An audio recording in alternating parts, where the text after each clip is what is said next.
stage is set here at the Mattioli Arena. Great afternoon of snooker to look forward to. Oh, what a shot this is. It was one-sided, and it's Mark Williams, the defending champion, a winner by 4 frames to 0. What an afternoon for two wonderful snooker players called Mark Williams and now Selby. They'll go head-to-head tonight, and we cannot wait.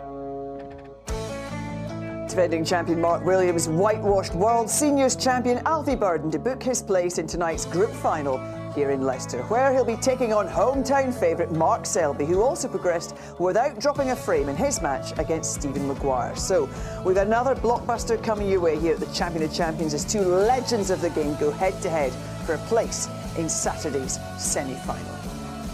Welcome back to the Champion of Champions. I've got Stephen Hendry and Ken Doherty alongside me. And tonight's two players, we're going to see them in action very soon, have 7 world titles between them, just one shy of what we've got right here in the studio. So you know your stuff, chaps. Listen, 2 whitewashes this afternoon, Ken. Yeah. Looking at the 2 players, who impressed you most? Well, they were both impressive in their own way, but I thought Mark Selby did a right job. It wasn't as, he's playing Alfie Burden, World Seniors Champion, whereas Mark Selby had a much tougher sort of match and prospect. But I thought both players did a really good sort of match play sort of performance, and both look very, very sharp indeed. Yeah, Mark Williams did look very sharp. He's still complaining about his eyes, but at the same time, he didn't miss an awful lot, and he was scoring well. Yeah, he's still manages to produce these performances. Okay, he wasn't put under any pressure, but he always does what he needs to do, Mark. He very rarely does anything out of the ordinary. He just gets the job done, doesn't he? And Mark Selby against Stephen Maguire. Stephen looked tired. He'd come off a long-haul flight. He never really got going in that match, did he? Well, he was extremely unlucky in the first frame. He was in first and played to split the reds, and a red came up the table and actually potted the yellow. It was an incredible thing to happen. And from then on, he was kind of up against it. The first 2 frames, he was forward in front, but Selby, really impressive match play to win those 2 frames for those deficits, and an excellent century. Yeah, we've been to Leicester before with the snooker. This is the first time we've had the Champion of Champions here, and it's great to see the fans coming in. They've built as the week's gone on, and of course tonight they're going to be looking forward to seeing Mark Selby. What difference can that make, do you think, Ken, having a match in front of your home crowd? Sometimes it can have both effects, but sometimes it can inspire you.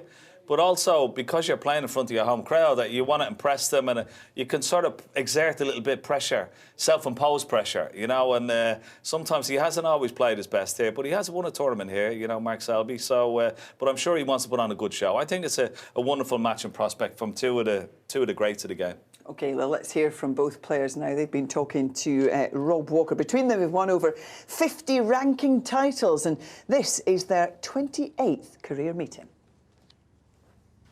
Mark, I know just how much respect you've got for the charismatic, ever laid-back Mark Williams. I mean, isn't it absolutely incredible, even he would admit it, that he's still winning ranking titles now that he's turned 50, and with dodgy eyes? That's a load of rubbish, dodgy eyes. You can't be playing to the level he's playing if you've got dodgy eyes. But no, I mean, all that aside, the reason why he's still winning tournaments is because he's an all-time great, He's like one of the best players we've ever seen in the game. So, yeah, absolute legend and amazing player. Does what he's achieving make you believe that you could still be winning big titles when you reach the half-century? Little way to go yet, I know. Yeah, for sure. I always say that. People like John, Mark, Ronnie, I look up to them kind of players. And as you say, they're 50 years old, still competing, still winning tournaments. So as long as I stay fit and healthy and carry on enjoying the game, then there's no reason why I couldn't do that myself. Mark, I know you've got the utmost respect for Mark Selby's game, and you've had some epics, some incredible finals over the years. German Masters, Shanghai, China Open. You've had some absolute epics. And you've been going toe-to-toe for 26 years. Yeah, a long time. He's one of the toughest match players ever, and he's up there with John Higgins. It doesn't really matter how well he plays. It's always tough to beat him, whether he can't pot a 20 break, whether he's knocking hundreds every frame. He's just so tough to beat. However he plays, he's probably one of the rare people that, he can win tournaments with his B and C game, which not many other people can do that. And I think that's his biggest attribute, I think, being able to not just win matches but win comps not playing well. And that's a huge compliment coming from the likes of you. Yeah, it's massive. I mean, John Higgins has done it as well through his time. I've sort of done it a couple of times, but I think he's the master of it. I don't think you can give him any more bigger compliment than that, really. I mean, everyone can win a top when they're playing well, but there's only a handful that can win when they're not playing well, and he's certainly one of them. I mean, there'll be so much respect between you tonight. That's so evident from the lovely things he says about you. I mean, he's paid you the ultimate compliment. He said, you're just about the only player on the circuit who can win with a B and a C game as well as your A game. It's going to be a belter of a match. I hope so. Hopefully we both play some good stuff. I'm sure it'll be a decent crowd out there tonight. I'm really looking forward to it. I can't wait to get out there and get started. He's such an unusual character.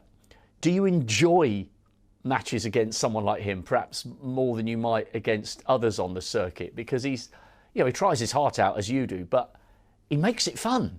Yeah, and definitely. And players like Mark, John, Ronnie, you don't know how long they're going to carry on going on for. I know they're still playing at the top level, but, personally they may think, I've had enough, and enough's enough. I've done everything there is in the game and I don't want to carry on anymore. So when you do play these players, you need to, just cherish it because they're not going to be around forever. But we hope they stay around for a bit longer. Can you sort of identify with what he's saying there, Mark Selby? Because, as a snooker player, you don't get to pick who you play, but if you land up in a match, a big match like this, TV, single table, big championship, against one of the greats, somebody that you have played many times, you've got to grab hold of these occasions, haven't you, and really enjoy them. Absolutely, you have to relish them. That's what you sort of pick up your cue for nights like this, where you're playing the best players and you're sort of testing your own sort of skill and will against the best in the world. And these are two of the quintessential snooker players that I've ever played, and it's hard to sort of separate both of them. I think Mark Williams is probably one of the only players that can get under Mark Selby's skin out there on the table, because Mark Selby likes to be, his name's the jester. I think he likes to sort of control the crowd, control the game. But I think Mark Selby gets under his skin sometimes. But I mean, apart from that, you're going to see two of the cleverest players that's ever played. You're going to see some incredible safety play, tactical play that will probably go over my head. I probably wouldn't, not shots that I probably wouldn't have thought of, but you're going to see every aspect of the game, so you just got to enjoy it tonight. It's going to be a fabulous match. They've played a couple of times this year. Mark Selby beat Mark Williams in the British Open, you'll remember, of course, in September, 5-3. But Williams beat him, the same score actually it was, in Wuhan back in August. So sometimes you do think, you can look at the head-to-heads and say it tells a story. I think it's really hard with this one, or is that right? Yeah, I think it is, because you sort of go on current form as opposed to, old form and see. But I think the both of them are sort of playing really well. They're very confident, they're scoring, their safety is always there. And, as Stephen says, the cleverest players that have ever played the game, I mean, they play shots and they can see shots that other players can't, like shot to nothings, just very clever shots where it looks like they're taking a chance, but they're not really. And these are the best in the world at that. Well, whoever wins tonight will go into Saturday night's semi-final, and we'll find out who they will play when we get tomorrow's group finished off. That's the last of the group stage. So tomorrow we've got, obviously, Neil Robertson taking on Tom Ford first up, and then in the afternoon, as we were hearing there, another great tough match player, John Higgins, he's playing Zhao Guidong, and then we'll get the evening's final to go into that other semi-final. And then on the other side of the double, we know who's into that final, Zhao Xintong up against Judd Trump on Friday night. So fantastic semi-final that one's going to be. Just let's have a little prediction then from both of you, because I know it's a really hard one to call. The head-to-head's 14-13. These guys have played each other umpteen times in some big matches. Yeah, I mean, the both were very comprehensive in the semi-finals today. I think tonight is going to be a lot tougher. It's going to be a lot closer. I'm going to go 6-4 Williams. I hate going. I always go if I go against Williams. He proves me wrong all the time. He's very annoying like that. Very annoying in lots of ways. But I think Selby's probably scoring heavier. So for that reason, I'm going to go with Selby. Similar scoreline, 6-4, 6-5. He certainly scored very heavy this afternoon. So we'll see if he can carry that into tonight's session. OK, we'll get it underway then. After the break here in Leicester, the Jester will be hoping the home support will get right behind him tonight as he looks to knock out the defending champion.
Bet.io, champion of champions. A great crowd in tonight. Tonight's group finalists have 51 ranking titles between them, including 7 world titles. 59 years of professional snooker. That's a lot of experience and a lot of travel. But this is the first ever time that they meet at the Champion of Champions tournament.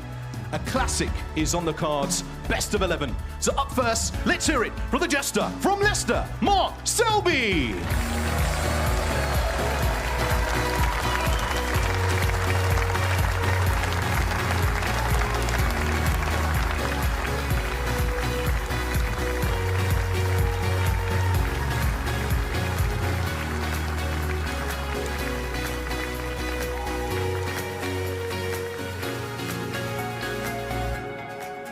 And his opponent is the Welsh potting machine, Mark Williams.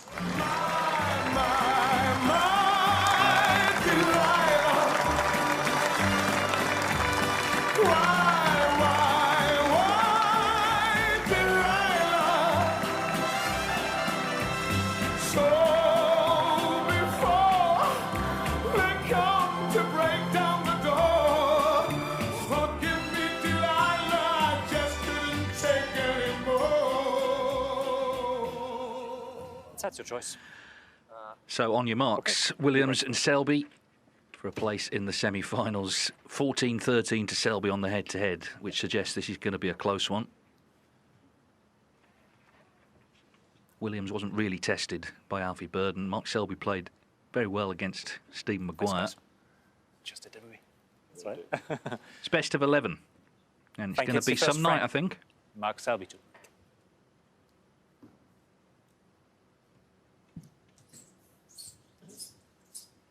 Both said nice things about each other, didn't they, before the match begins? But now it's all business. It is an interesting contrast, though. Both great players, but you've got Mark Selby, who has this sort of life and death approach to snooker, and you've got Mark Williams, who sort of behaves as if none of it really matters. So which philosophy is going to prevail?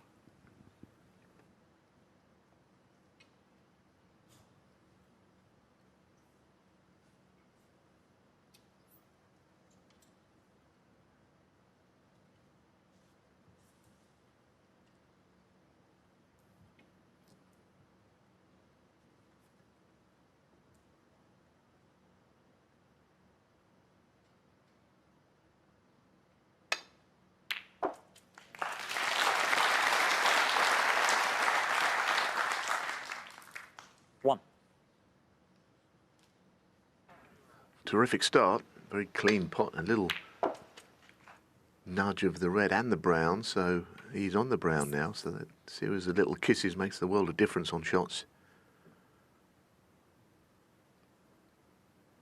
I mean, if you watched both of them play earlier, it'd be hard to say who would win tonight because they're both very efficient. 5. Williams beating Alfie Burden 4-0, never really in doubt. 6.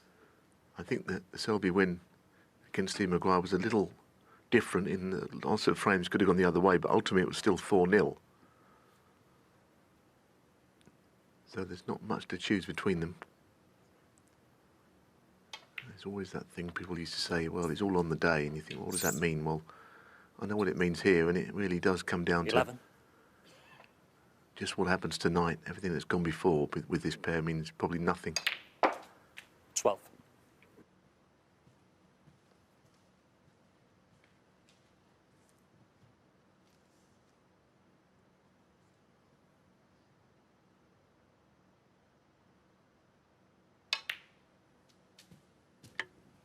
Well, the first meeting was 26 years ago, and Williams won 9-0. But that was in the UK Championship when Selby had just turned pro. He was only 16 years of age. They played on all the big stages, World Championship, UK Masters, various others, but never, until tonight, the Champion of Champions.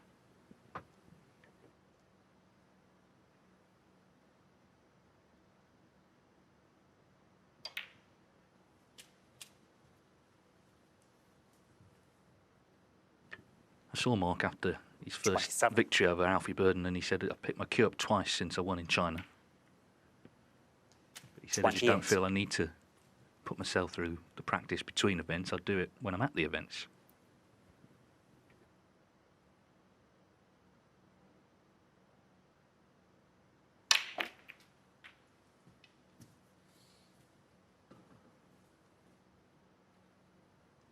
$35. Well, it's not the perfect split, but he has got to head up into a bolt pocket, which is better than nothing.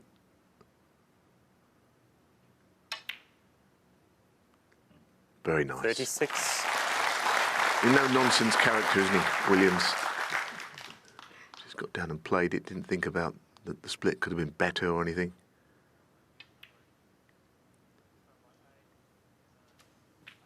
It was lovely cueing. It was in straight away. You could see we were right behind the line. 43.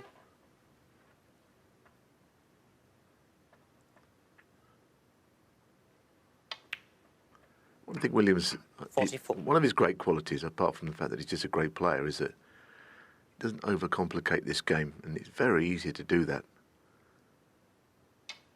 Look into all different things that are going right or wrong. He just plays. And that is a great asset to have. 49.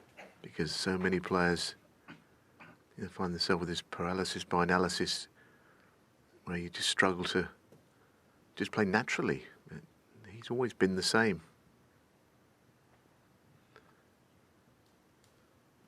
Very laid-back individual.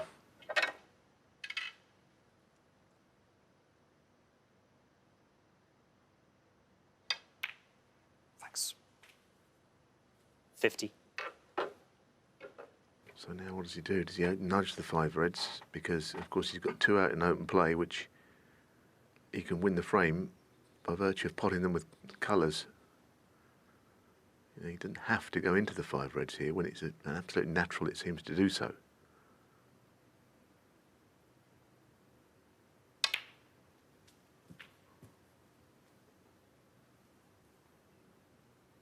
$57.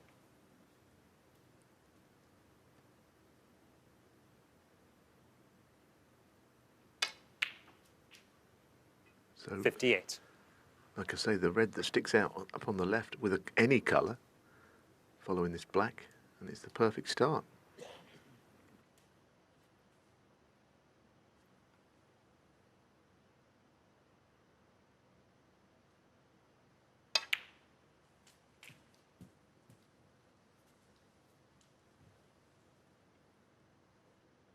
$65.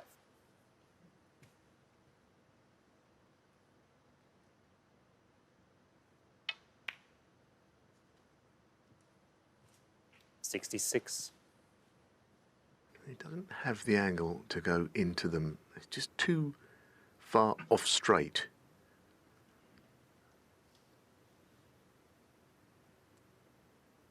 But whichever colour he plays, he doesn't want to do anything too flash, because right now it is about this next ball, barring snookers. Is there anything in their plant of any kind? Don't think so. I'm sure he'd have seen it by now. Maybe something to the left corner it could make.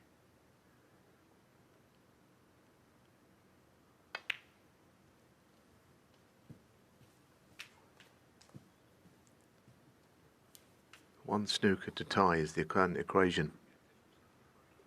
71. Yeah, I mean, if he was low with the cue ball, it would be easy, but he'd have to cut the first red pretty thin onto the second one to make the angle. It's almost like he's got to hit the first red about a foot up from the left cushion, from the potting angle. It's gettable, but not straightforward. 72.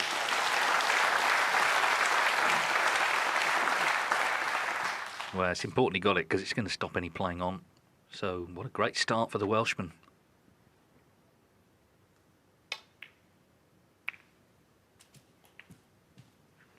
Isn't it just? I mean, it's like it was a half chance, really. The long red that he clipped in. Selby might carry on, but you feel that would be asking a lot to win this frame.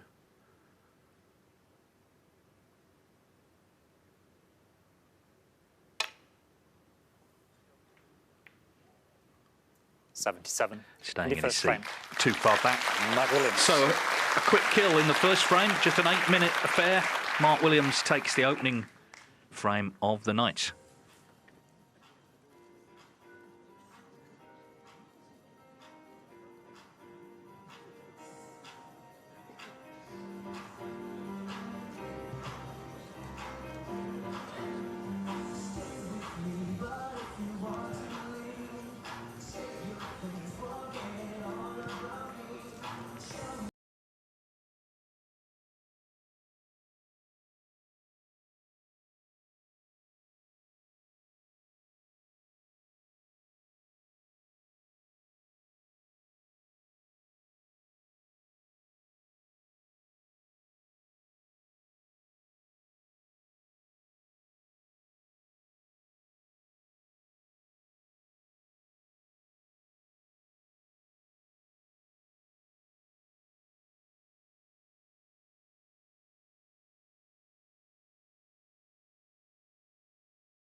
Break was 77 from Mark Williams. The second frame. Mark Williams. First frame of the night. Of course, we know that Judd Trump will play Zhao Xingtong on Friday. The winner of this match will play the winner of tomorrow's group. That includes the man Mark Williams beat in the final last year, Zhao Guidong. He's up against John Higgins. Neil Robertson will play Tom Ford.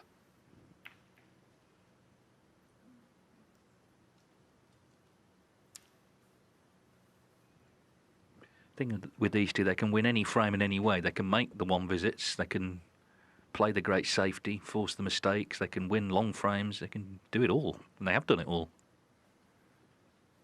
So although we think it'll be close, of course either's capable of dominating as well. That's the thing to watch out for. We always assume it'll be, 6-5, 6-4. You just never know.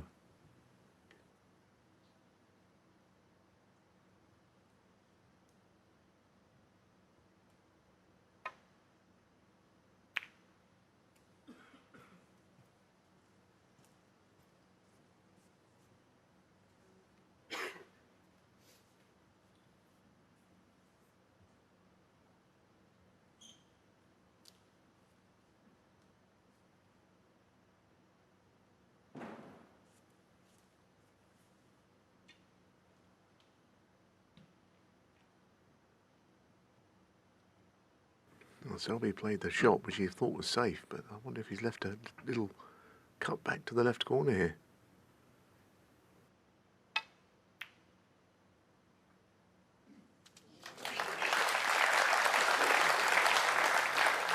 There's a look of surprise on Mark Selby's face. I think he was perfectly happy with his shot there, but this red, it was only 50-50 whether it even went up. It just crawled into the pocket, but that was Selby's best safety shot, and still Williams potted one.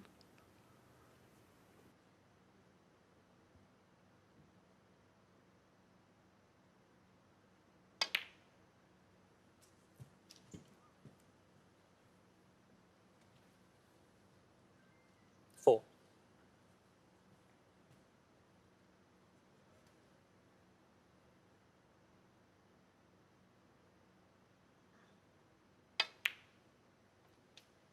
Five.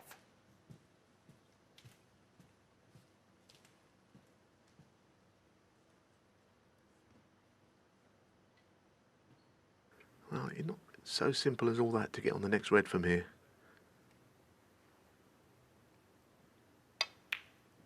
The red below the pink from the right area will go, but he's got to land correctly.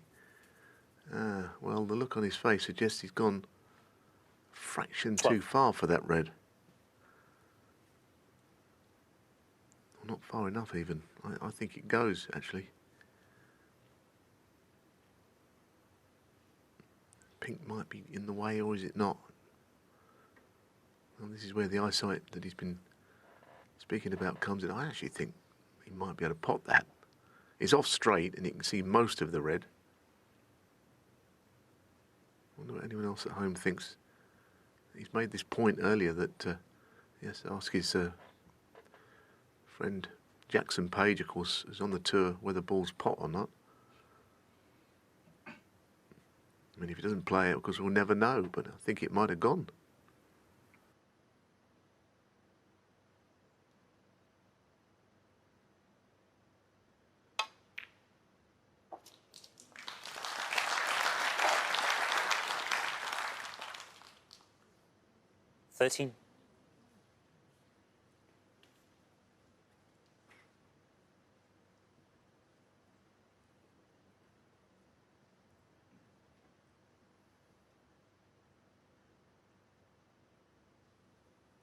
Well, it's a question of what he plays here. It's seems unlikely that he'd go for the pot when another red following it is not there, but the balls are very close together. I mean, surely that's too much, isn't it? I know one thing, Marcel Eckhart will be having a look at this if he does play it, because he'll be prowling to see if there's any sort of a push shot on. When the two balls are close together, you can get that. There he is, and miss a trick.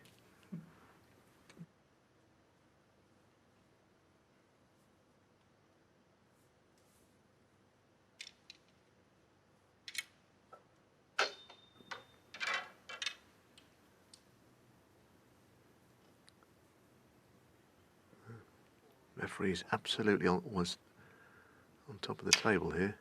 What an extraordinary shot that is.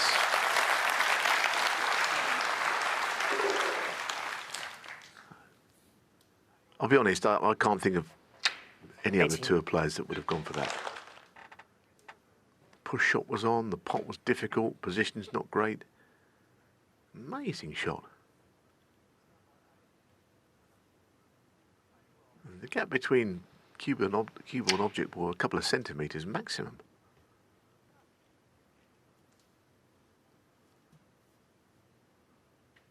He wants to keep this break alive here, that with that red that earlier on he thought he couldn't pot, but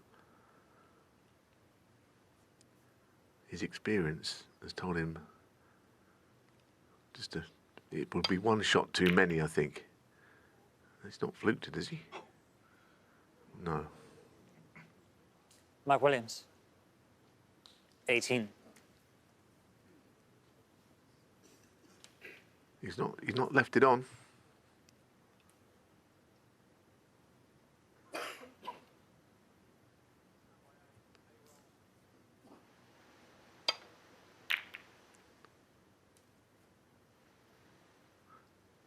Selby's going to play with left-hand side to swerve it around the brown ball.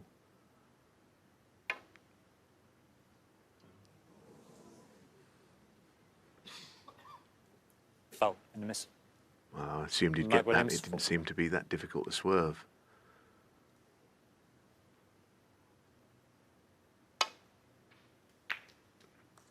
One. It's kind of not the start we was expecting. Not that Williams is not a great player, but Williams has been very aggressive. Selby has not settled, but he's not had many shots really.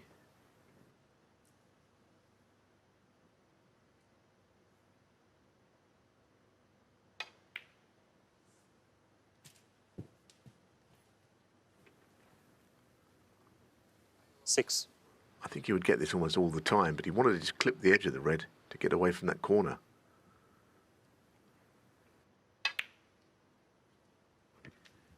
True what you say. That's an interesting start. You know, I think we expected in this big match with these two great match players. It might take a bit of time to develop, be a bit of safety early on. In fact, Williams has thrown everything at him so far, and it's working.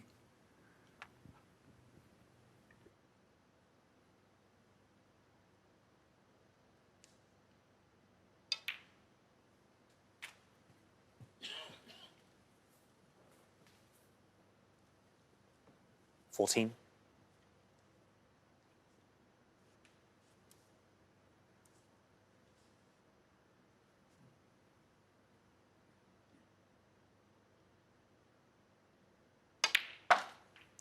$15.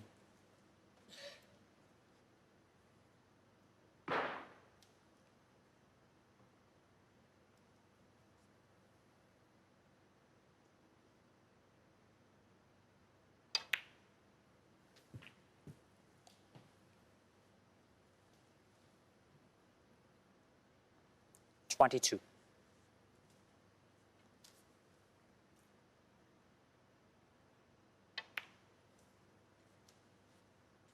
$23. Until last year, he'd never won a match in this event. In fact, there was one year when he wasn't in it, he had to drive Lee Walker, his good friend who'd won the World Seniors, who qualified instead. That was the bet they had. Lee enjoying what he's watching so far tonight. There he is. 30.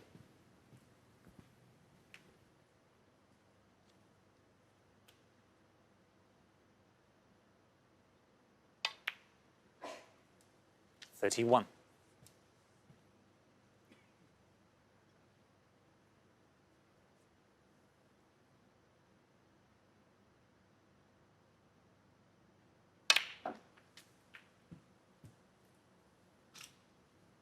Well, it's an absolutely rip-roaring start, isn't it, from Williams? I mean, he 38. really has come out of the blocks ever so fast here. 39.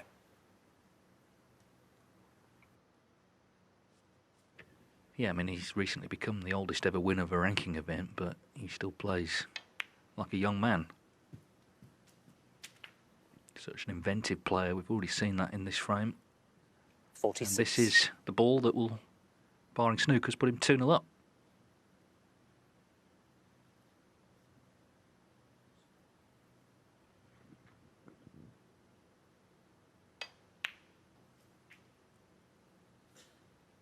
$47.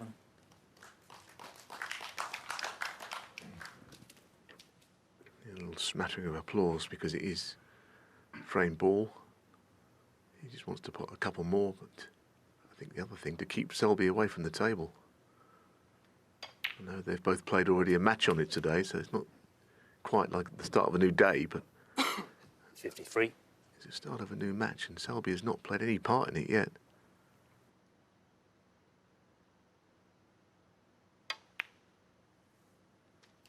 $54.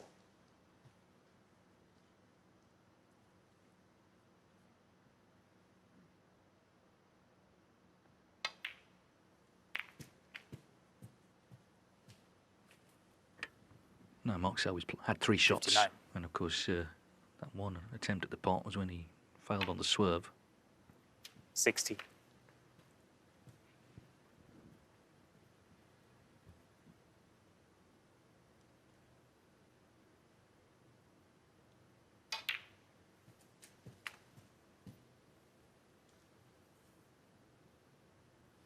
$66.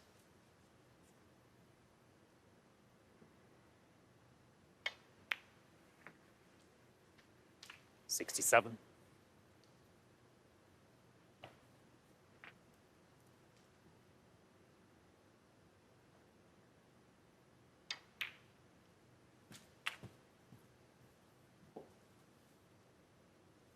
$74.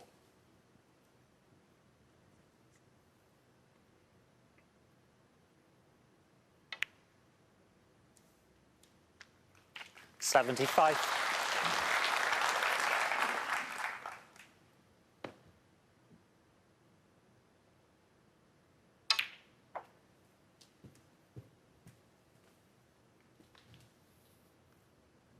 $81.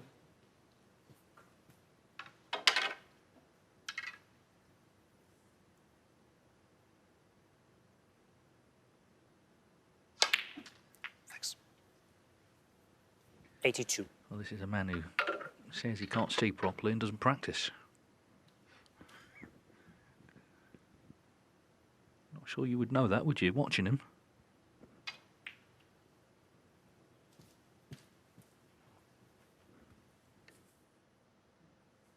'87.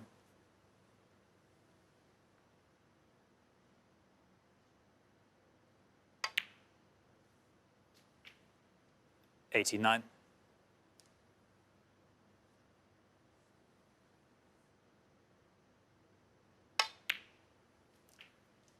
Yes, I mean, I don't think I've seen him start quite like this for, I don't know when, quite honestly. He's just not, I know he's not, didn't start with a century, but even the way that he began this frame with that extraordinary shot where he's so close to the blue with the cue ball, that was his last visit.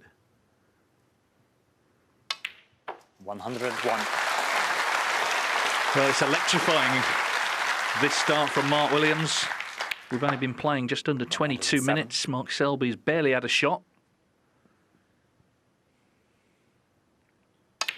So Mark Williams 114. with his first century of this year's Champion of Champions decisively takes a 2-0 lead. What a start from the defending champ.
And 114.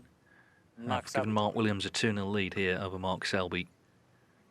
Still early in the night, but clearly Selby needs to get involved soon.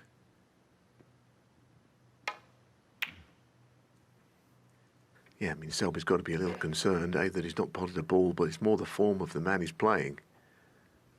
He's kind of, he doesn't quite know what's hit him in those first two frames, I don't think, Selby. He played what he thought was quite a good safety shot, a clever shot. He still left a red at the start of the last frame. He knocked one of these in at the start of frame one. Almost a carbon copy of this one.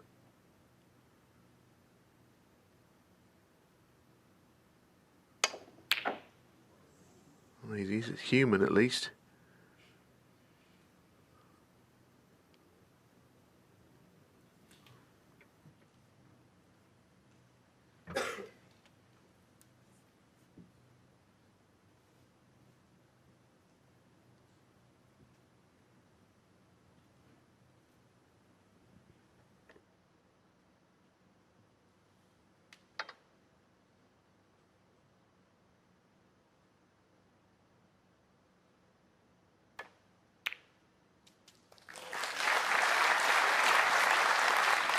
Well, big Leicester round of applause for his first pot.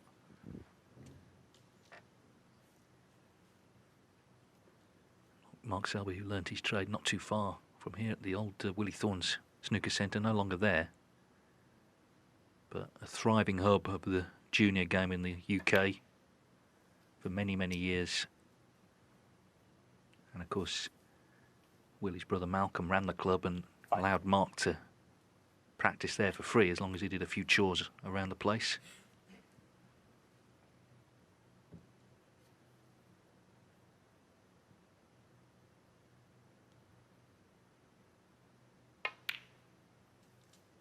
Six. He's looking to reach the semis of this event for the 4th time. Most recent was 2022. But still yet to reach a final in the Champion of Champions.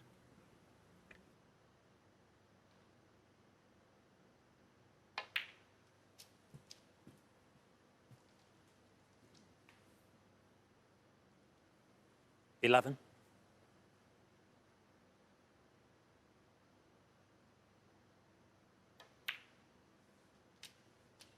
12.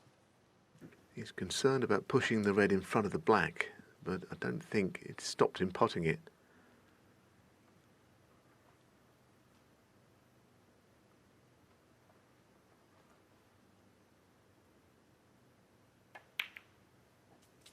Very neatly done.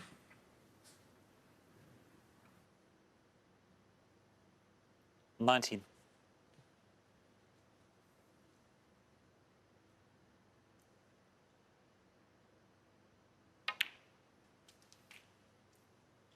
20. 2011, Mark Selby took over from Mark Williams as world number 1. That was his first time in that position, but as they play right now, he's down at 11, whereas Williams is up at number 4.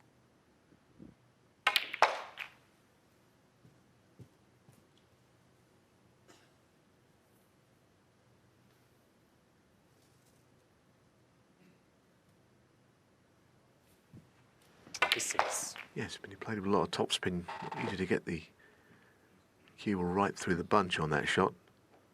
I don't know if he's got anything that's particularly easy.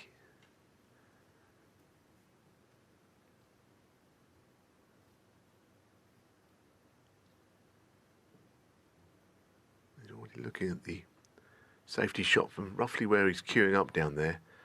Of course, that means the cue ball would be there and it would cover up the green. Would be covering the red, maybe the blue, the red that's close to the left corner, that is.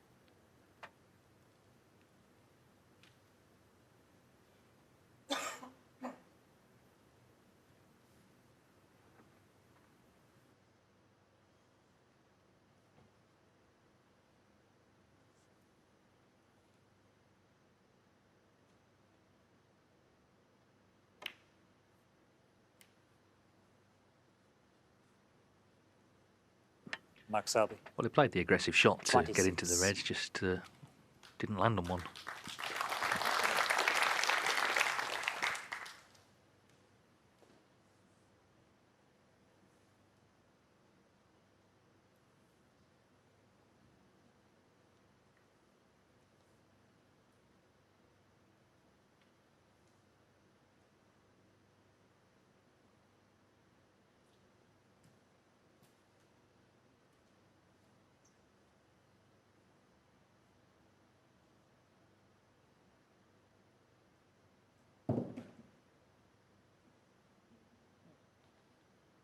Williams, deep in thought, he usually made his mind up by now, but this time he can't see a way of blocking the red that's close to the left corner. He's taking a long study of the table. Can't play the containing shot with the cue ball at this end because of the red. Same red.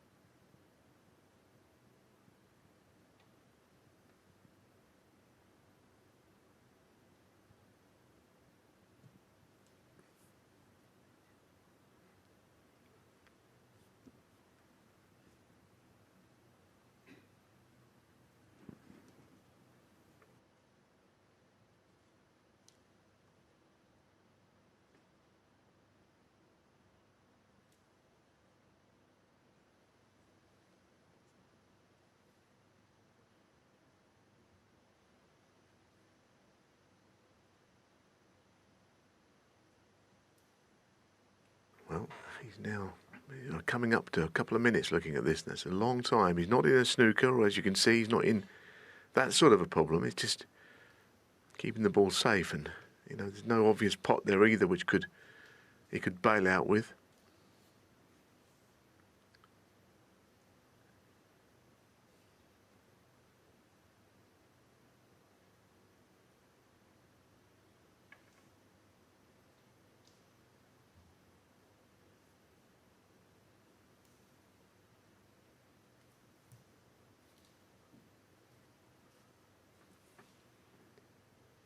So you're having a little look at that plant, but even then he's kind of the wrong side of the table for it, really. He needs to be on the left side to make it easier.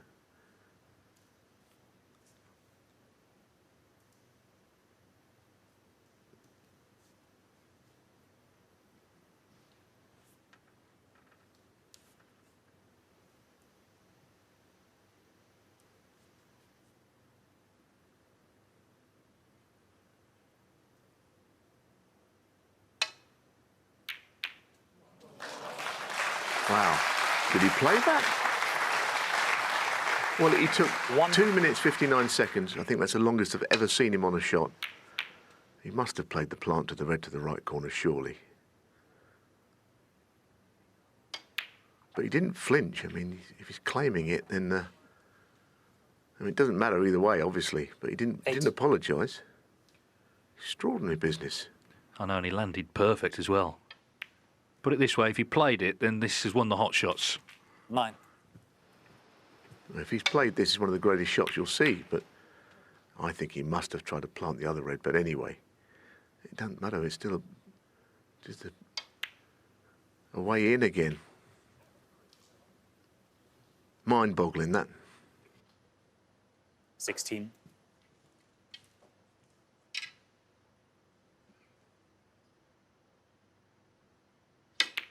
Thanks. 17. Well, there was certainly no sort of pretending to be devastated it went in, which you sometimes see players after getting flukes. Old school Mark sees a big chance here for 3-0.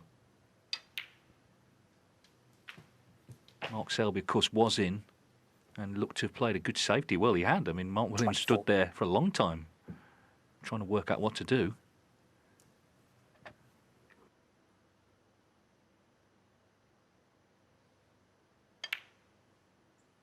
25.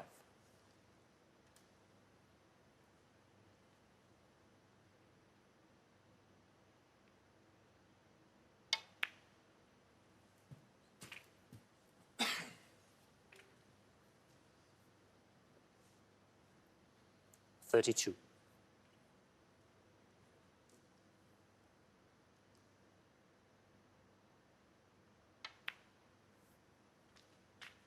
33.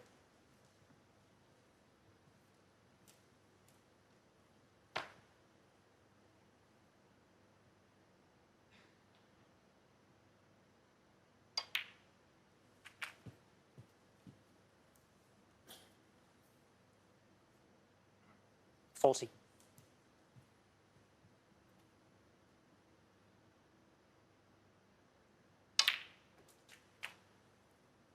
41.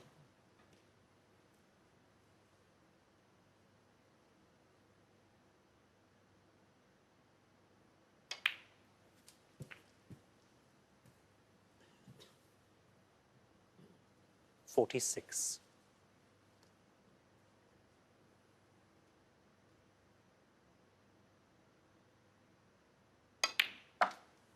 47. Well, it's a bit of a tester now. The next red, I think there is an area on the right side where he can get through to red to left corner, but it's not a huge expanse.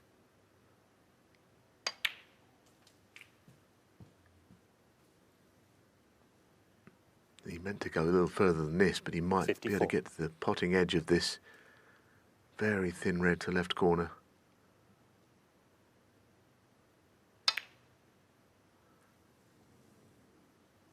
It's the first semblance of a mistake he's made. Mark Williams, Positionally, 54. I think the shot before was the one that ended that break. He just didn't get up quite far enough from the black. You can see that the red will go, but it didn't come off the cushion. About another 2 balls widths, it'd have been fairly comfortably on it. So over to you, Mark Selby.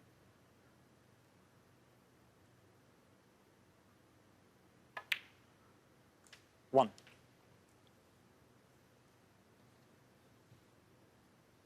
He had to soak up a lot of pressure. Now he has to fight back.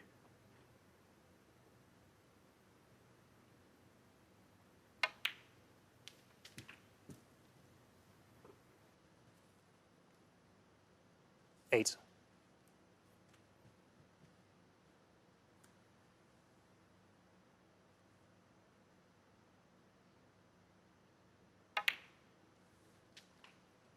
Nine.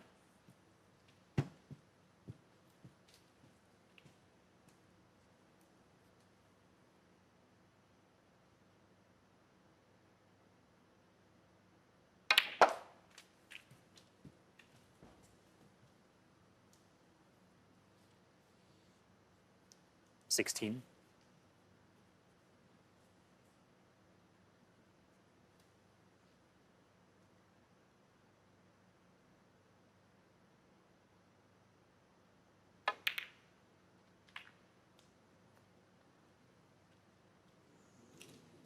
That'll do nicely. I mean, he wanted to move the red away from the pink because I don't think it potted otherwise.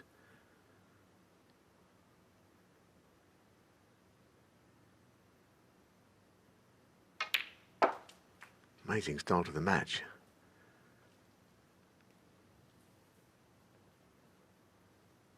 $23. Just to get the cue ball this side of the bulk line here would be just what he's looking for.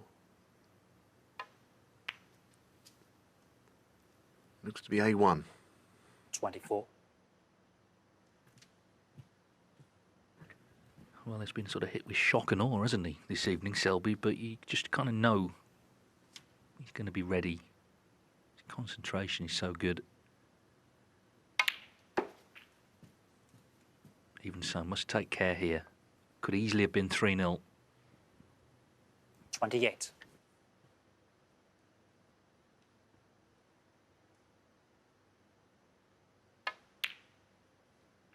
$30.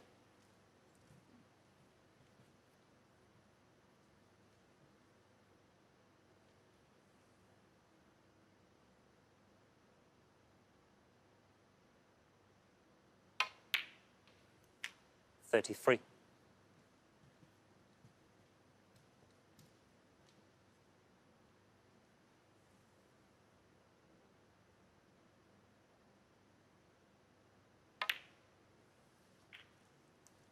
$37.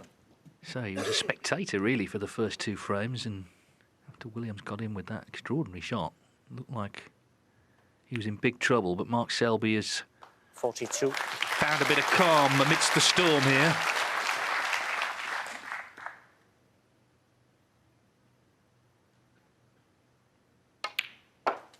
$48.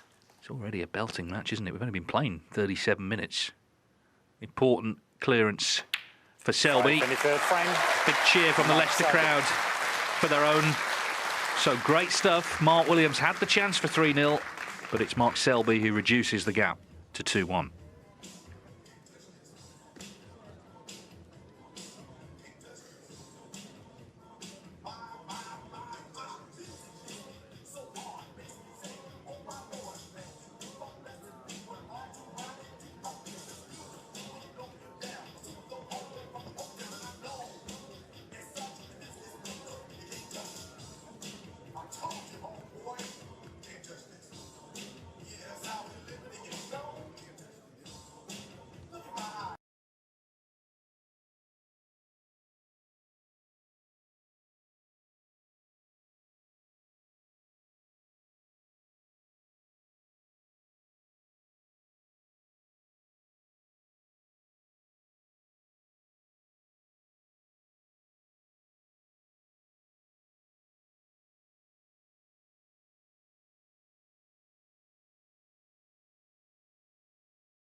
Selby with the clearance in frame 3, so after just 37 minutes of play, this is already the last before the interval. It is, after all, the champion of champions. These are the 16 players, of course, who've won the various titles in the last 12 months on the World Snooker Tour. Mark Selby won the Welsh Open and the Invitation Championship League. Williams, of course, won this, and also recently out in China, the Xi'an Grand Prix. And indeed, he finished runner-up in the World Championship, which is also a way of getting in.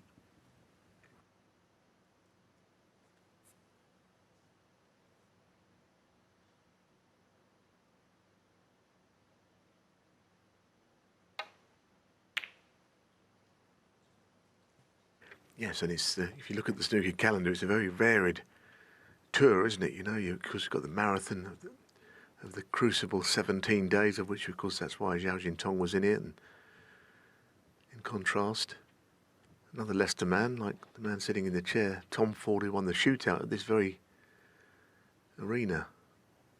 Just the one-frame event, but they're all here because they've lifted a trophy. Tom Ford is in action tomorrow against Neil Robertson, who, of course, amongst other things, won in Saudi that huge prize earlier in the season, $500,000.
A very rare miss, but of course he knew it was difficult, so the cue ball's been sent away from the Reds. Probably one of the reasons why he missed it, of course.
Yes, he didn't really have any guarantees of where the cue ball would finish, but actually, wrong side of the blue, but with the yellow away from its spot, there's no problem getting up and down the table. It's just the pot to concentrate on.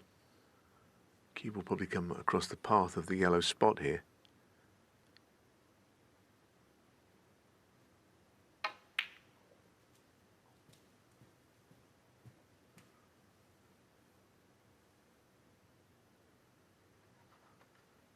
Six.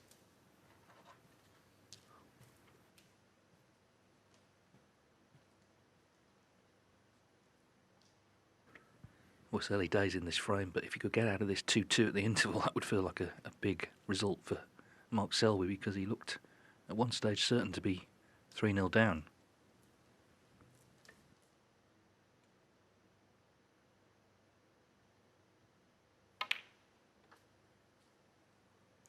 Seven.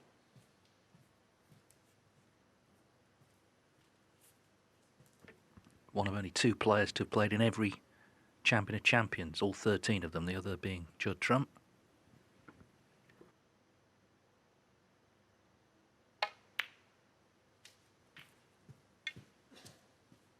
Which is a very notable achievement, isn't it, when you think about it, to think every year these players have won something. 14. The odd year that there's not quite enough entries for it, multiple winners, they sort of have to top up with the ranking list at the top downwards. But in general, you've got to win something to be here. This year, of course, no top-ups. Everyone's won a trophy.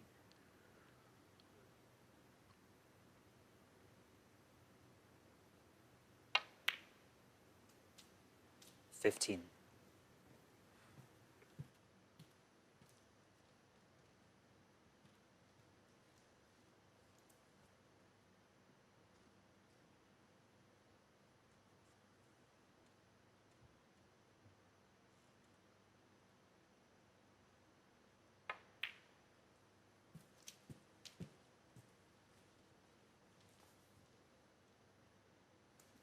20.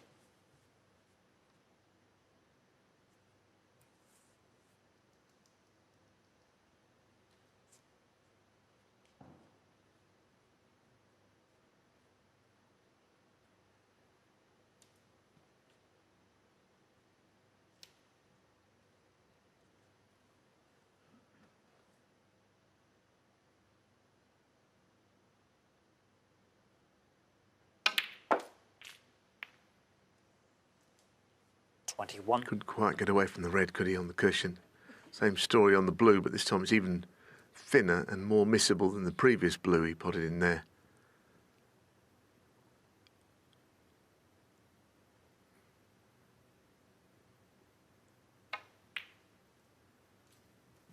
He's played this nicely.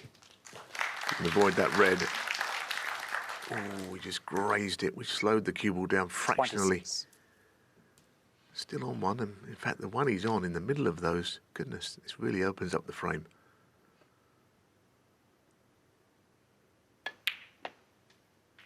$27. A tremendous standard, isn't it, these two?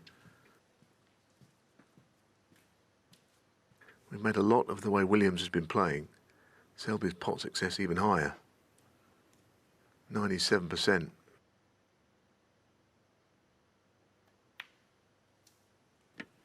Yeah, and I can't remember a recent event, Neil, with so many quick frames. I mean, the frames are just flying by in every match, it seems. In this one, the average so far, 12 minutes. 34. I know, and of course, yesterday we had an absolute blockbuster day, didn't we, with rapid-fire frames, great drama.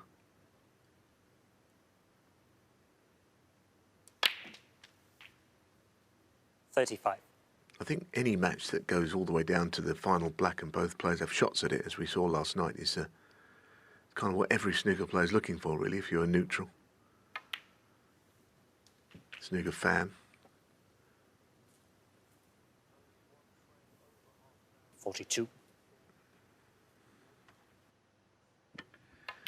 Yeah, well, so far, I mean, 43. it's only day 3, okay, but we've only had one frame over half an hour. That was actually this afternoon. Mark Williams and Alfie Burden. Anyway, it takes all sorts. This, at the moment, is looking good for Selby to draw level. And as I say, that seems like a big result because he had everything thrown at him for 2.5 frames 50. by this man.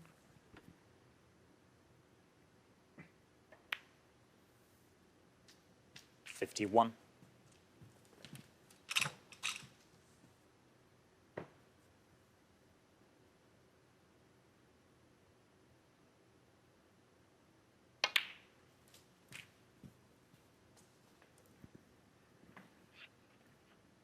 Remember, the head-to-head is very tight. 14 wins to Selby, 13 to Williams.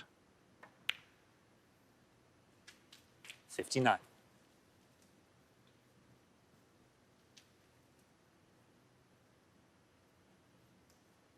a film at the moment, it could be about these two. One battle after another.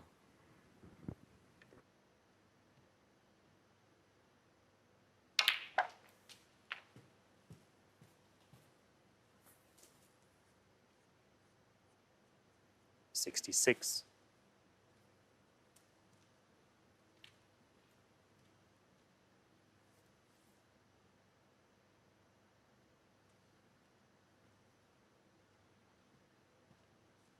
Well, certainly the three reds on the right are not anything for Selby to concern himself with, because he can get the frame one comfortably with the others.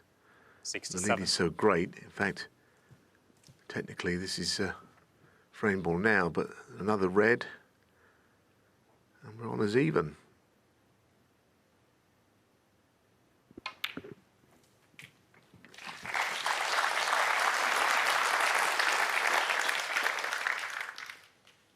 $73.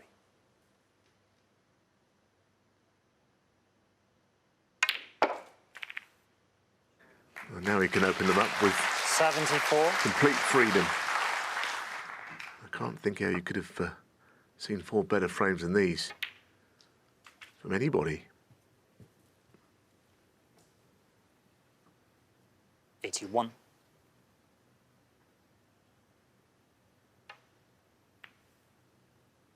82.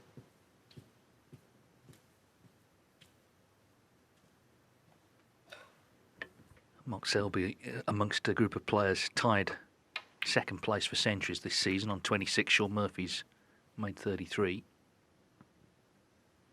87. Very important break, of course, he made in the last frame. That clearance to get himself on the scoreboard.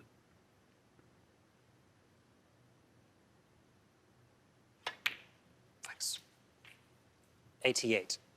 Set up perfectly then, not just the scoreline being level, but the standard for the rest of the night.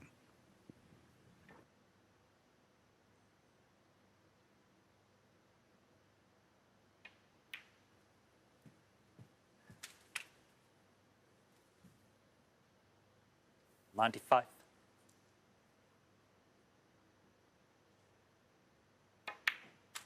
96.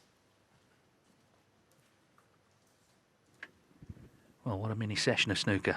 And Mark Selby has well and truly come to the party with a century of his own. That's the 10th of the tournament. Of course, he made one this afternoon as well. 104. So Mark Williams threw everything at him for 2.5 frames. Just left that chance in frame 3. Selby took it and now has dominated this one. 109. Two great players really stepping up here this evening, providing great entertainment, and I'm sure plenty of drama to come yet. 111.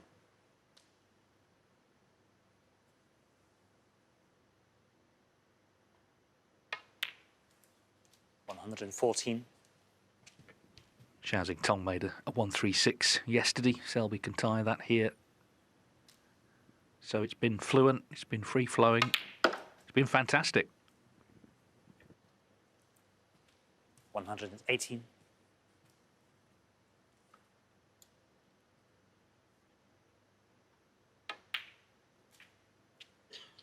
123.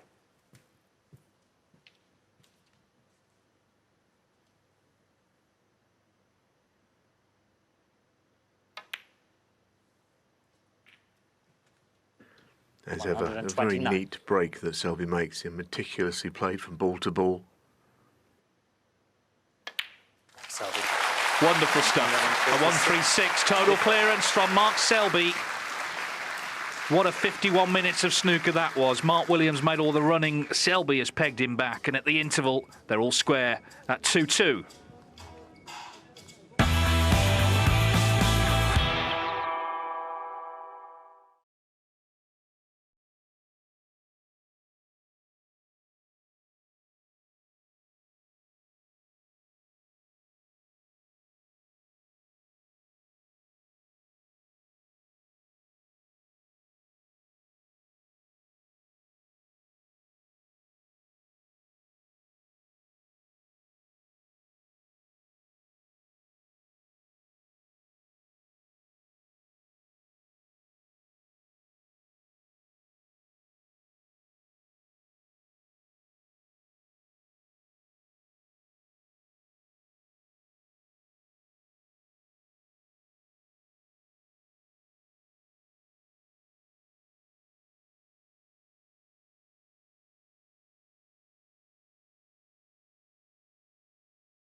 It is all square here in Leicester after the opening exchanges, with Mark Williams taking a 2-frame lead, only to be pegged back by Mark Selby. Both players in fine form. Take a look at these stats: 95 and 98% pot success. That tells the story, doesn't it? A century apiece. Selby finishing the mini session with that impressive 136 break, his second ton of the day.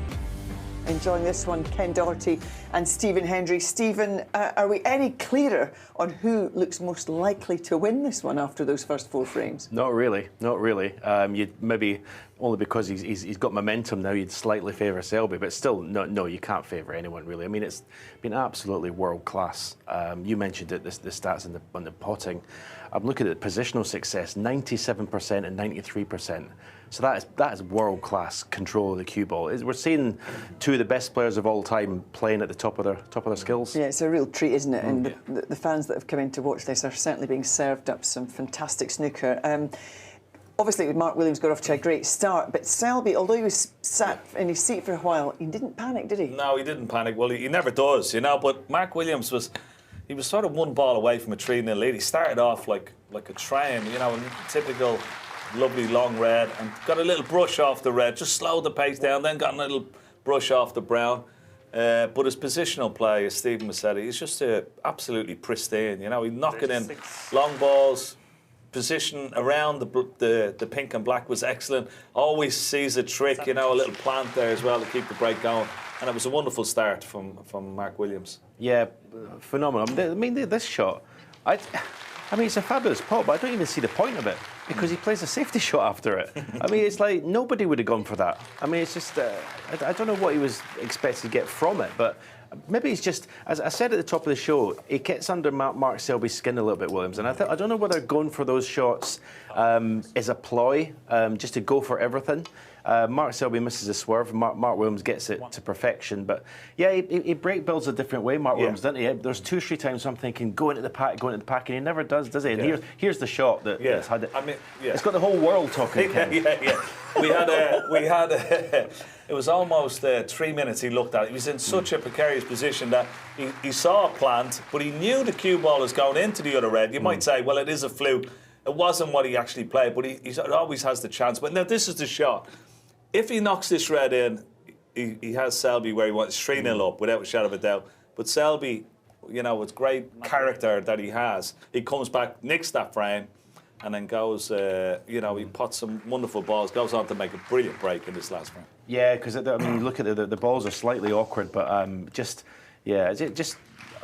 queuing of the highest order to bring all 3 reds off in 1 shot. It's both players are playing at the top of their game. Yeah, it was a great break, that last frame there, 136, tying with Jai Gudong, his highest break of the week so far. But snooker of this standard, goodness knows what we might see. As you said, it's difficult to pick a winner at this point. Who do you think's happiest then at the mid-sesh? Selby was delighted. 2-0 down, could have gone 3-0 down. I told you he was a higher scorer. His centre is 136 and Williams is only 114. So I told you he was scoring heavy at the top of the show. Selby's happier, as I say. He's got the momentum, but Mark Williams isn't affected by things like momentum. Yeah. He just goes along and plays his own game at his own pace. Ken, let's have another quick look at that shot that you picked out during the analysis there, and whether he meant this or... I tell you what, this shot, he was in all sorts of trouble. He sees a plant at the bottom of the pack. Okay, he knows the cue ball is going towards that red, so he's trying to. If he doesn't pot it, he's getting it away. But he's taking a chance. Now people will say, well, he was lucky there, you know what I mean? But he was so clever because he worked out all his options. He had no alternative. So if the plant doesn't go in, he's trying to hit the red, get it away from the pocket. If it goes in, there's always a chance that it goes in when you're hitting it at that pace. But that's how clever he is. He sees shots that other players don't see, and that's what makes him one of the greatest as well. I'll bet you a tenner. If he wins and comes in the studio tonight, he'll say he meant it. Whatever we think. Have you changed your opinion on who you predicted at the start? I still think Selby is consistently the higher scorer. I still slightly shade him 6-4. Yeah, I mean, I went for Mark. I thought he'd win 6-4. Mark Williams. Mark Williams. Yeah. But I think Selby has got that momentum, and it may change. But you go back to Williams, he's totally unflappable. He might come out and go off on a train again. You know, sometimes the interval can be a good thing for a player. That's why we love it. That's why we love it. OK, when we come back, we'll get this one back underway. At the moment, it's 2-2, so effectively the best of 7 to see who goes into Saturday night's semi-final here at the Champion of Champions.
Welcome back to Leicester, where we have a cracking group final unfolding with world-class snooker being served up by Mark Williams and Mark Selby. All square at 2 frames apiece, so 7 frames to decide this one. Time to get the action back underway. Alan McManus is alongside Phil Yates in the commentary box. Jill, thank you very much indeed. Yeah, last night we had that titanic quarter-final that I think exceeded expectations. The way things have gone so far, this one could also exceed expectations and turn into our second classic in as many evenings.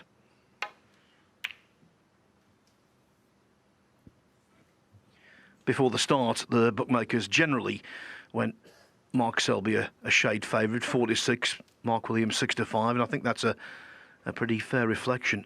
It is so hard to predict what's going to happen from here on in.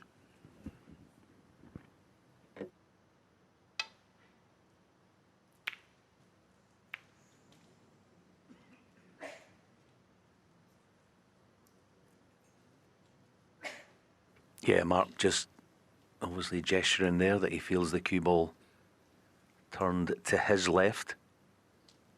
The intended path, so first half chance to the 4-time world champion.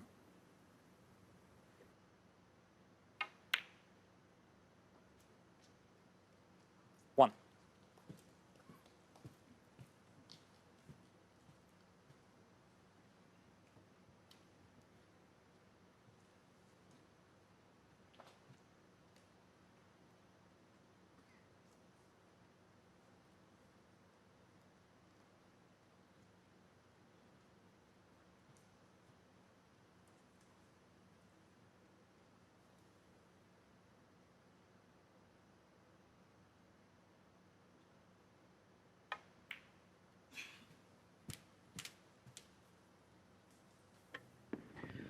We know that Selby just about has the edge in head-to-head meetings, but there's 2 really interesting subsections to that. These 2 have played each other in quarter-finals on 6 occasions. Selby has won all of them. When they play over the best of 11 frames, tonight's distance, Selby leads 6-1.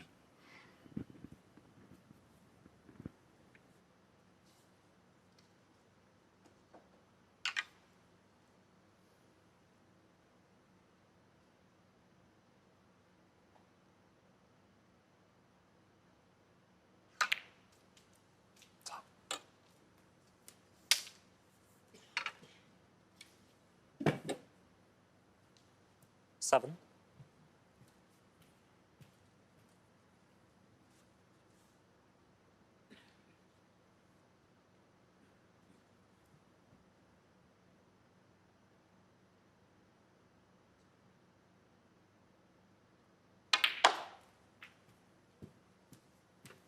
Oh, look at this for a shot.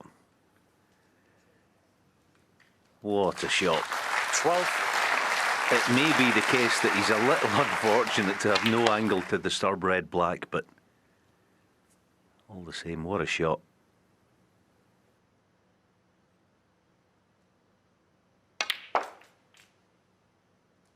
$13.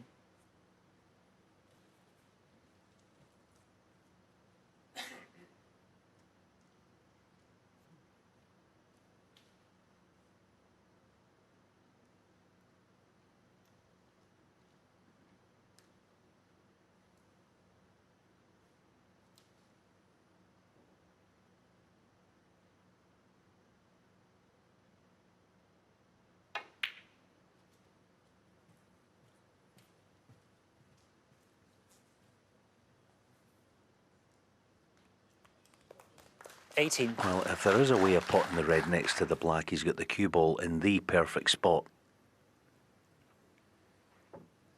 Just looking at it there, may have to play it with just a hint of right-hand side to square it up.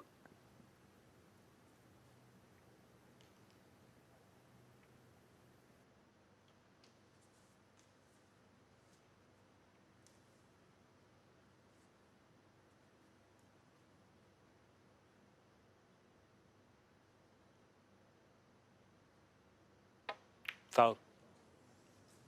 Mark Selby, 18. Mark Williams, 7. The juxtaposition of red and black made that one very optically complex. I'm not surprised that happened. Foul.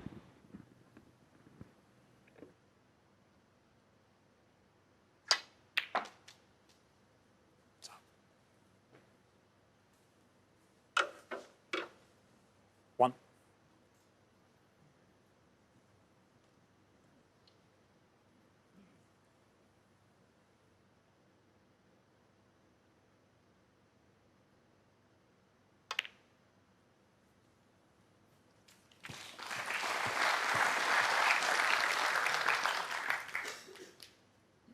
Six.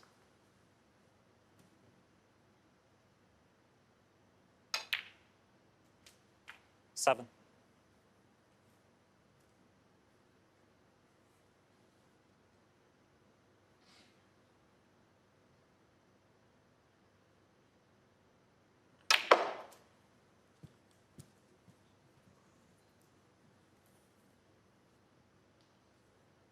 Twelve.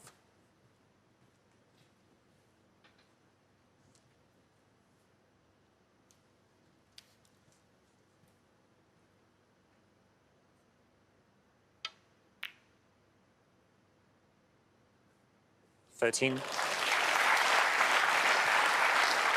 I don't know how much, if anything, he knew about it, but what a bonus.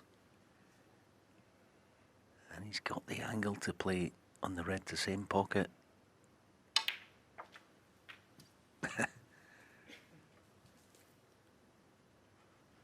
$20.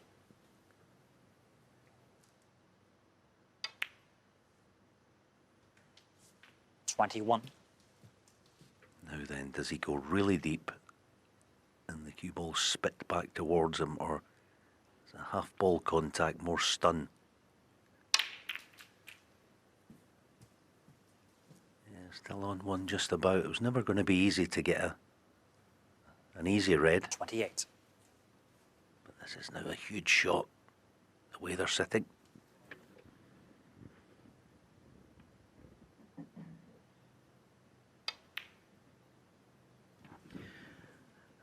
The one thing you cannot do with the Mark pockets Williams, 28. on either a Rasson or a Star when it comes to playing into the middle is hit that near jaw.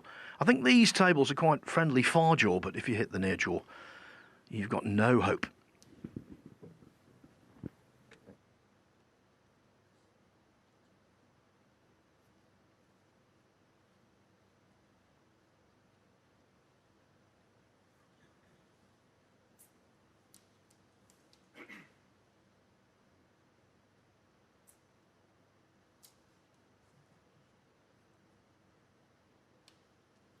Taking the pot on because missing it on the thick side, the other red might help it.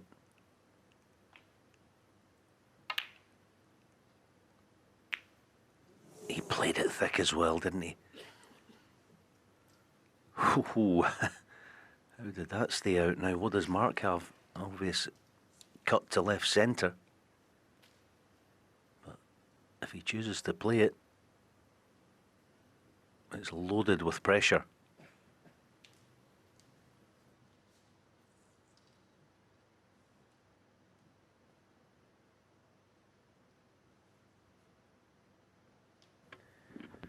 So much potential reward, but also so much jeopardy.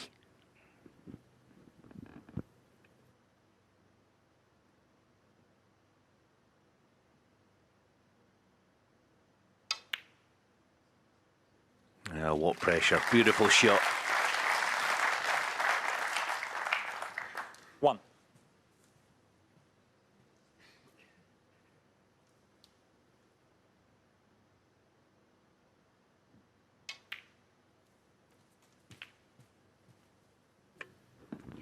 Over the course of a best-of-11 frame match, scores of shots are played, but really, in the final analysis, when you boil it all down, it comes down to a handful, and the red we've just seen to the middle there, that could be one of those crux balls. 8.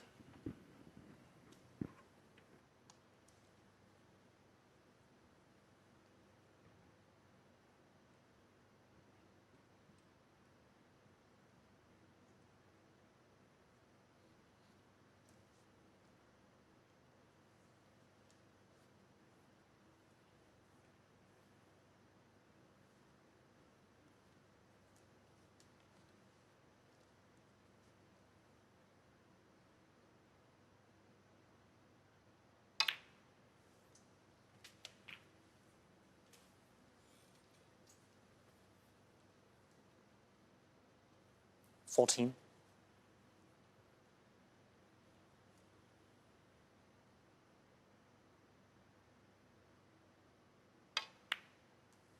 High on the blues golden because he can play the cannon 15. with the insurance red over the corner. So it's going to be a cannon of some description.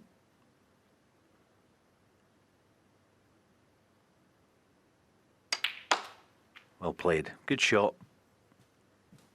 And a bit unlucky. 20. Now what? If he doesn't have the red he's nearest to left centre, then he pushes it to the left cushion and just weld the cue ball against the pink.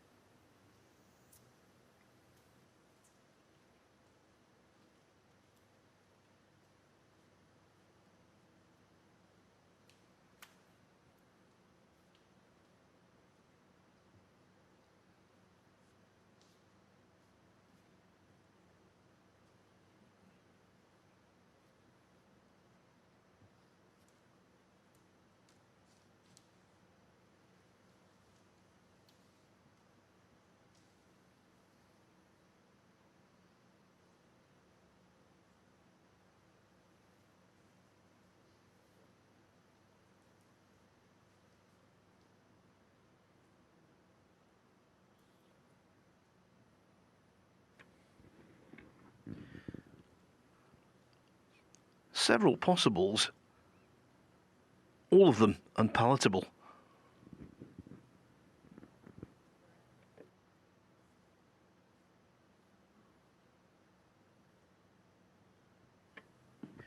Needs must. Shot time, 1.5 minutes. He's just on the horns of a horrible dilemma. Yeah, the shot that I'm suggesting, just, push the red to, excuse me, the left cushion. The problem with it is the cue ball's so close to the red, it's not easy to judge.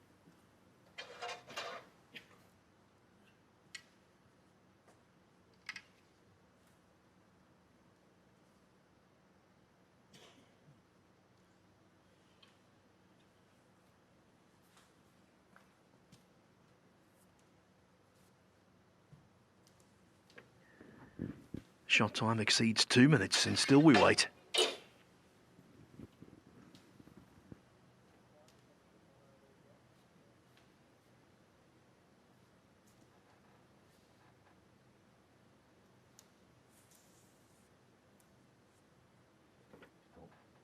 He's talked himself into taking the pot on.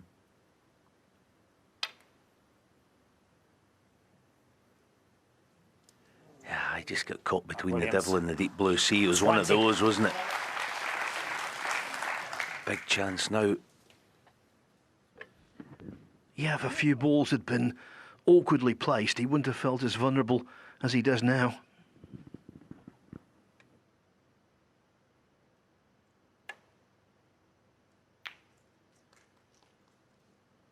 One.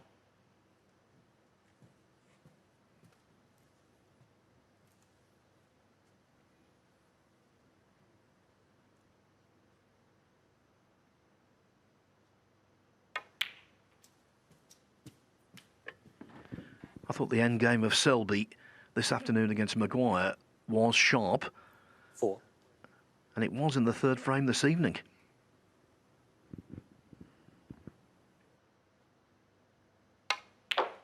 Five.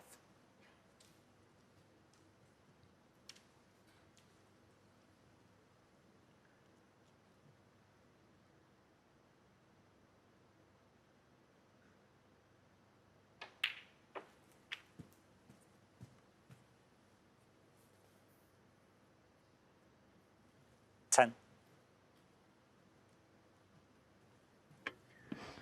Alan, the scoreboard is irrelevant now. Selby, with the position of the balls, a very warm favourite.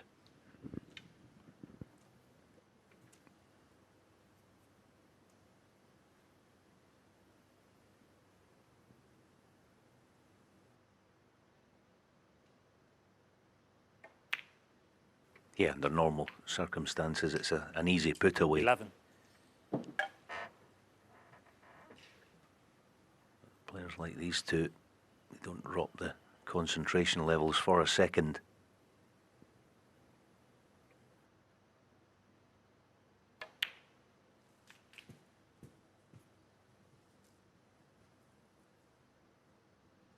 $18.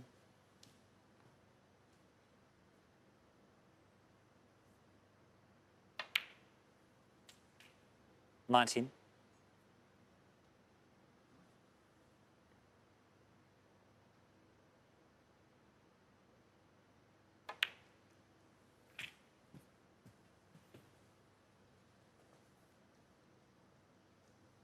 26.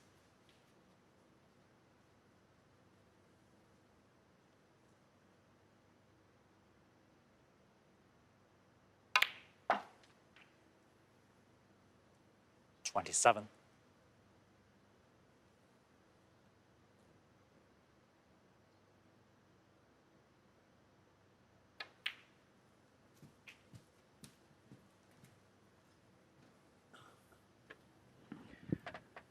32. Selby arrives on the colours only 5 points behind, so he needs to clear down to and including the pink. 34.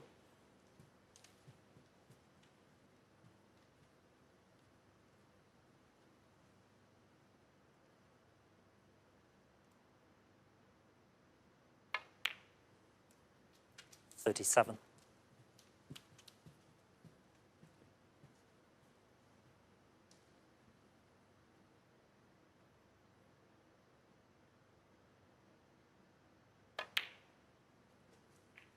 41.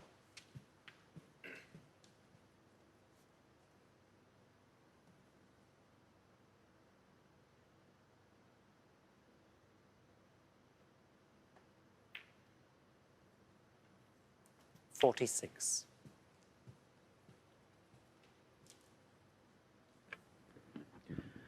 'With the split of the 4 reds, Williams was undoubtedly unlucky. Mark Selby. The clearance he left in practice was routine, but there's nothing routine in a big match like this. Selby's done well to hit the front at 3-2.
What a tussle this is at the Champion of Champions.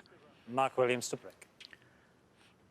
These two are recognised tactical maestros, not including break-off shots. But in the match as a whole, we've only seen from both players combined, 9 safeties, not including break-offs. It's been really fluent. Quality stuff.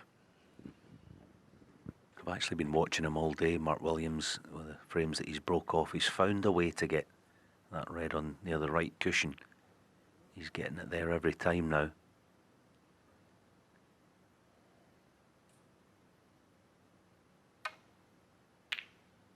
By putting the cue ball right next to the brown, he's hitting the pack with a glancing blow.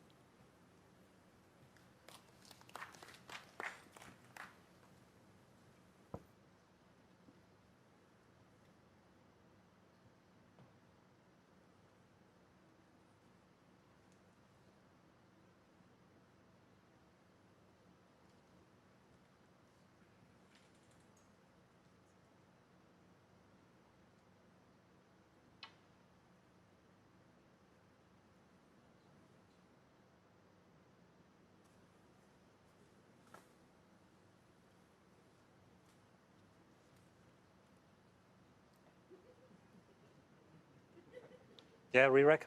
Thanks, guys. No messing about from either of the two players or the referee. It was a prime candidate to have the balls re-racked. They were going nowhere fast. Yeah, absolutely. It also gives us another chance as they have a wee bit of a conflab there between the two of them, and a laugh and a joke.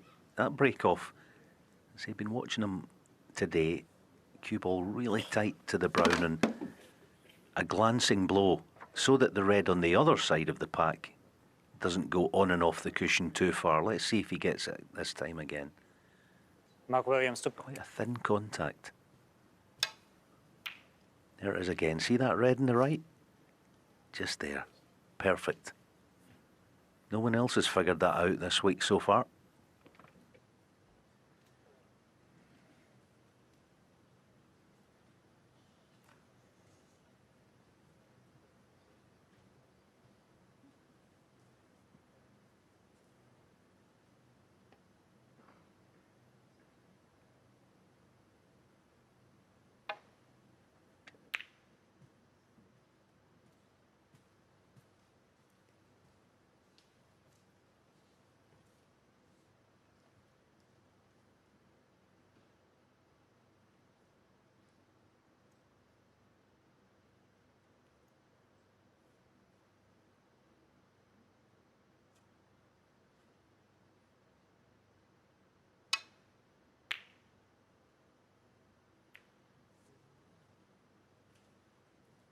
Now his long game's been pretty good today. Mark coming in. Expect him to have a go at one of the two on offer.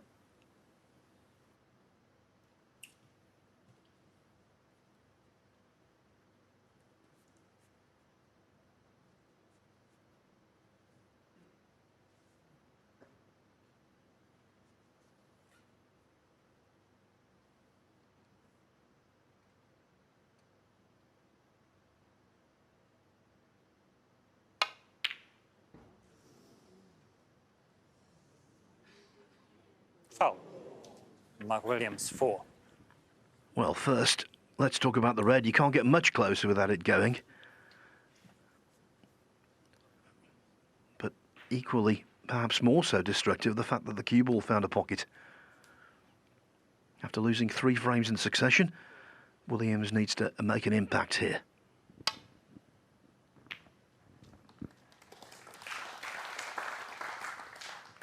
One.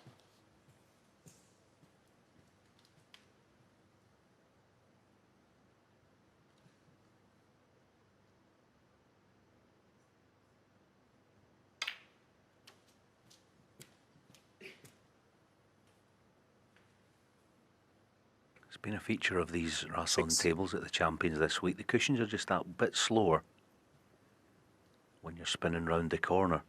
Short again.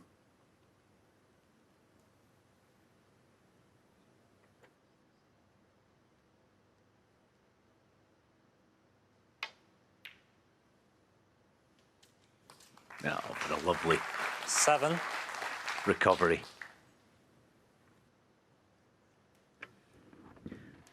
That's his stamp, isn't it? That's his forte, that kind of floating, understated, calm shot. No one rolls them better than Williams.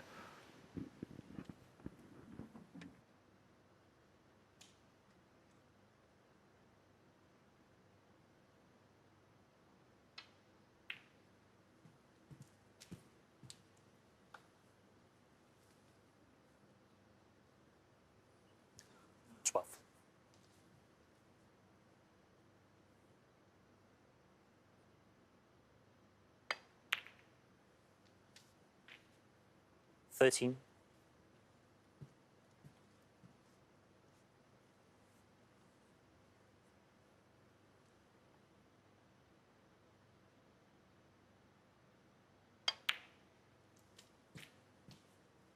Now, does the black go on its spot with the yellow spot available? It does.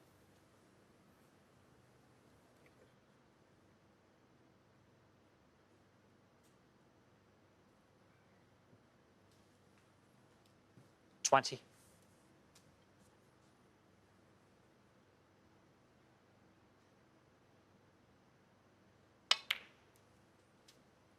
$21.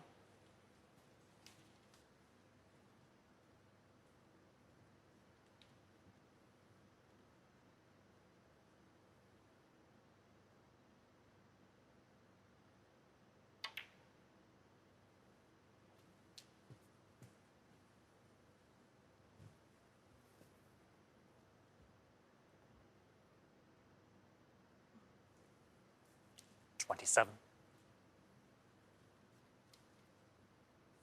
Okay, now just got to inject just an ounce more pace in this to get nicely above the blue spot, because it's critical the way these reds are that he gets a good angle.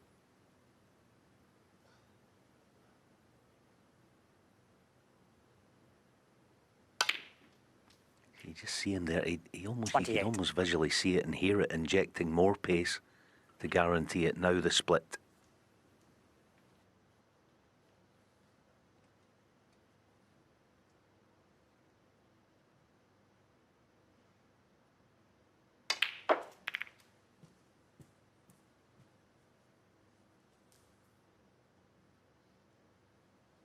$33.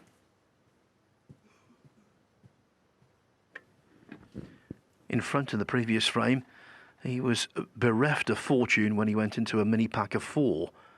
This time, obviously could have been better, but at least he's got one red available.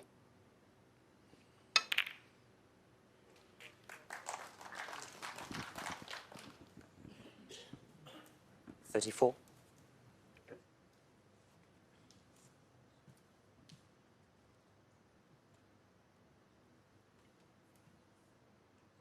It was a brilliant pot.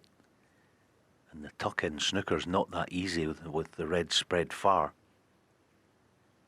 The brown to far corner looks to be the shot because the pocket is not massive, but it's bigger than if the red weren't there. Wouldn't expect him to miss this. Yeah, good shot.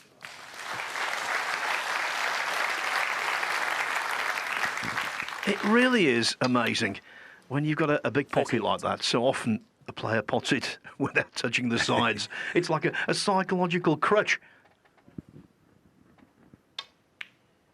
Yeah, as a player, actually, you're almost 39. A bit gutted that you didn't in off the red, because that's what you're playing in some way. But yeah, going along nicely, plenty of reds in the open.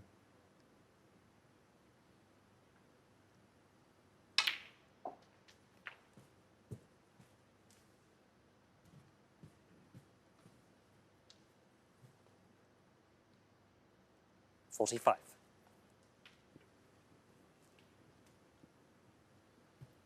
Yeah, so just checking the scoreboard, no problem really. The only one thing, 3 red blues, he'd be 67 in front with 5 left. 46. Just to bear in mind, the 5 difficult reds.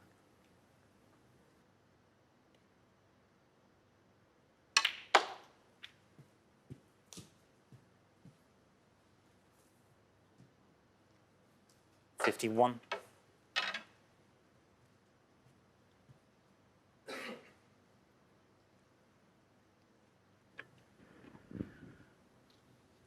The veteran who turned 50 in March has now put together 4 breaks over 50 this evening. 52. Oh, what a bonus that was. He tried to lift that red and he's landed absolutely perfectly on the pink. And numerically, as I said, the fact that he had the pink and now so any red and pink or blue, and the frame should be his. 58.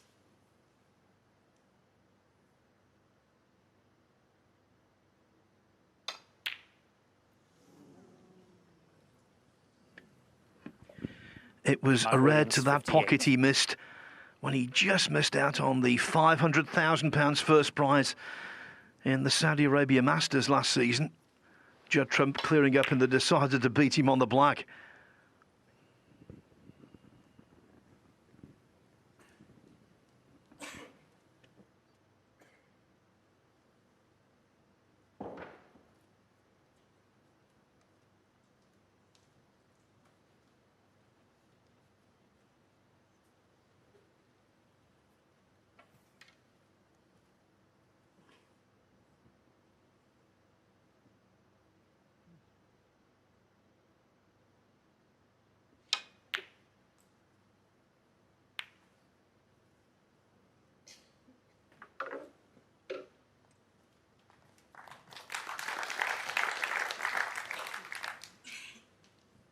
Yeah, no, he hasn't left the red direct, but will Mark risk the pot cushion first?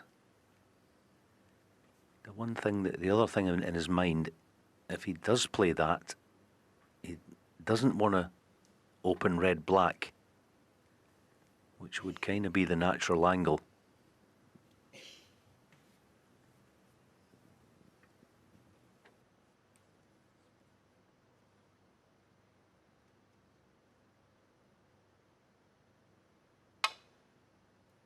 That's why he played it so softly. Good thinking.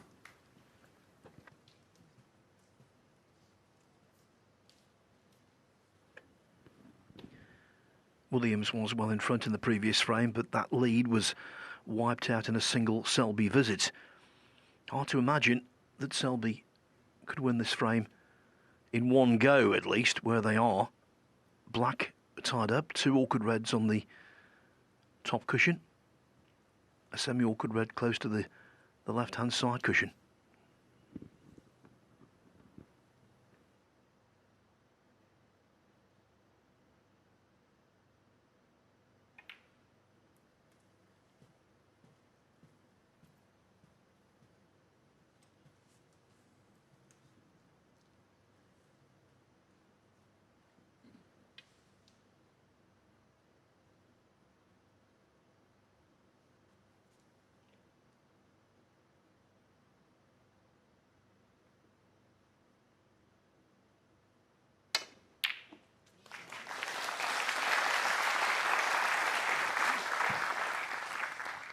One. By Selby standards, the safety shot was not the best, but the pot nevertheless from Williams deserving of praise.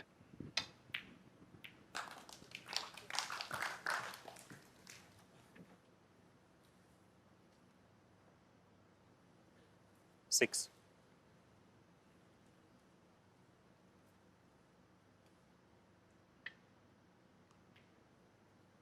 It's just though that he's so smart, Mark Williams. Mark Williams, 6. The shot just a second ago with the cushion first, he didn't play it with any pace because he just will not open up red black. He just won't entertain the thought that it's even a possibility.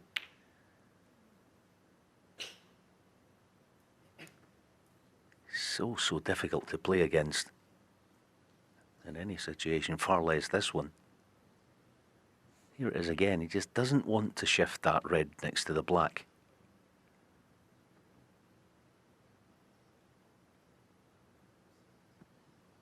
because he's seen it all before. He knows what can happen.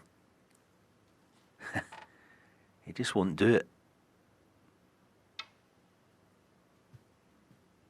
He doesn't even mind leaving a red. Very clever shot.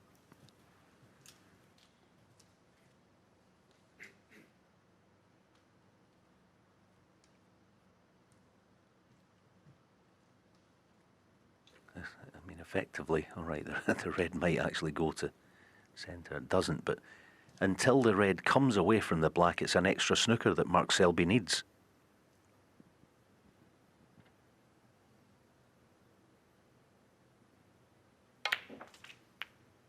Fantastic. What a match this is.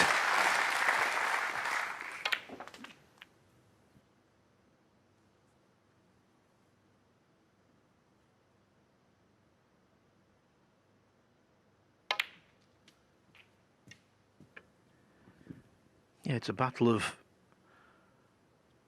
8. Former world champions of the multiple variety, but also a battle of wits.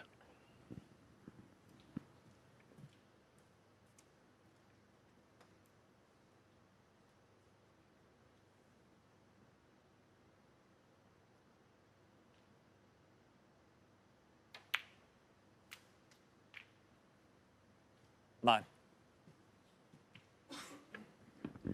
Potting the pink will be no material loss. And getting it on its spot will be a material gain.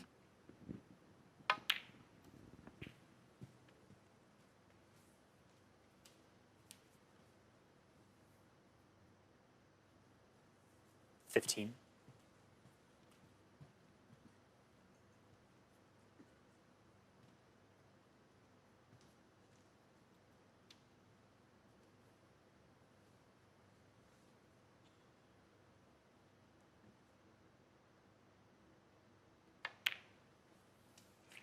$16.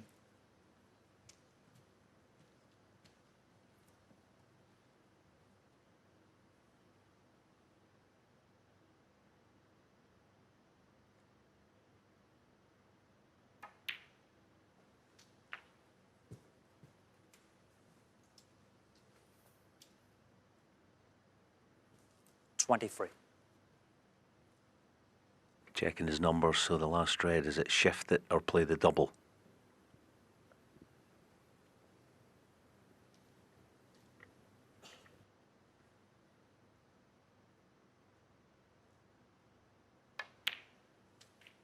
$24. Yeah, I would suggest double as well. It's actually a bit more difficult to shift, the fact that it's a couple of ball widths off the side cushion, so just high of straight on the double. Perfect.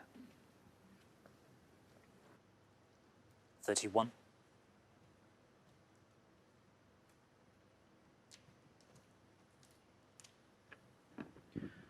There are no stats kept for most frames won by players having needed a snooker, but I would hazard a very educated guess that if there was a list, Selby would be very near the top of it. Yeah, he's not playing it, just trying to shove the red against the blue and get the snooker. Not this time. Mark Selby. 31.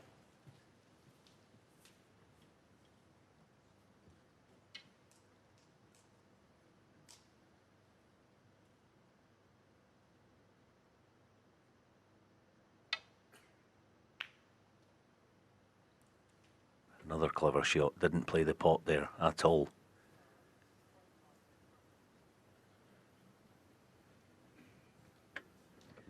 Still a relatively short frame, but it is the lengthiest of the match so far.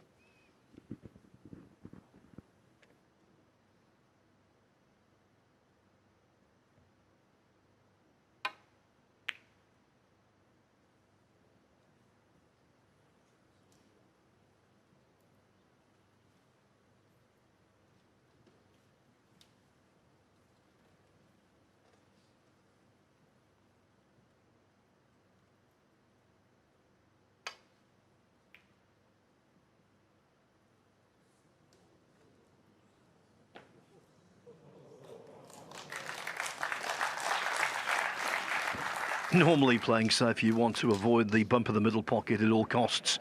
Occasionally, it's your friend. Mark Selby there. He was staring him down as he walked down the table, and Mark Williams was having none of it. He's still at it.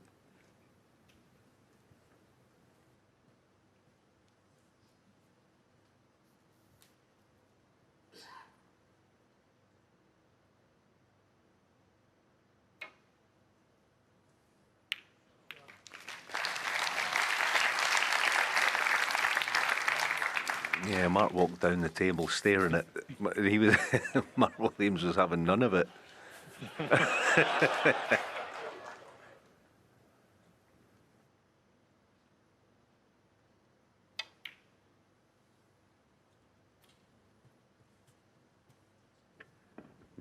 Yeah, for once the jester didn't get the last laugh there.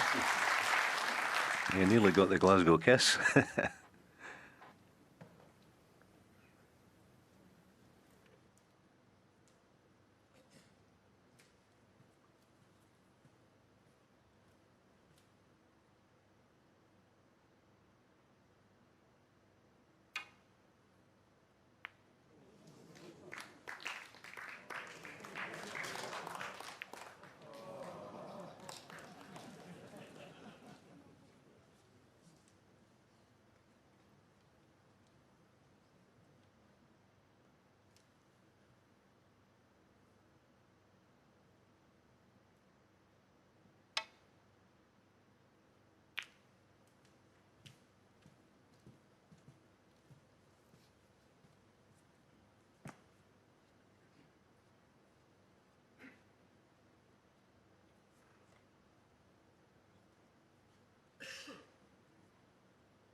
When Williams came up short in terms of putting the frame away in one go, at the very least you knew that Selby would make life difficult.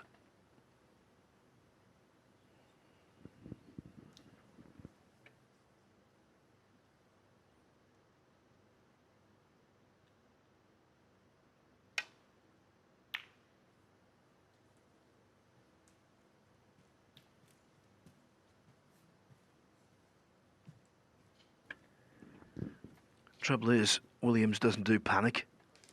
He's unfazed. And he's got patience to burn.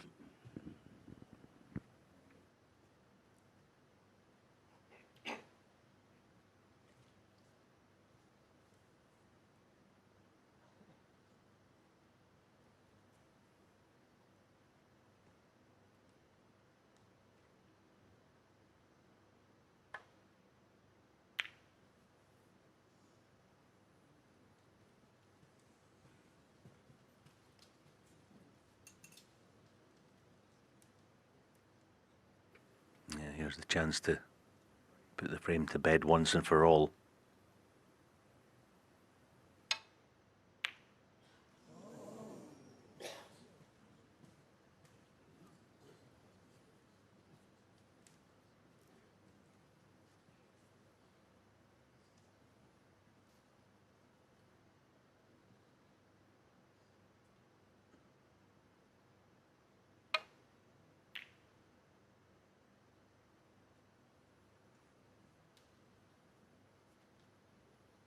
Brilliant again. That's the thing about these two, when they start playing tactical stuff, it's like playing against the mirror. Both as hard as nails. It's like, welcome to your own world. Now then. Mark Selby 4. This frame has taken on a very different complexion all of a sudden.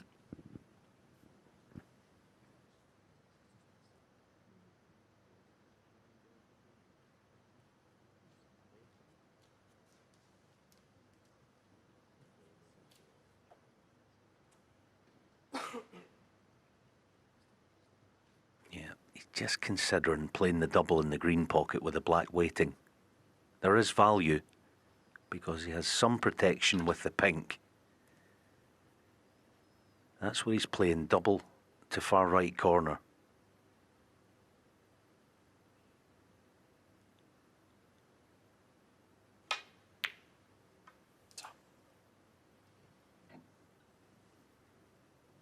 And he's got second prize. Good thinking.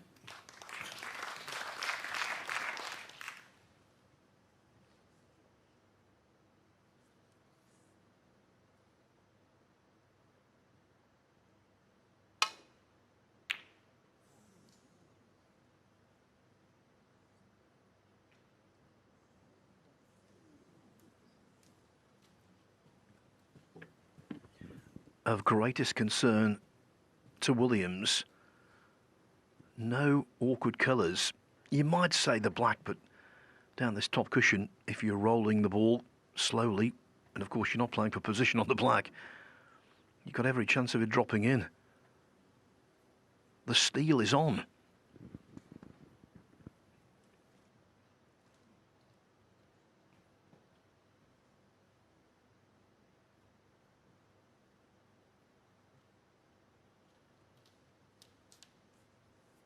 Decision made then. He's going to have to go really deep on this cue ball to screw it on an offside cushion and in behind the black spot itself. There you go. Can he find a top pot? Oh, wow, brilliant. New favourite. If the black goes in, he should clear. What a turn of events this could be. Yeah, chip this one in that awkward final black. That problem has been eradicated.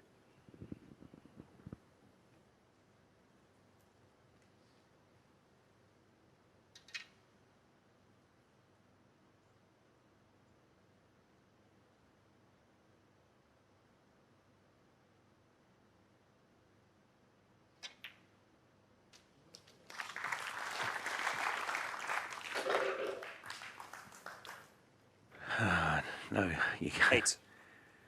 It never ceases to amaze with these two. You can now understand that the concern about 15 minutes ago that he had when he was, what, 68 in front with 5 reds left.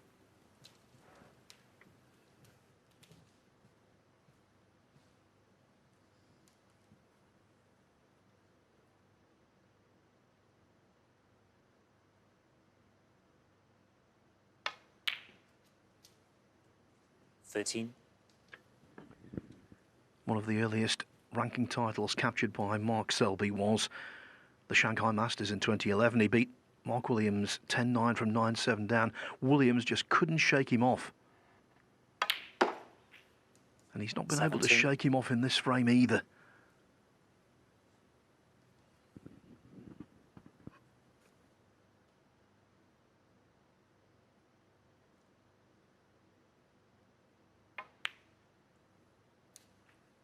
.22.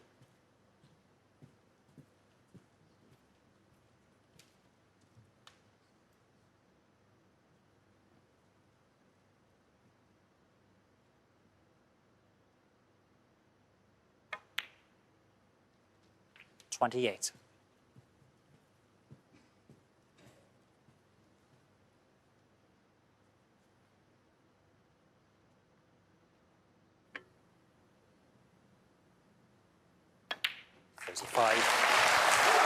That, again, from Mark Selby, was the great brain robbery. The mind is superior when it comes to tactics. Boy, what a player, what a competitor.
gargantuan frames when it seems as though he was going to lose them. They tip the balance in terms of momentum. They boost him. Thank you. It's the 7th frame. They act Mark as a Selby to blow break. for his opponent. Basically, they're worth 2.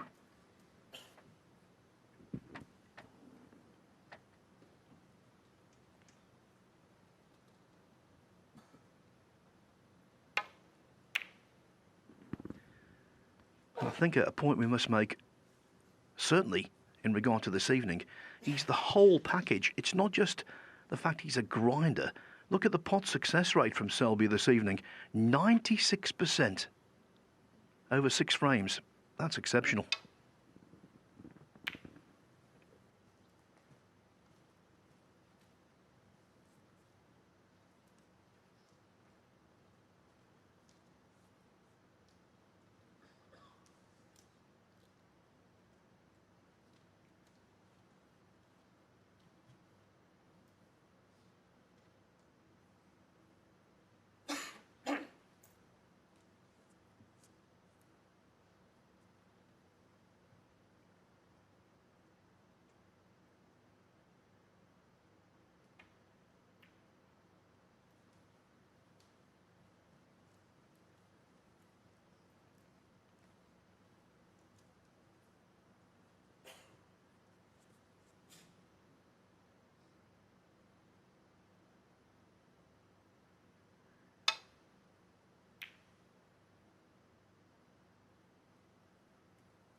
One.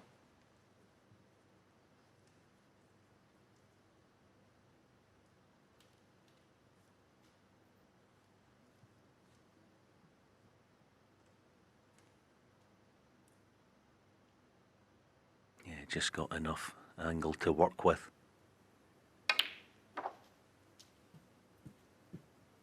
Oh, and he's played that to perfection. That kind of tells us that the black surely is on to right corner.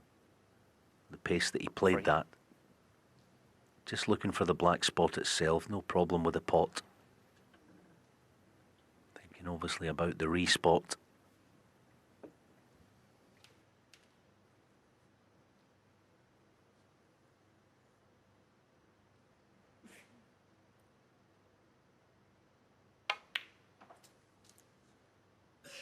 Four.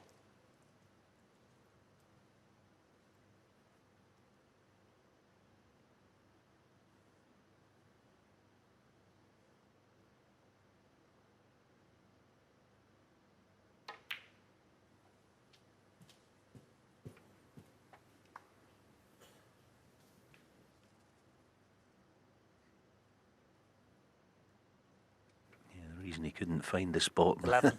the black was on it, which suits him just fine, thank you very much. Yeah, what a blow, wasn't it? Winning that previous frame, momentum again with the hometown hero.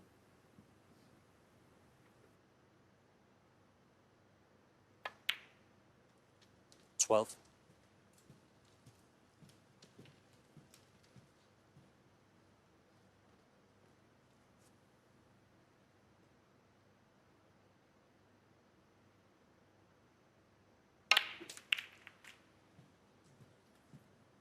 Now, does he have the red? Oh, he's going round quickly. That tells us he surely must be on it. 19. And he is.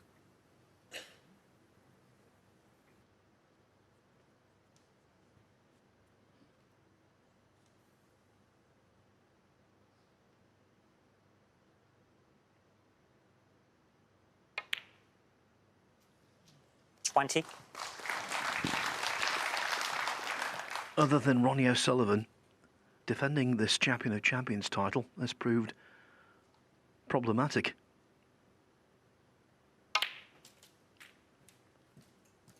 And Mark Williams, the current title holder, you have to believe the way things are going, the crown is slipping.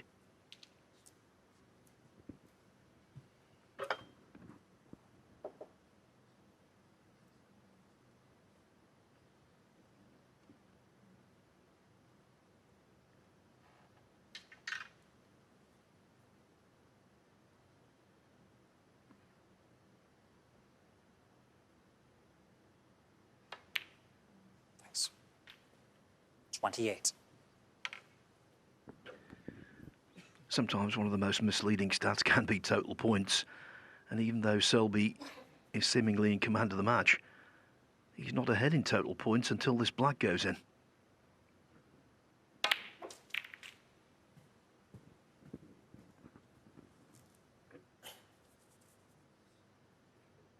Nothing doing this time. 35.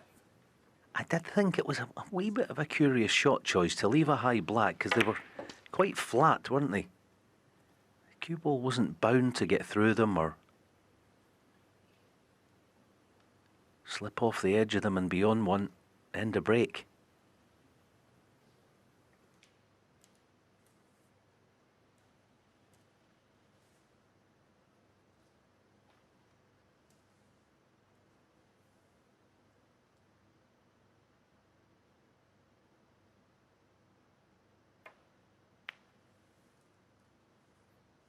Mark Selby, 35. Well, he's left a red that he didn't mean to.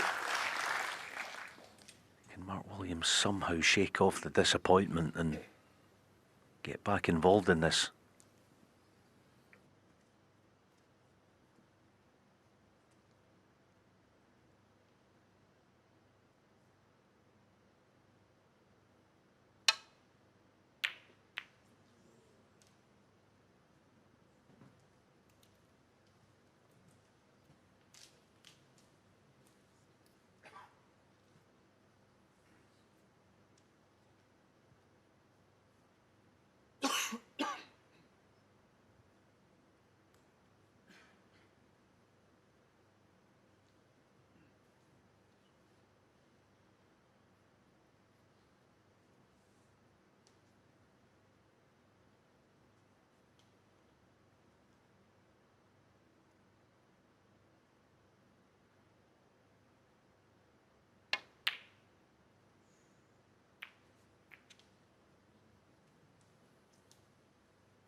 Given where the balls are, the first mistake, or indeed the first flash of inspiration, could well be decisive in this frame.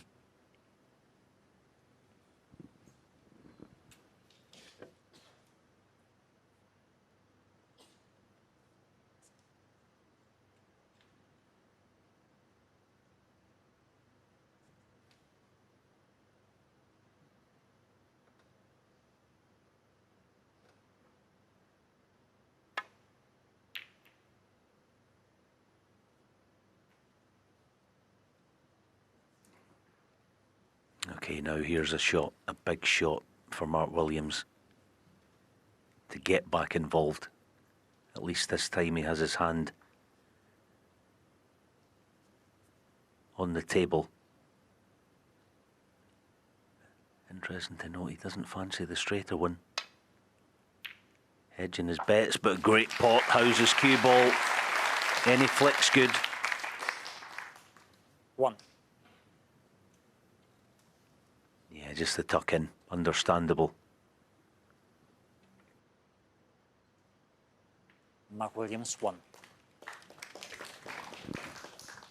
It might have seemed nothing, but even that little coax up to the yellow was well played.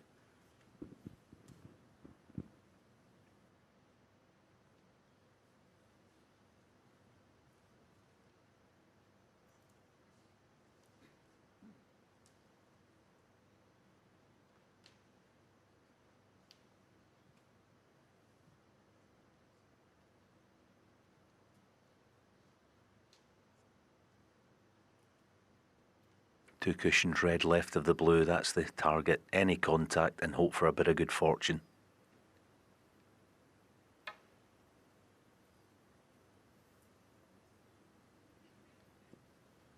Foul and a miss.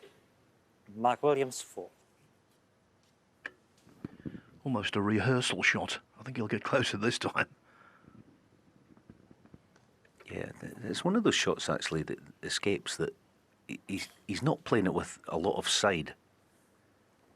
Which actually makes it more tricky to judge. Yeah, that's what I say. Yeah. You want to check whether you could see that point?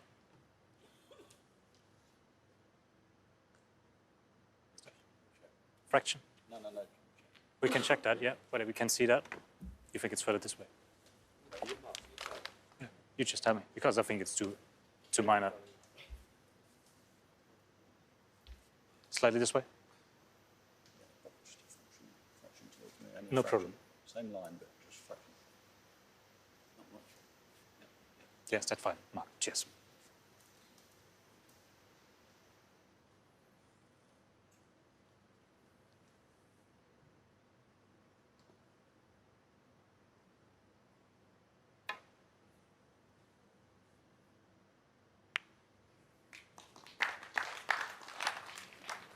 Great effort, unlucky.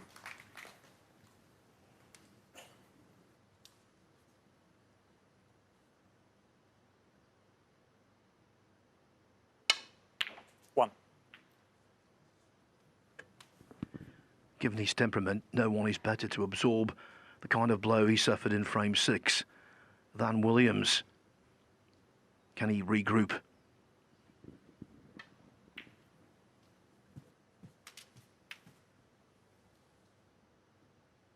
Six.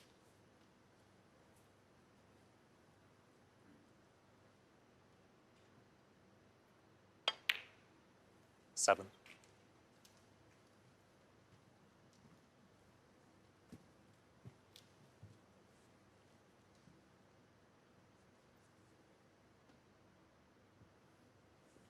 Yeah, can see that. Yeah, no problem.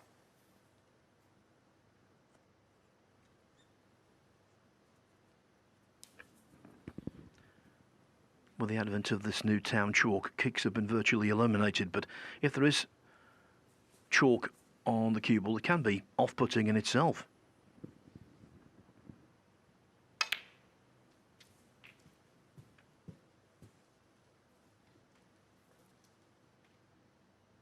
$14.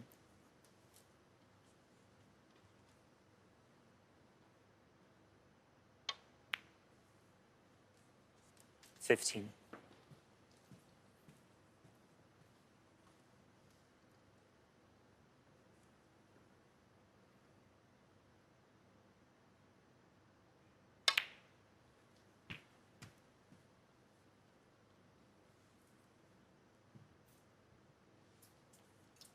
$22.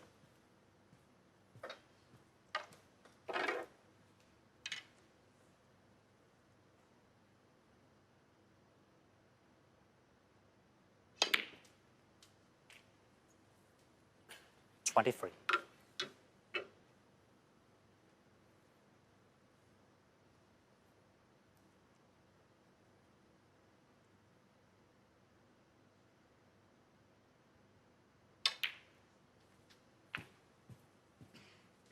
Now that kind of tells us that he's going to promote at least one of the two together 30. when potting this.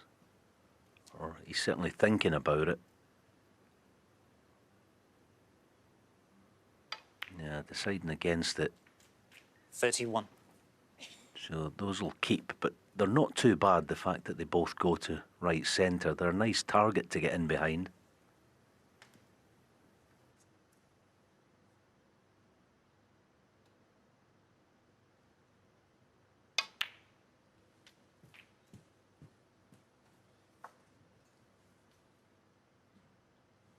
38.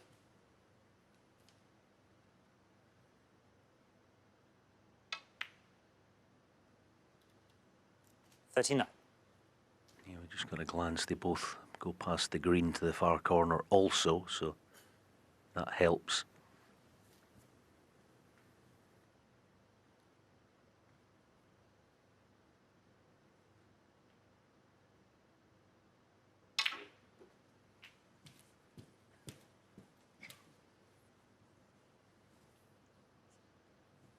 $44.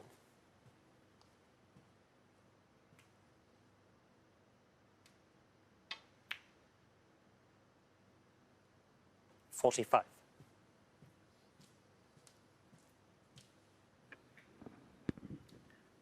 Biggest shot of the break coming up.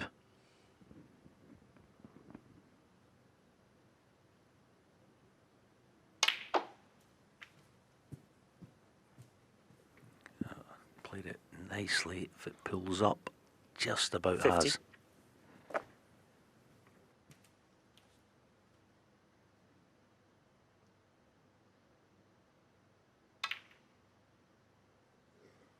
$51. The way he's picked these apart has been outstanding, again, given what happened about 20 minutes ago.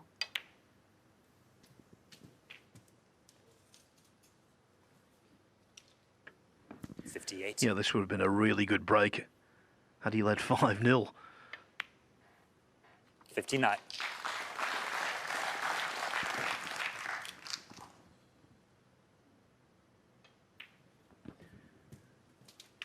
It's a given that players on the tour are 64. skillful. What sorts the champions from the rest? Being resolute. 66. And Williams has been that as a pro now for 33 years.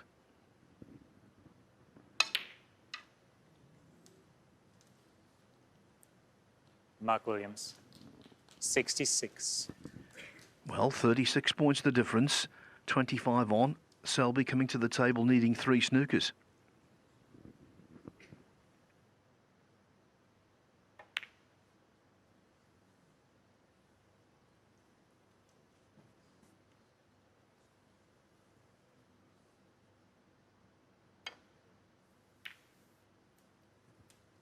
Frame conceded.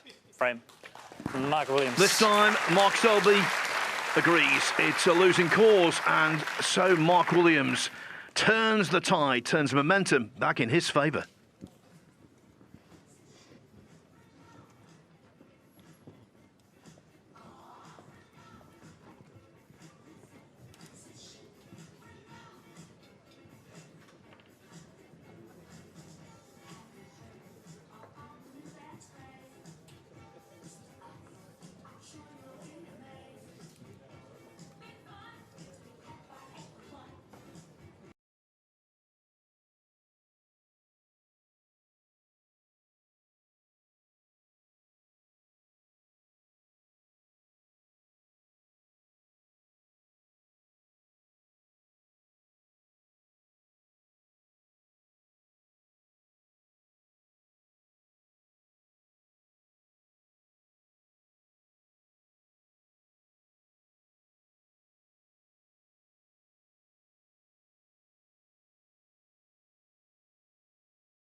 the climax of the event over 19 frames on Sunday.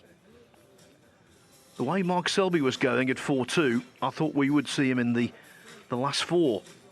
He's still in front, of course he is, but I think the question mark has now reared its head because Mark Williams did so well to win that 7th frame, Alan. Oh, he certainly did.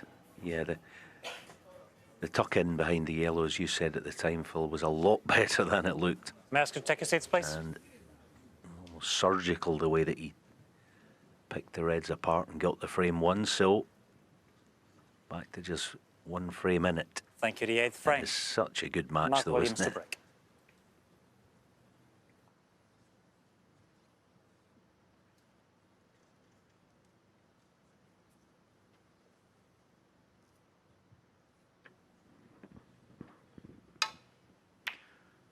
Williams took on a little nutrition in between frames. The way they play tonight, you can understand why they've won so much money in their careers. By being in this round, Mark Selby has taken his prize money for the season over £200,000 for the 18th time. As for Williams, well, by being in this round, he's taken his seasonal prize money over £300,000 for the 10th time. Yeah, just worth noting the break off again, the red near the right cushion. That's what I was kind of driving at a couple of frames ago. It creates a major problem. So much so that Mark's taken on the outside red of the two and going deep with power.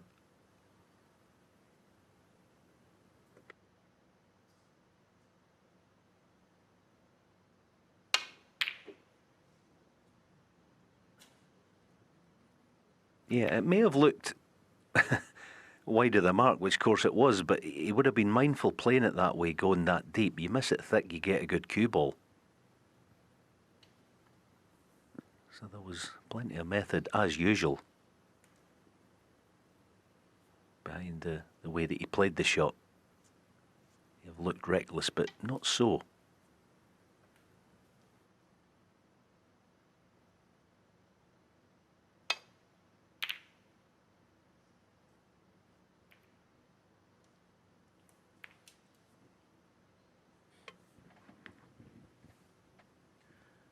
The live pot success, i.e. when frames are still very much up for grabs. It's identical, 94% each.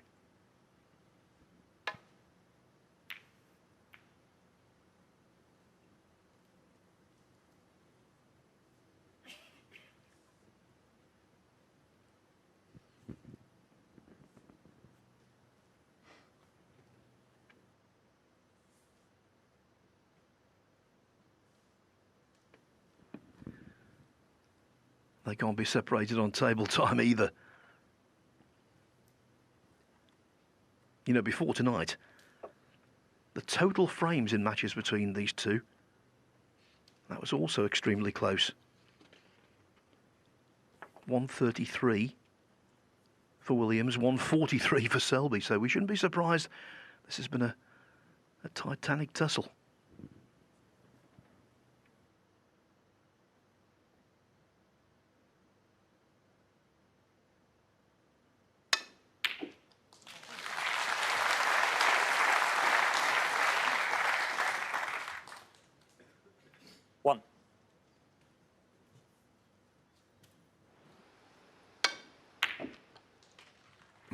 What a pot. It's not that often Mark comes out swinging in that type of shot. He'll be a bit disappointed at such a quality shot is not going to come to much in terms of scoring. But it has gotten him out of a wee bit of trouble initially. Of course, careers evolve. When he broke through in the mid-90s, he was an absolutely dynamite single ball potter. He used to knock those in for fun, break opponents' hearts.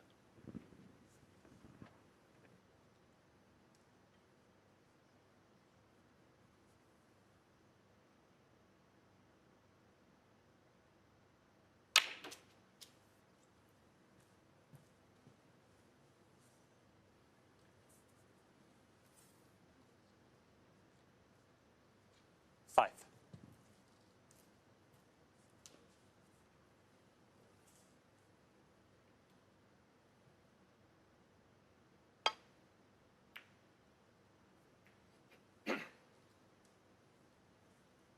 Mark Williams, 5.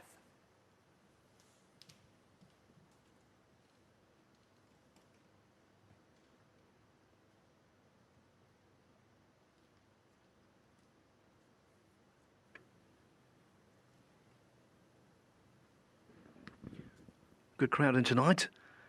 Many of them, no doubt, supporting the local hero.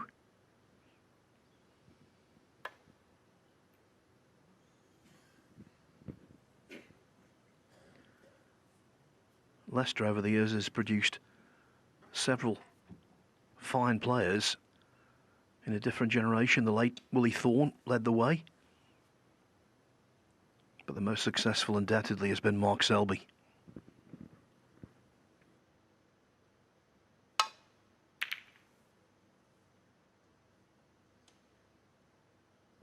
Look at this. Wow. I mean, played to perfection. He's not even playing that to get the cue ball on the baulk cushion. He's playing to get it touching ball on the green.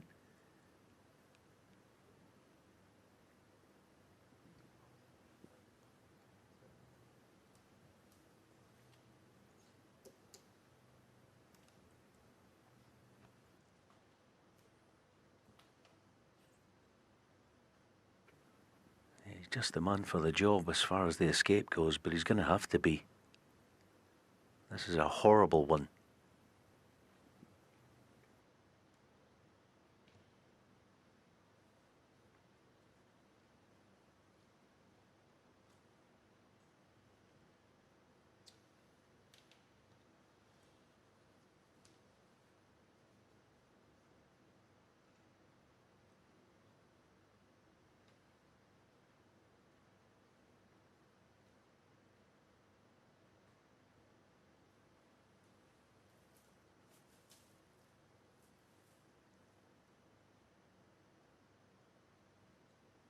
Yeah, worth another look actually, because he plays it 4 cushions, looking for that bounce off the 4th and just nestle in behind it, exactly as played.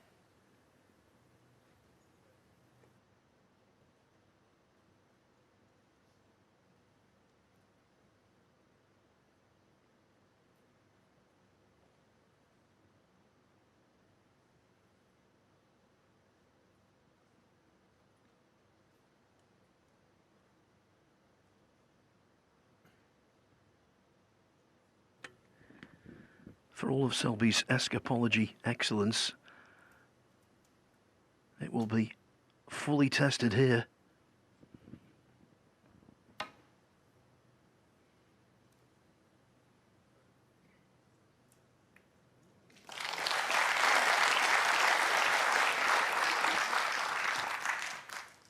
Good hit, and it's not the worst result. The black's no good.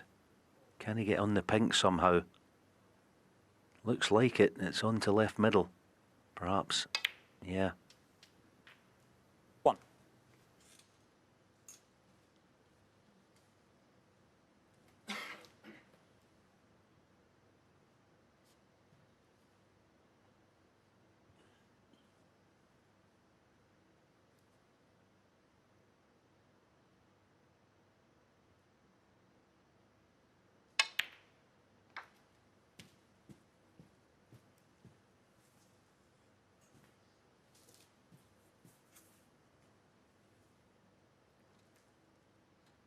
Seven.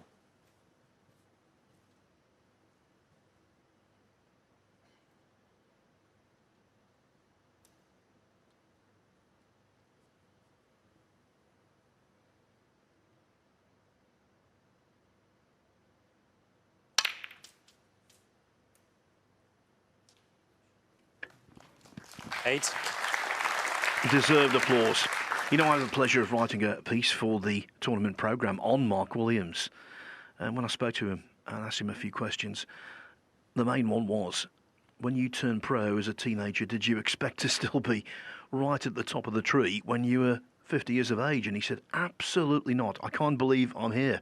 Well, I'll tell you why he's here. He's an all-time great.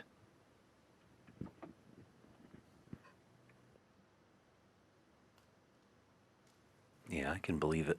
I remember him in the local club around Bargoed, I think it was, back home.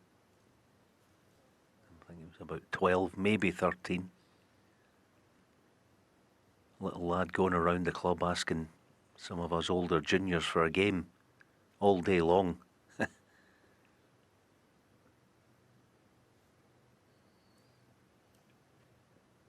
handy that he's so tall and being a left-hander, an easy reach just killed this cue ball. Now, worth noting, the black doesn't go at the moment, so the key red is the one that's touching it, if he wants to get that in play.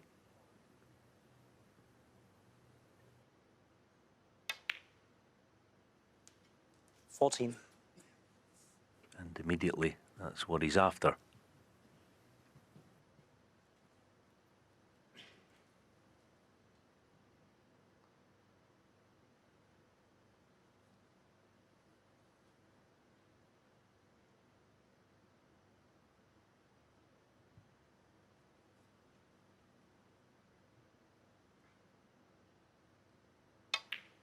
I understand totally that he didn't play on it because it was a wee bit risky. If he'd landed straight on the red, 19. It was no good. So, just deciding to wait it out for the time being. 20.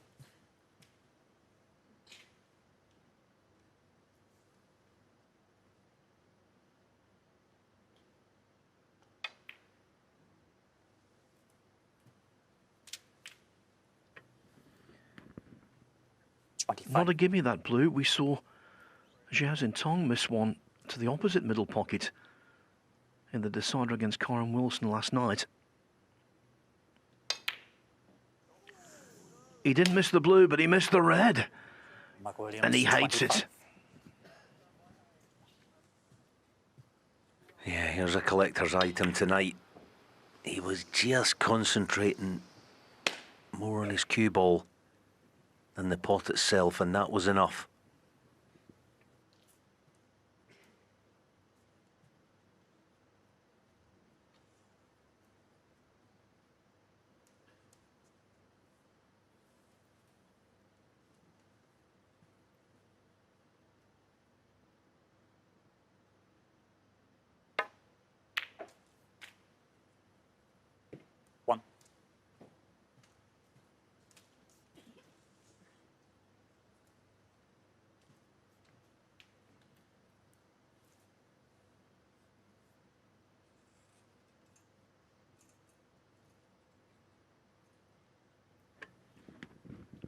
Pre-interval, the snooker was relentlessly terrific. Post-interval, the standard's been fine, but it's been appreciably more tense.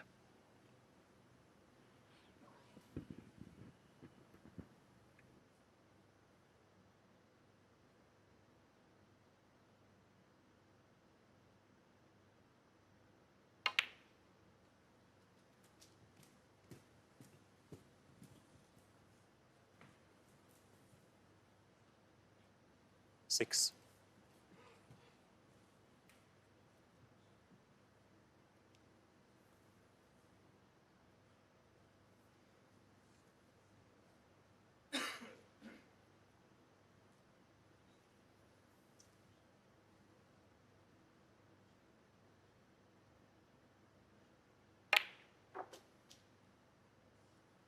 Seven.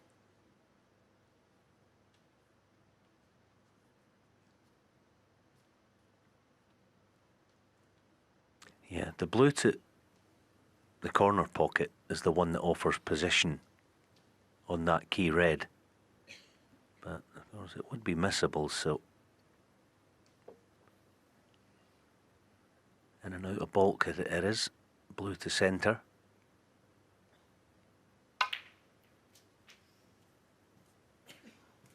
Well, he's going to be in one of the two reds that surround the black But again, just worth noting, the black does not go to left corner, so it'll be back up for blue.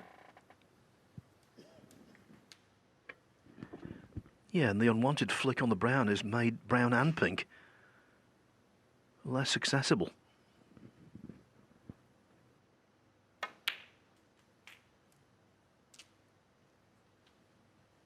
$13.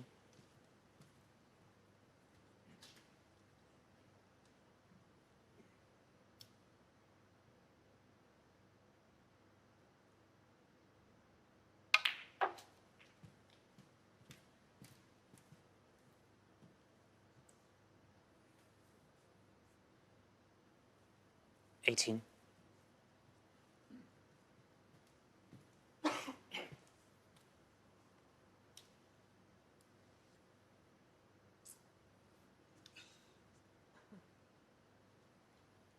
Yeah, again, just the soft cushions kind of doing for him there. At least I suppose the green being where it is, it makes this shot certainly not easy, but easier, the fact that the green is waiting.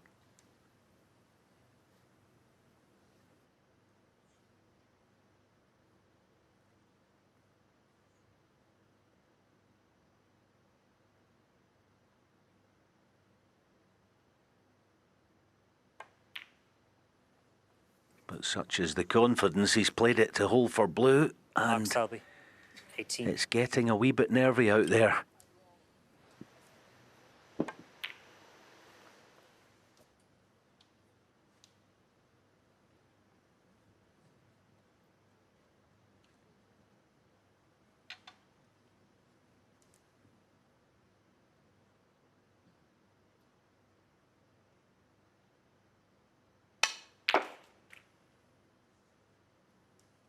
One.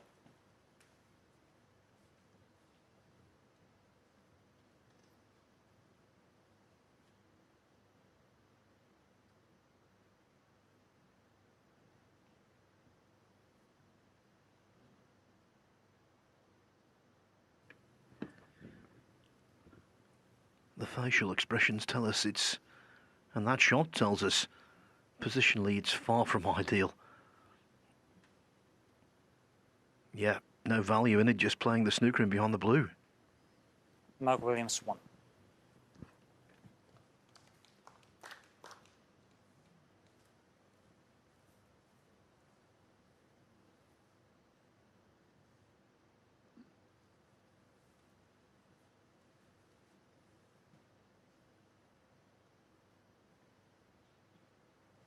Yeah, he's got to somehow play to drop on the red that's touching that black.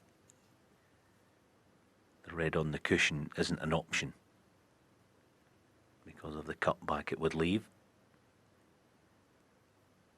This has got to be the touch of a surgeon to get touching ball on the red, because he could be in trouble with any separation.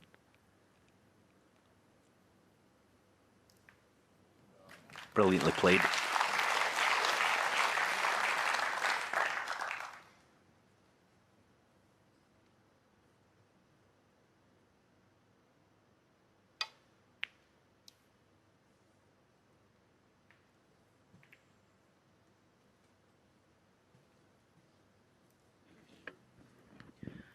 And in one fell swoop, the table becomes so much more open. Awkwardly located red removed. Pink and brown split up.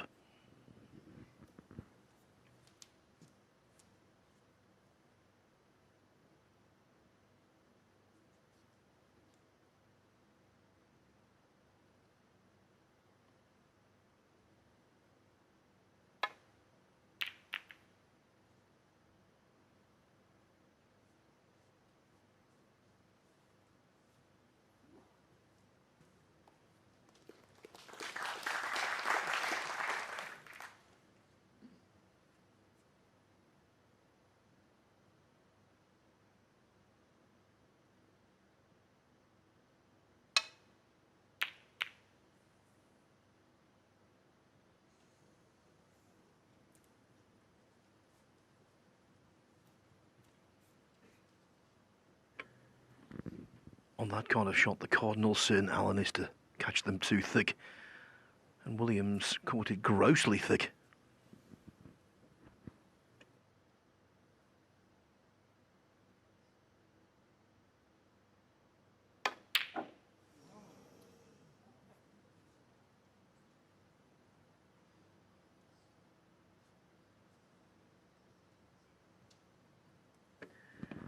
Just how it works sometimes, the Williams error goes unpunished.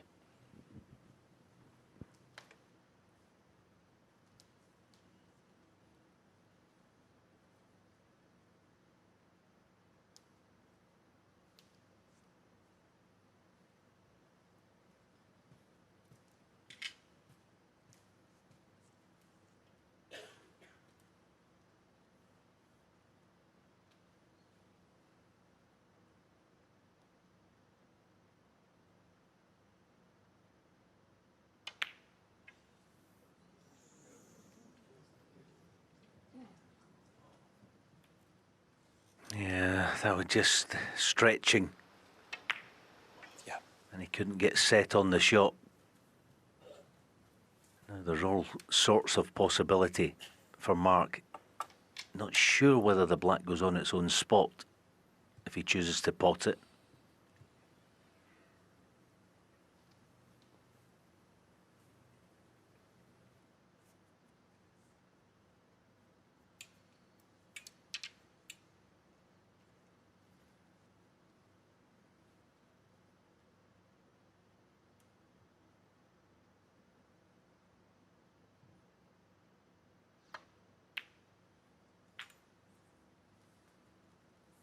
Yeah, I think that's why he played more on the blue than the black. He has choices, obviously, but One. it just depends if he feels where's the black going to go. Is it going to go on its own spot?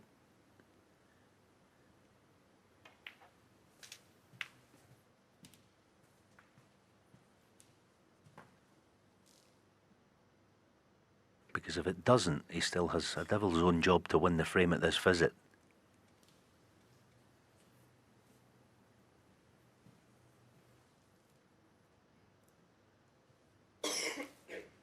Eight. So I was just a wee bit surprised he didn't consider the blue off that last red anyway. Get to work top side as usual. No.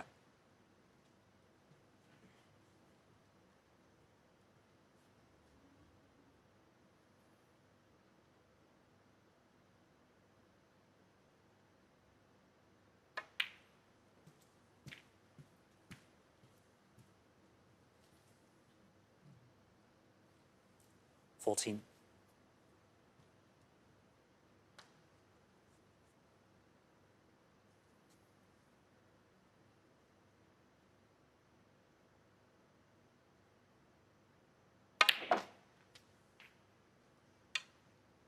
$15.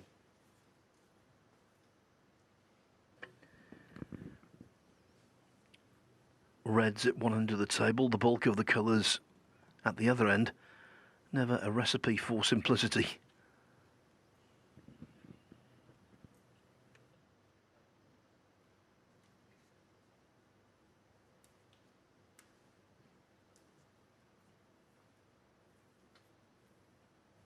Blue ball.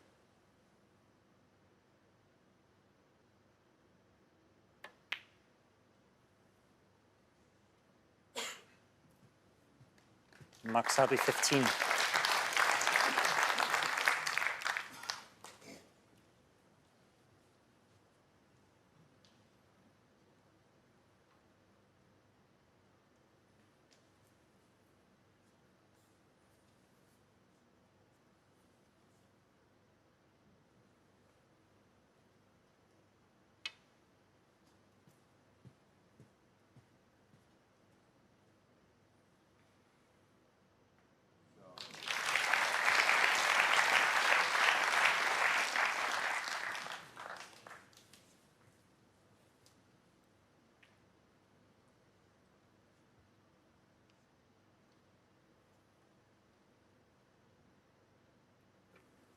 drop in behind green again.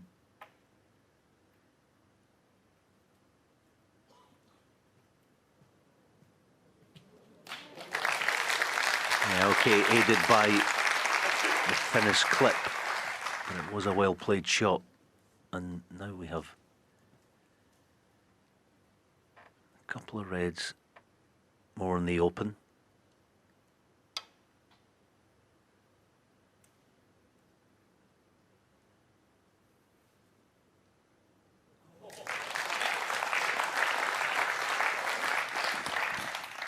That rub on the green was a rub of the green.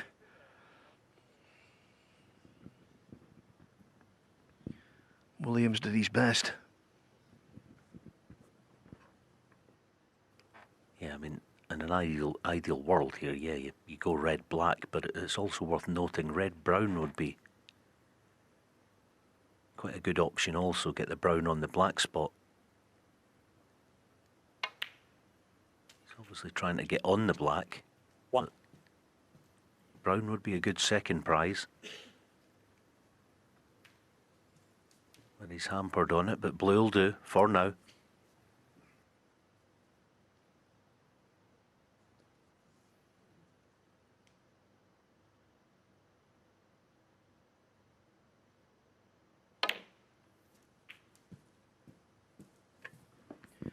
Another positive there.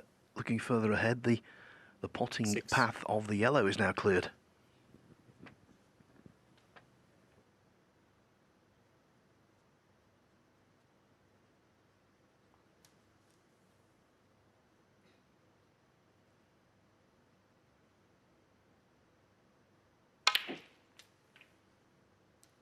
Seven. Terrific shot. Now, does he fancy the red along the cushion with a bit of pace? Or does he even perhaps try to shift it? Well, he's going for the ultimate prize, I suppose. Get the black back in his spot and get right in behind it.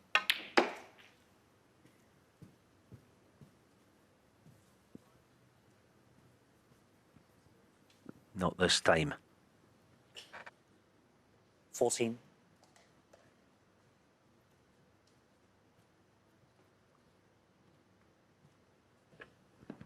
Some big targets here, though, to get a villainous snooker.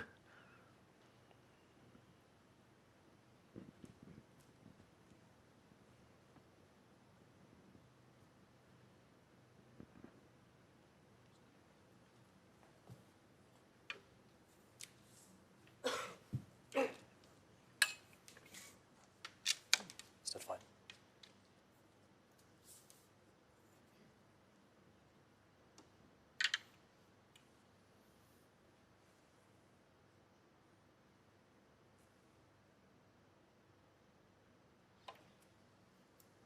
Got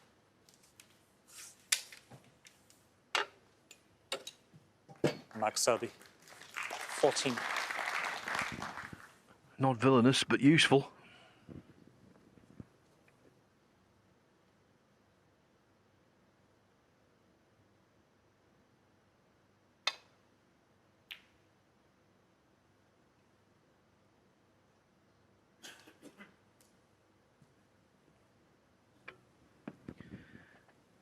It's been a match of two halves, this. Before the interval, a potting fest, a break building festival. Average frame time just over 12 minutes. Very different in the second half of the contest.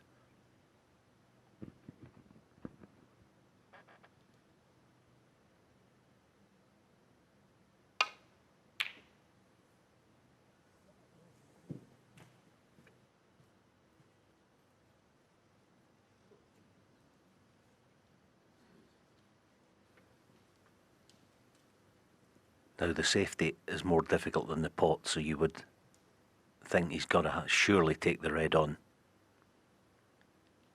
Can he somehow find his best piece of cueing? But boy, this is a tough one. Looks like he's stuck it, barring flicking the green. Oh, at least he hasn't done that.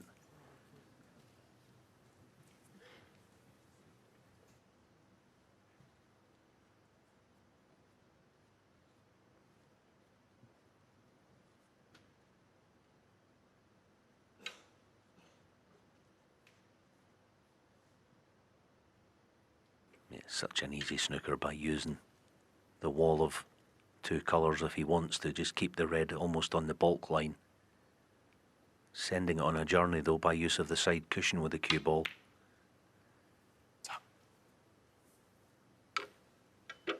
Yeah, well done.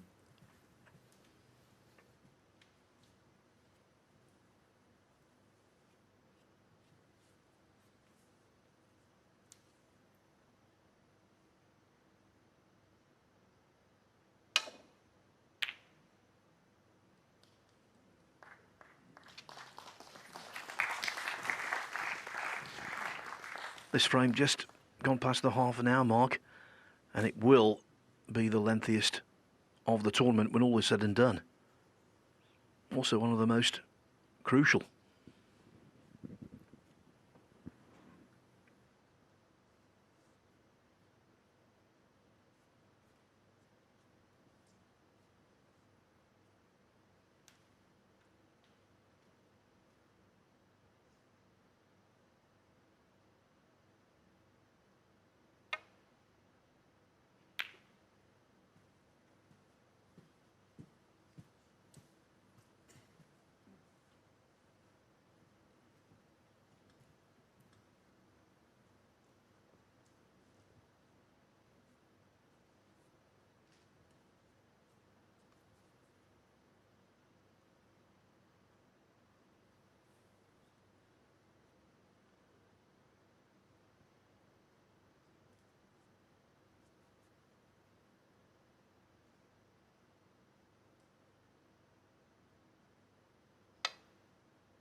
One.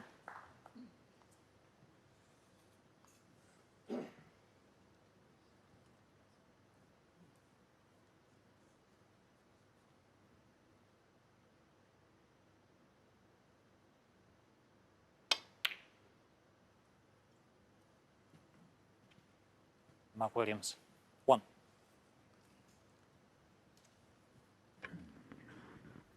Trailing by 15 there. Williams knew that by playing that shot, he hadn't only got to be precise with the cue ball, he needed the pink in open play.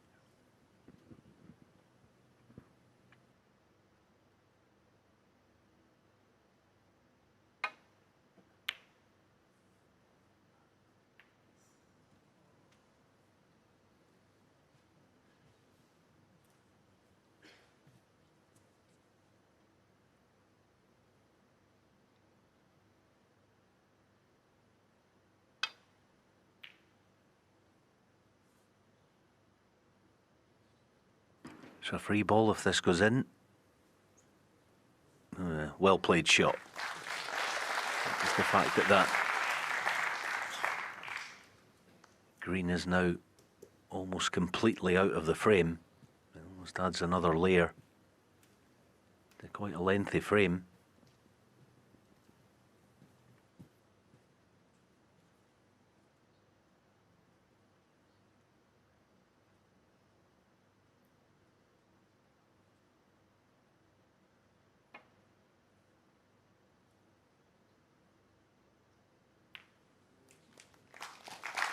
But there is a way in behind it, and Mark will be playing it either that obviously or to dislodge it.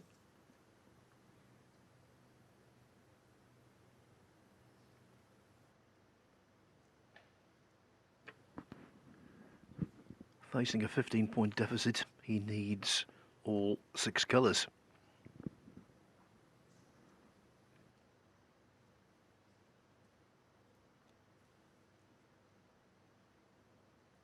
Yeah, the temptation to play in behind it is twofold. He can land on it or land it in such a way where he can put his opponent in heaps of trouble.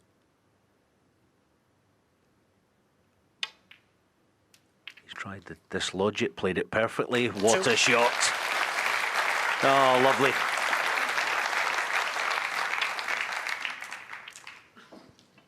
He weighed up both options, and in the end he picked the correct one.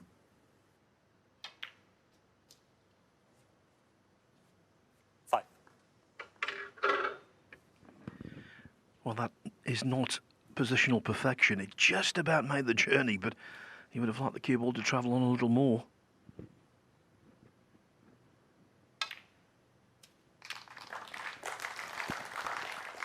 Tricky one, negotiated.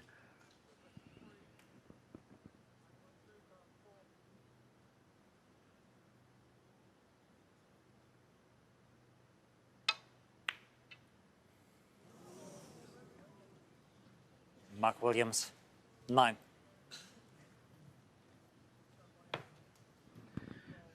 Alan, it's been a frame of errors. That's why it's been gripping.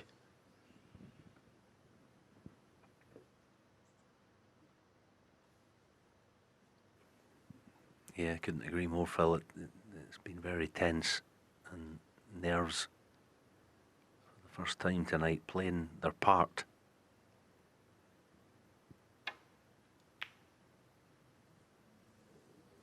Another mini mistake, but okay.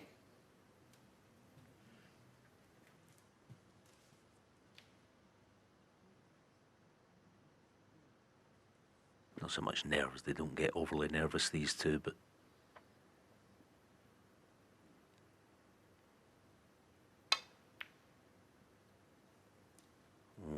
now then, that is poor for Mark Williams.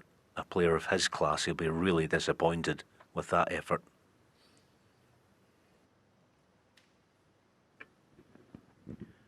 Selby needs blue and pink.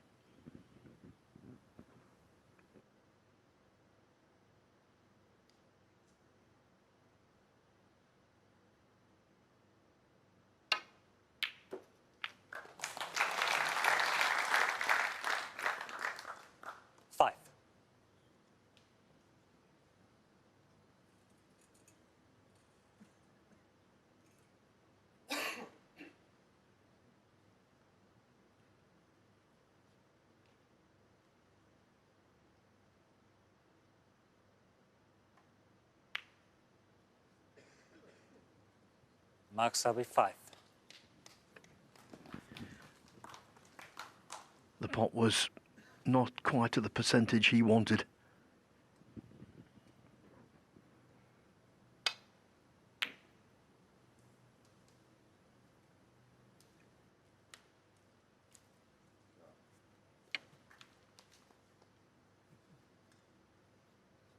Straightforward safety this time, twice across table with pink in behind the black spot.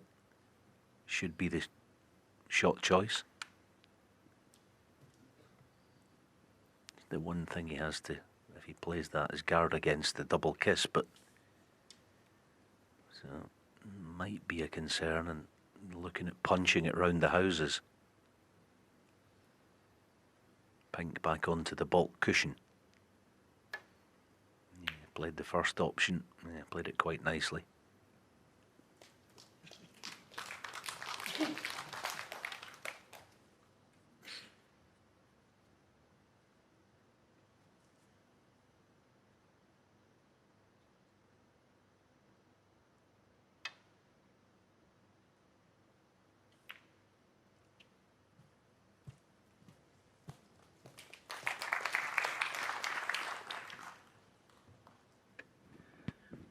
Playing a shot like that, you have to trust yourself and the table.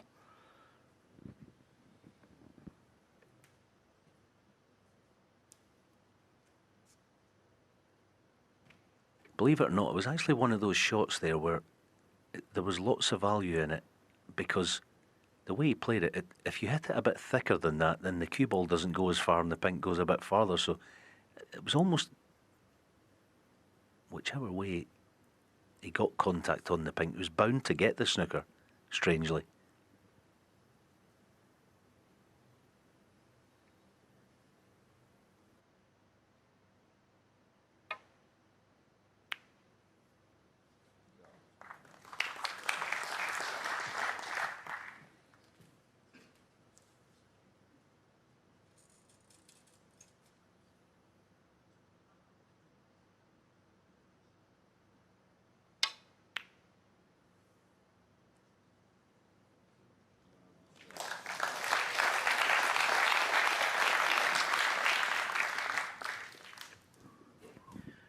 No one's better at escaping snookers than Selby. That's been established time and time again. But even for the great man, this is worrisome.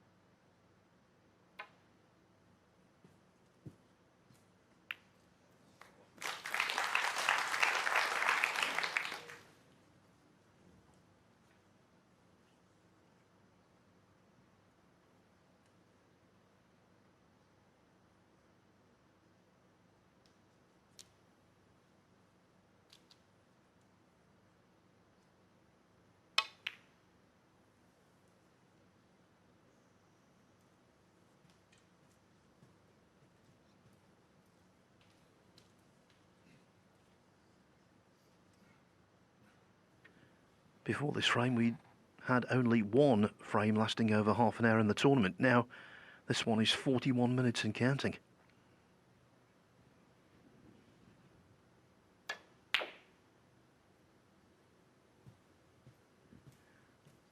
One of these is going to be very dejected to lose it, having invested so much time and effort.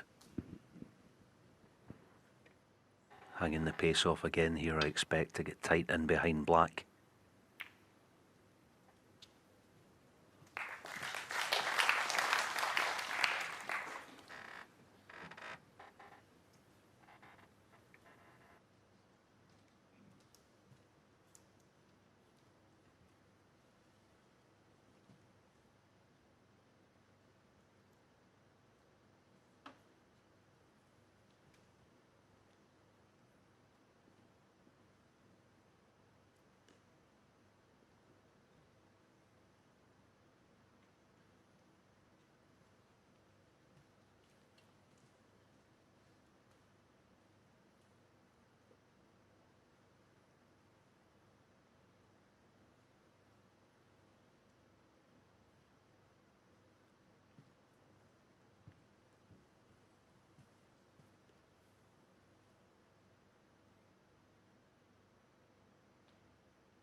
Well, he's known for this kind of thing, isn't he?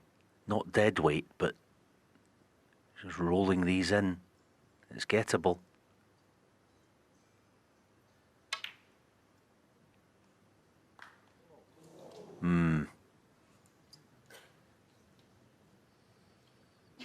So, the biggest shot of the match for Mark Selby, certainly, to go one up with a possible, sorry, two up with a possible three to play.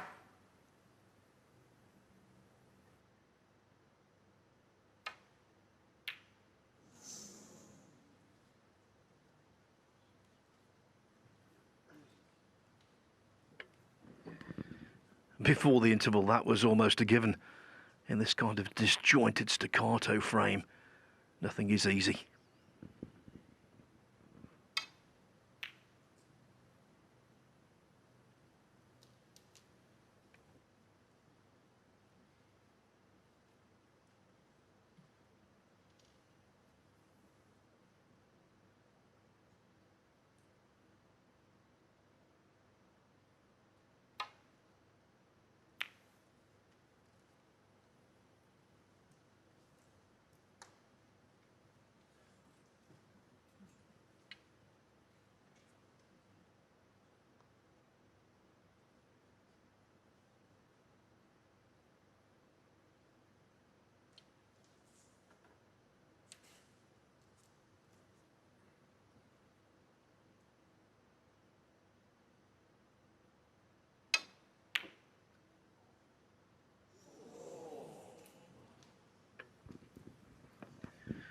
So inventive, so close, but at least the pink is squirmed away.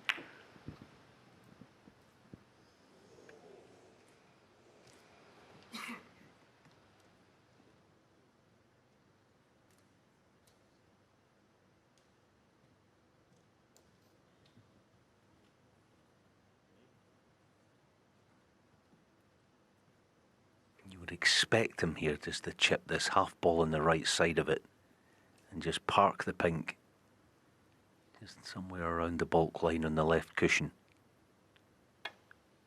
Played it with pace. That was a wee bit risky. Double kiss. Here's a, well, it was about the same, perhaps a half chance. Now, will he be tempted? He might well be. Just the very fact that he needs both balls, he might find this hard to resist.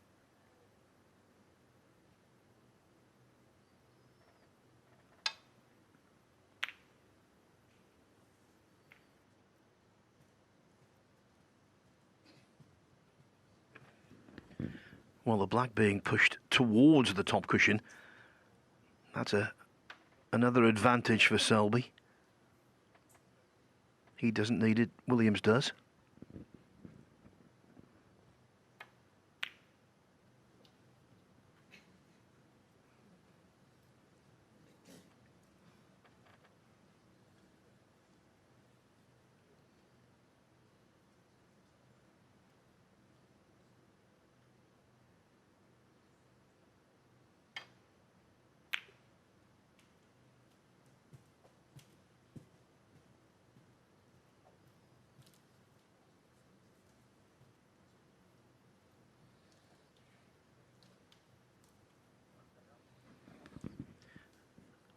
That was the 20th shot on the pink.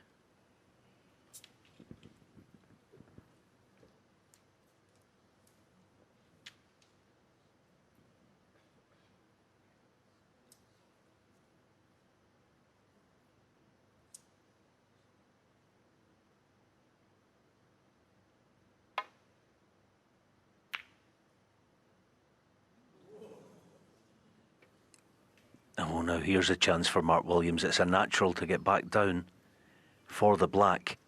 It actually looks a perfect path if he gets the pot.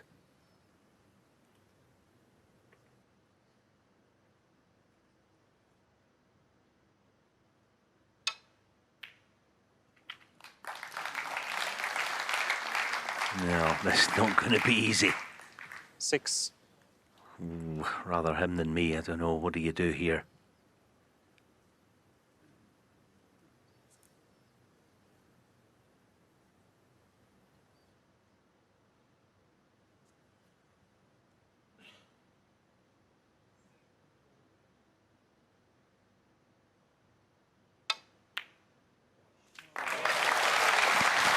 You don't win 37 professional tournaments without being brave, courageous in the big moment. What an enormous shot that was. It is 4-4.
The frame we've just witnessed, which was an absolute thriller, took 48 minutes in itself, and it was potentially crucial.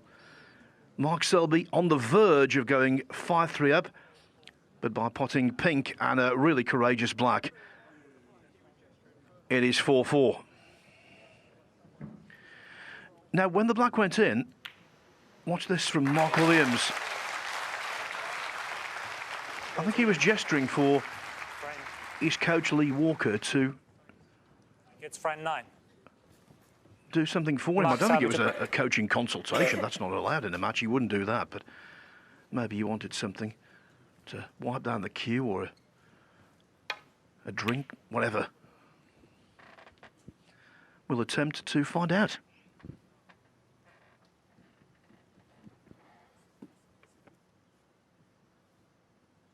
Yeah, but what resilience, the way that you lost frame 6 was a major blow. So to hit back the way he has done, that black was outstanding that he knocked in just a few minutes ago.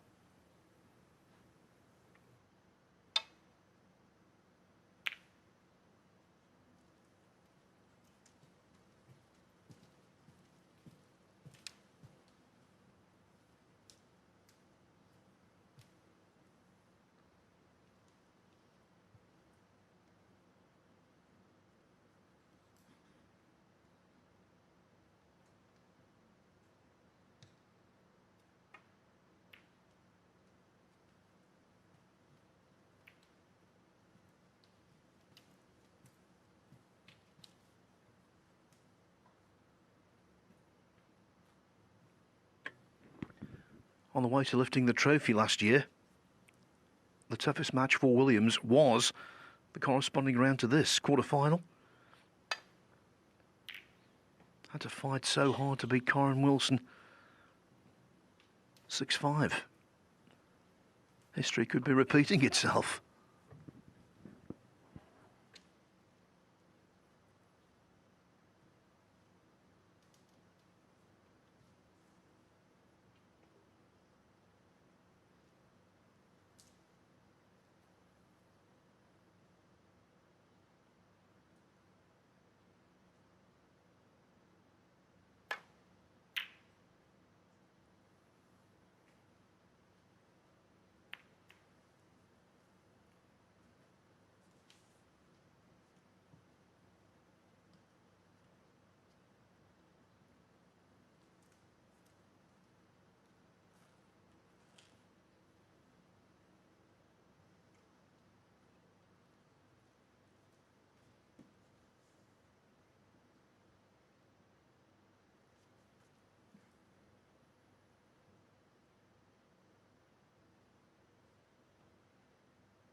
One.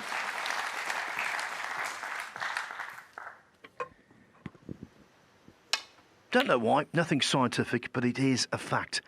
When a player nicks a frame like that, so often they get in first in the next frame. It happens time and time again.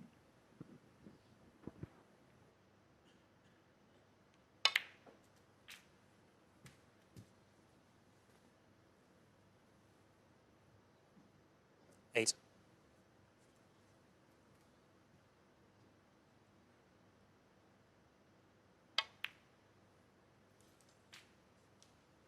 Nine.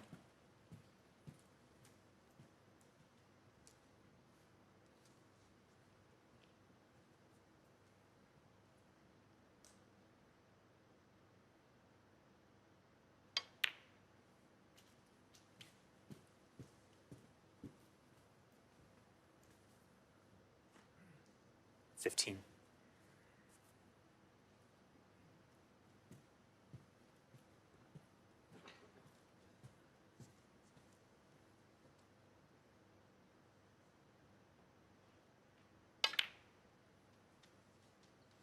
$16.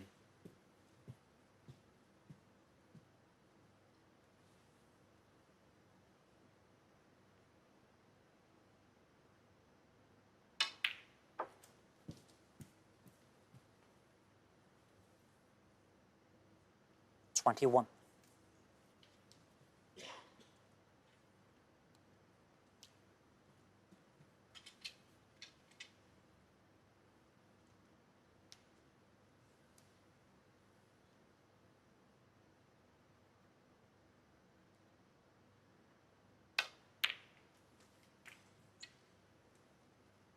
22.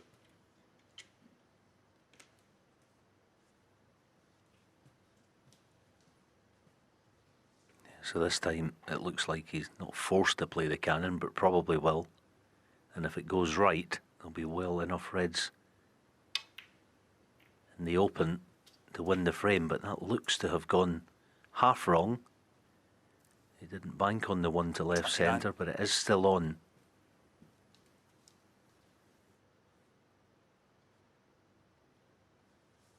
You actually need quite good timing with this shot.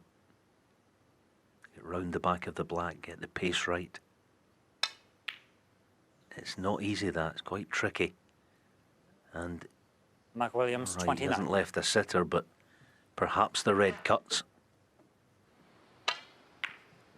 On that picture it looked quite straightforward, but it was quite thin, wasn't it?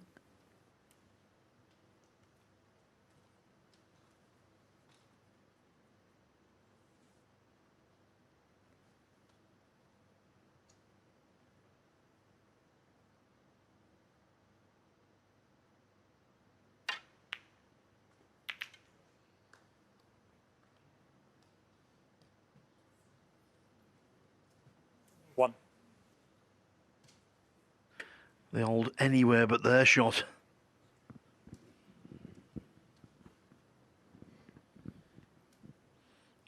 But the dink is on. Mark Selby. 1.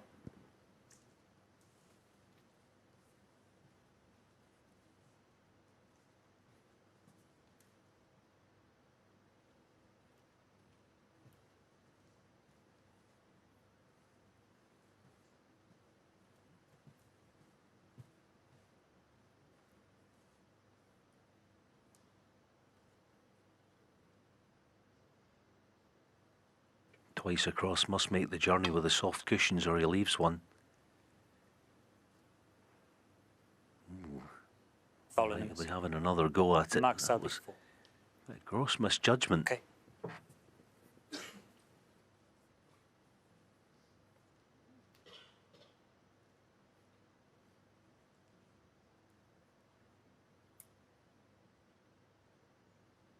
Please have a look for me here, Mark, please.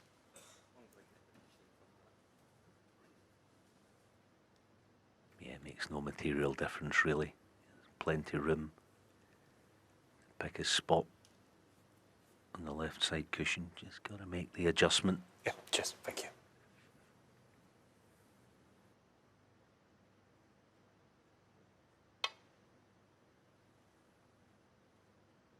Good line, good pace, perfect. Well done.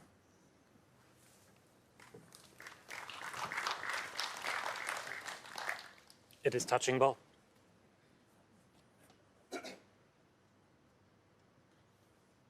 I think it's worth making the point that 42-year-old Selby and 50-year-old Mark Williams, unaccustomed to playing 2 matches in the same day, occasionally it crops up, but not very often. So it's not just skill, but also stamina that's needed. Maybe not physical, but certainly mental stamina.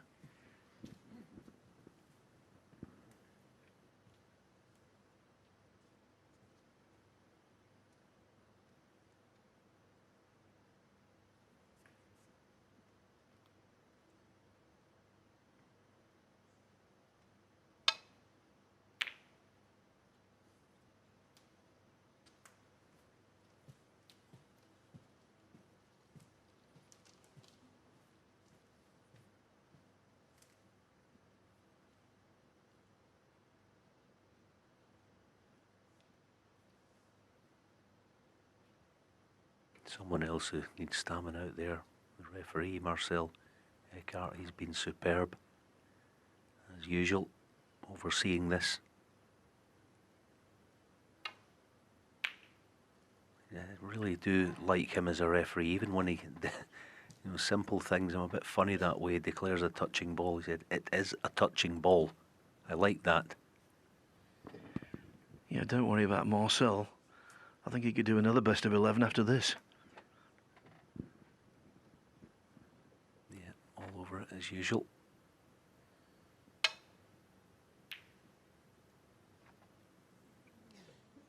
Oh, now has he got cover?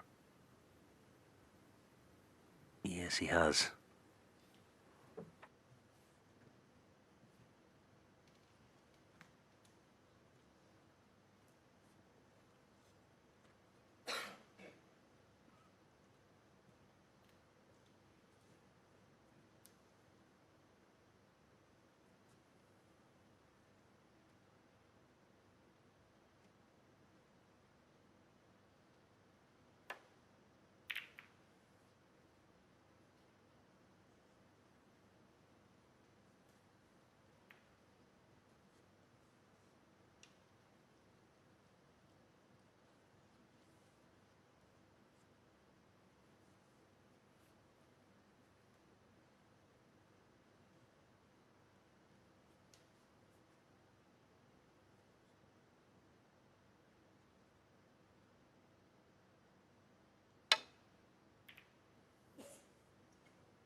That jaw, that bump of the middle pocket looms.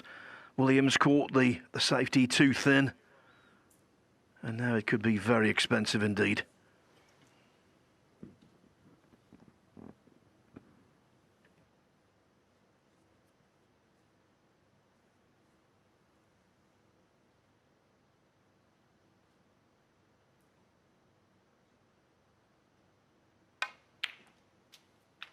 One.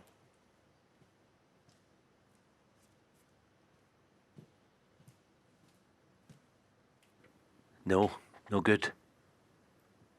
Must confess, a wee bit surprised there he didn't go on and off the cushion. He had to get some... See, the cue ball had to get up towards the red there, just above it more. So what a opportunity has slipped through his fingers.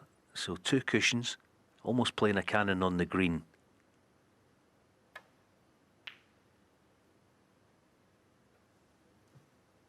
Mark Selby.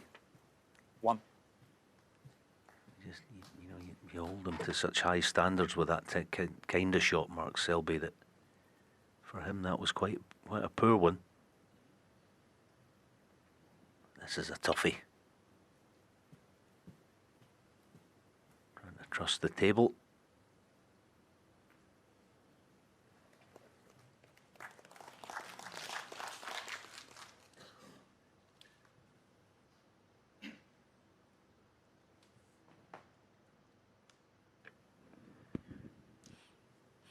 At 4-2, Selby looked a very likely winner for me. Things have changed.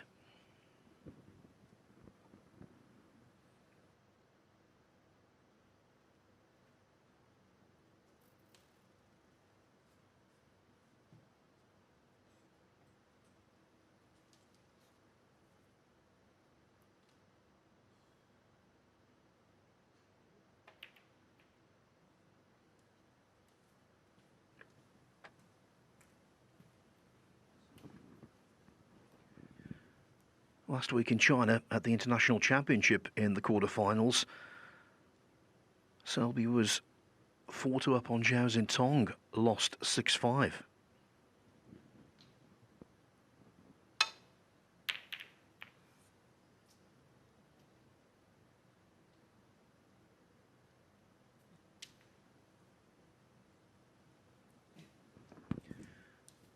Needs to dig deep now and reassert himself.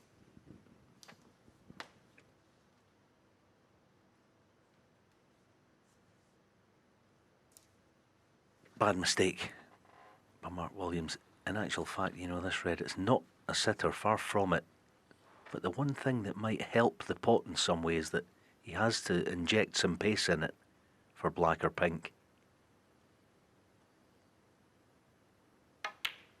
Yeah, it just kind of helped the pot the way he had to play it. One.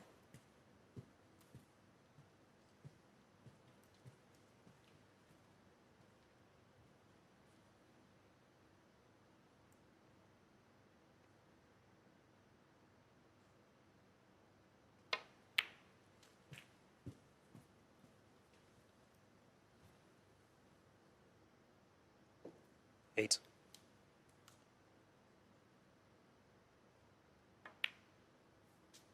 9.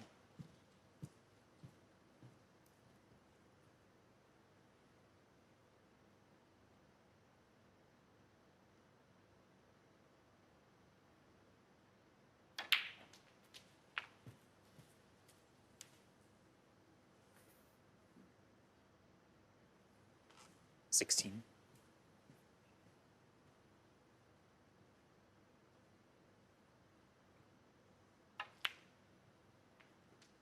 17.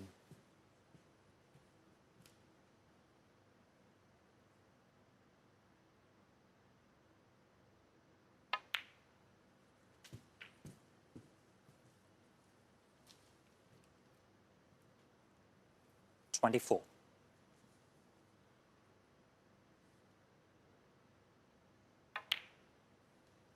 25.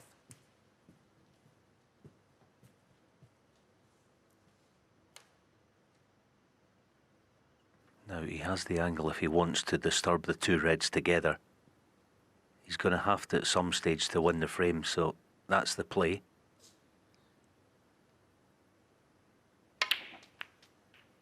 Well done.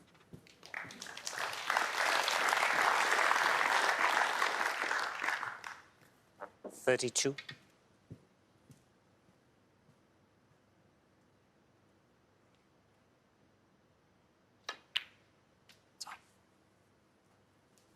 33.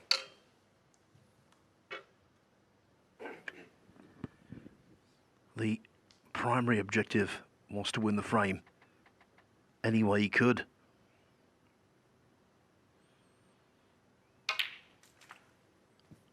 Securing it with a sizable break, that's the bonus, because it gives him 40. a lubricated cue arm going into frame 10.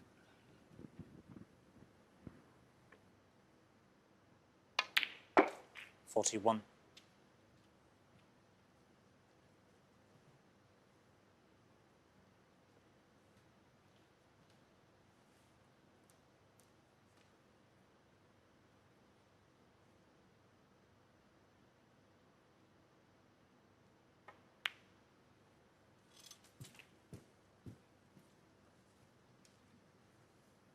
Yeah, so it's a slim hope, but this might be Mark Williams' last.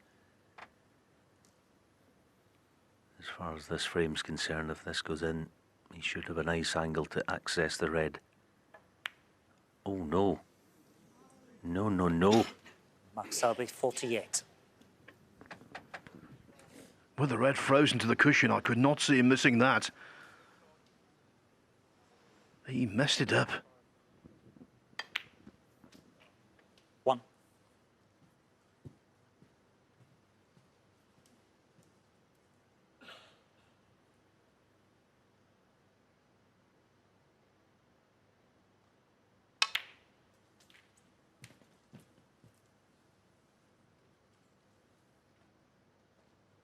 8.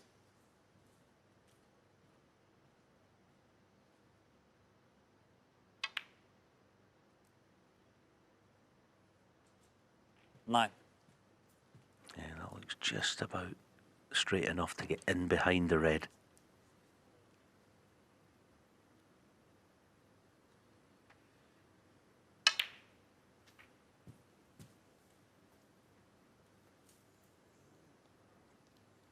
Hmm.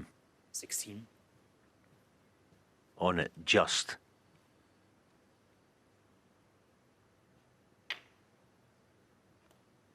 But where's his cue ball? 17. Not great. It's going to be the tuck in. And he's still 8 points adrift. 17.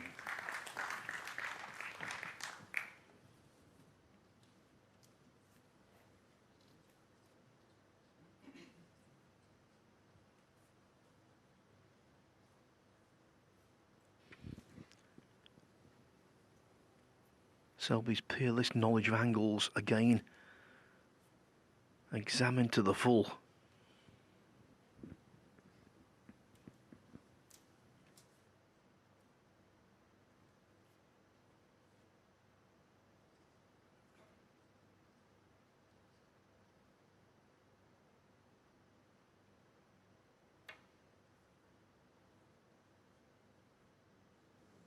Foul on the miss. Mark Williams, 4. Yeah.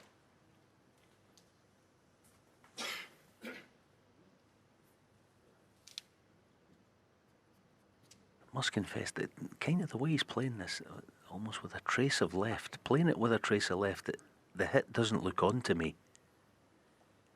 It always looks like it's going to go left of the yellow as we see it, off the second cushion. Oh, just about got it. Whew.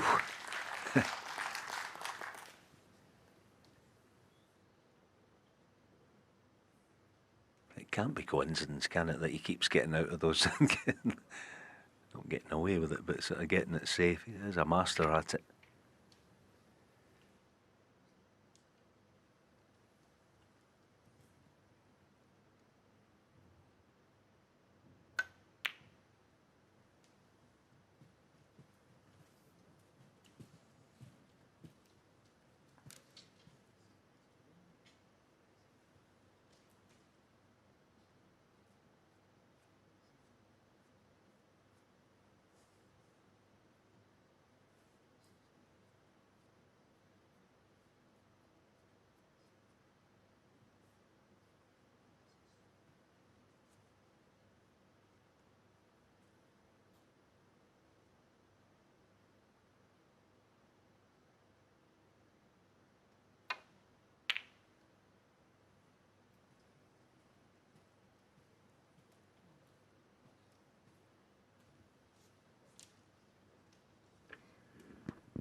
Well, the blue is Selby knew playing that shot, he could not leave the yellow.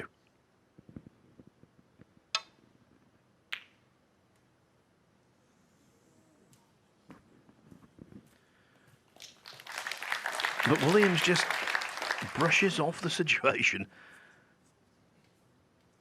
and keeps trying to put Selby in trouble.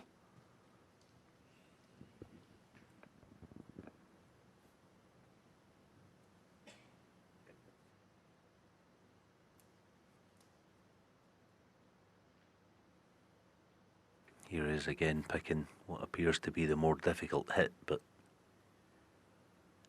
he's playing it actually thinking I've got an outside chance of maybe even potting this. Again, as we saw earlier, just giving himself Foul on the miss. Mark Williams. in some way a practice shot at it.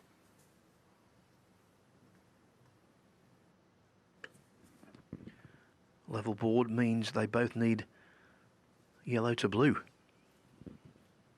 Yep. Cheers. Just trying to flick the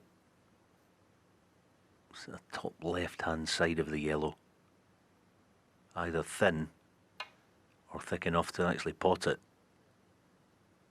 There's the thin one.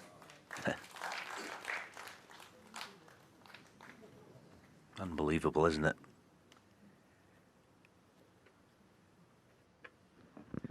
It cannot be a coincidence.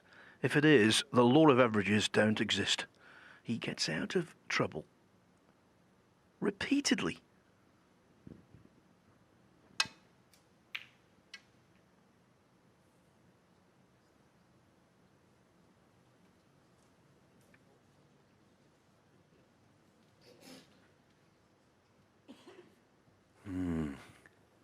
Mistake.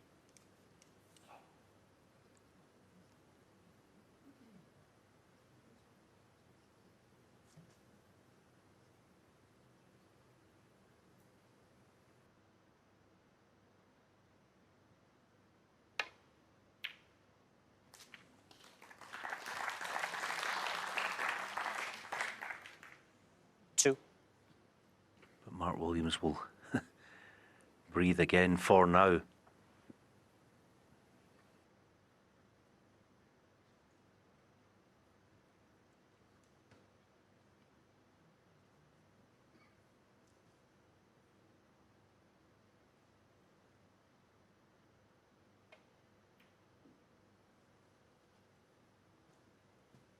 Mark Selby, 2.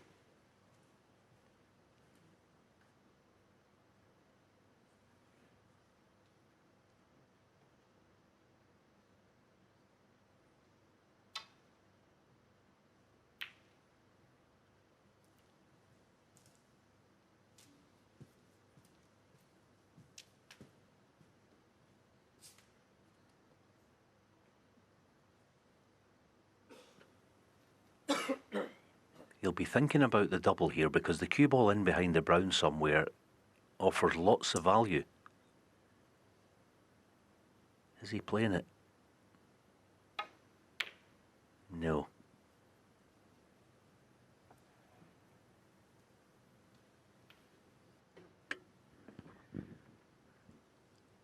Selby, I think, is definitely more cautious than Williams. Williams, when he has the glimmer of a chance, likes to be a little more enterprising.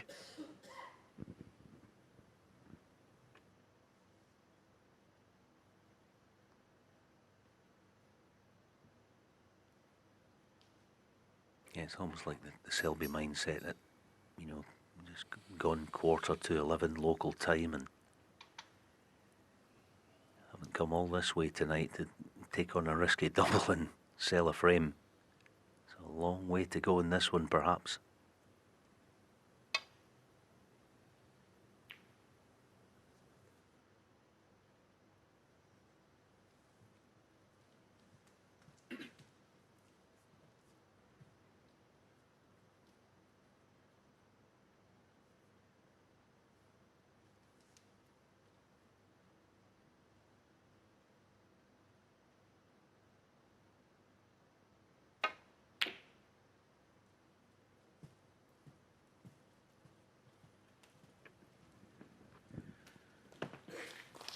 That is execution meets visualisation. So again, no pace, catch the left half of the green.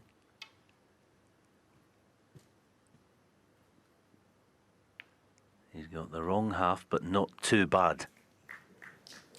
That could have been a lot worse. Probably going to be snookered again.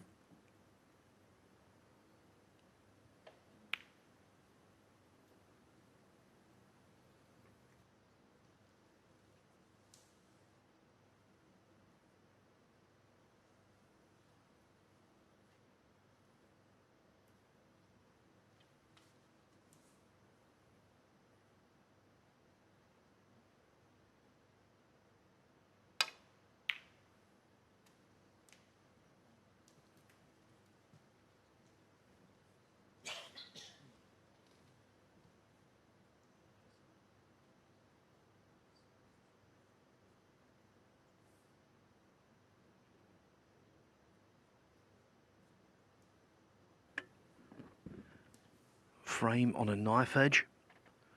Same thing applies to the match.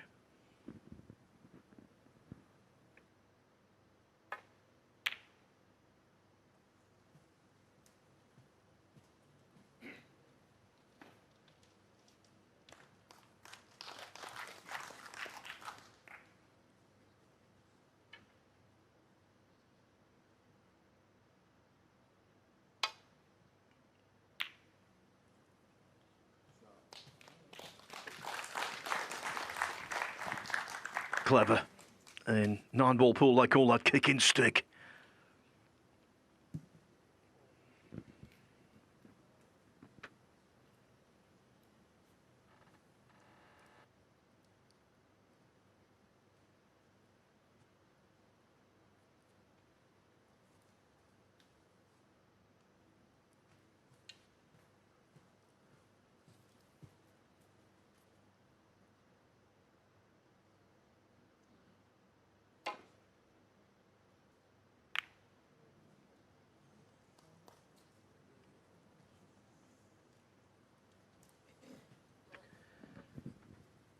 Marcel Eckhart ideally positioned to see if there was any infraction.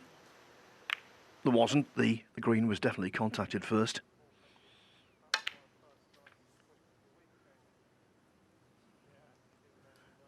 Free. Williams on the cusp of regaining the lead.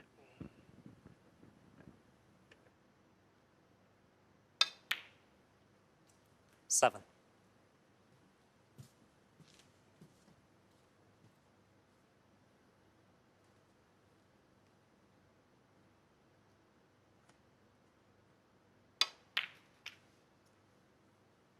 12.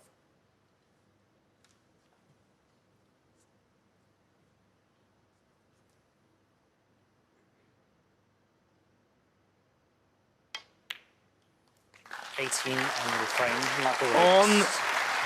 On the green, that kick and stick did the trick. Mark Williams was 4-2 down. Now he's 5-4 in front.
Not saying it's going to happen, but if it does, defeat would hurt Mark Selby. Based on what we were talking about this afternoon, he has, during the course of this season, lost a number of matches having looked good. Started at the Shanghai Masters. In the semi-finals, 8-6 up on Ali Carter, lost 10-8. In the Xi'an Grand Prix, he was beaten by Mark Davis, surprisingly. Led 3-2, lost 5-4. And the Zhao Tong defeat we talked about a little earlier, just last week at the International Championship.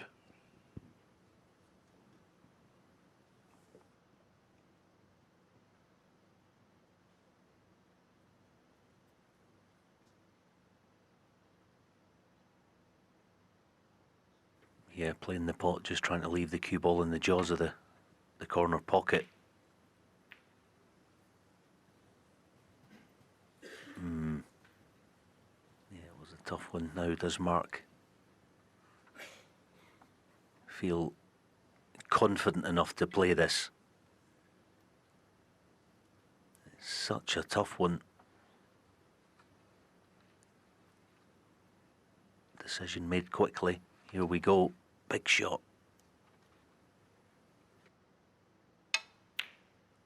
Ah, beautiful. One. The only thing, he's a wee bit unlucky now. How does he get his cue ball out into the open when potting the black?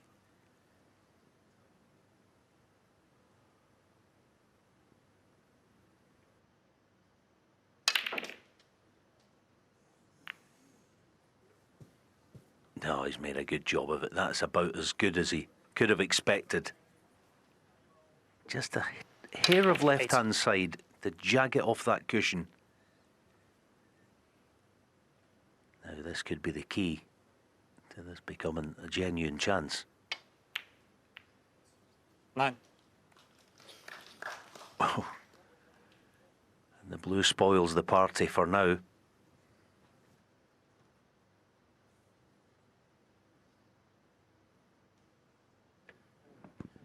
Having knocked in a pressure ball like that, Williams did not deserve the red nestling up to the blue.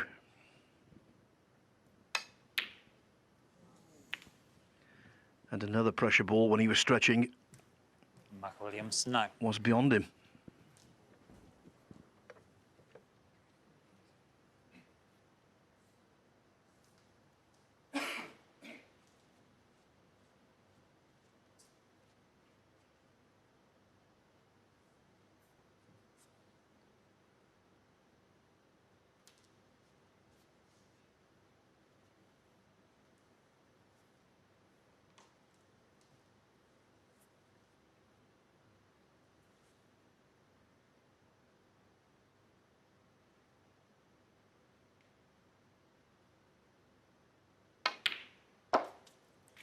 One.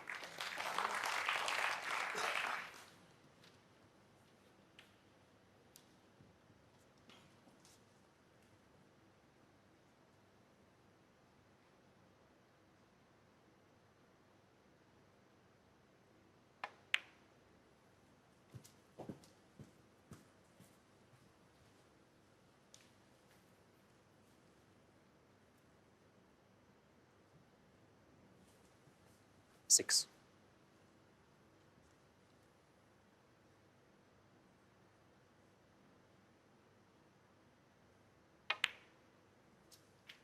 Seven.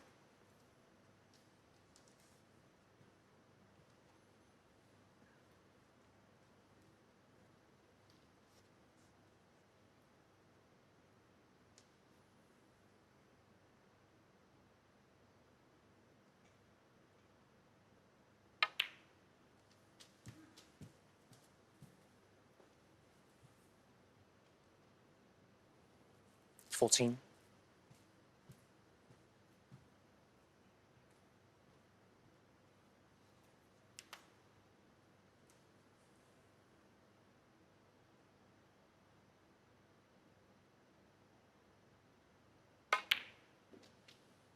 $15.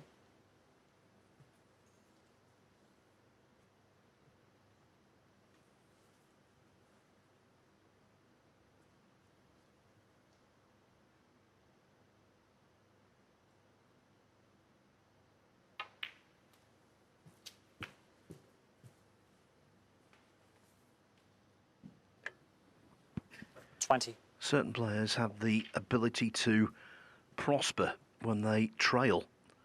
Selby has always been in that bracket.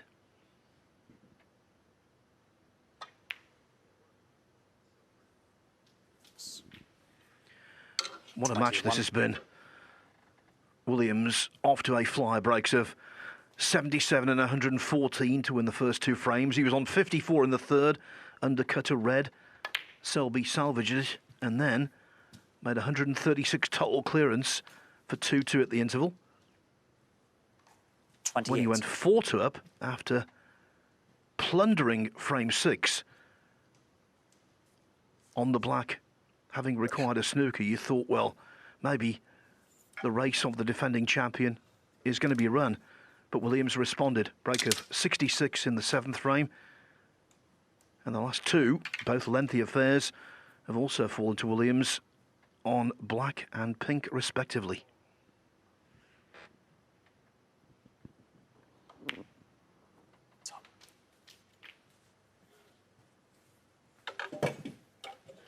29.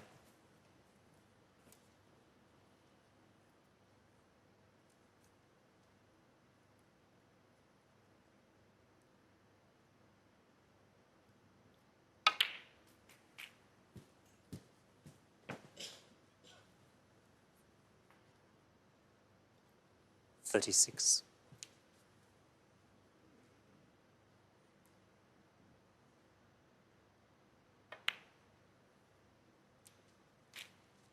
$37.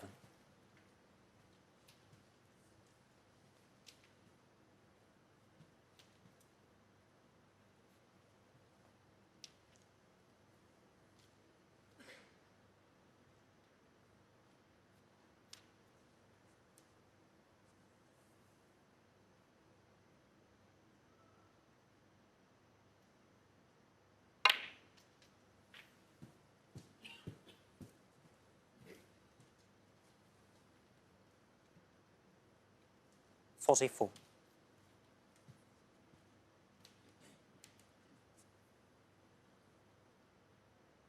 Yeah, just a little nudge cannon, full ball on the red above the one he's potting. 45. Nicely controlled. He'd be looking actually that, hoping that the pink will go out of harm's way actually and up onto the green spot. When potting this, perhaps it won't, but we'll see. Doesn't really matter, but it just clears that area. Perhaps there's plenty of room there, but anyway, well set now to take us into that decider.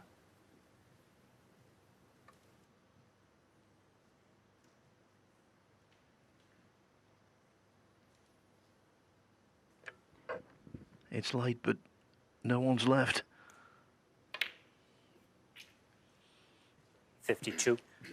And now it seems overwhelmingly likely we're going to have a full complement of frames, just as we did in the quarter-final last night between Kyron Wilson and Zhao Zhentong.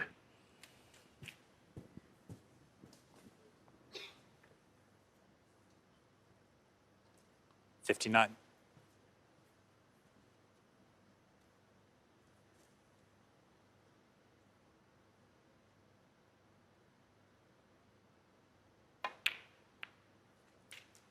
$60.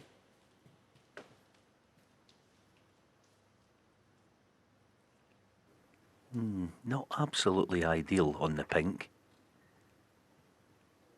You can't get nice and tight in behind the next red. Good news, because it's all he is going to need is the pot. And it's not going to be a nailed-on certainty.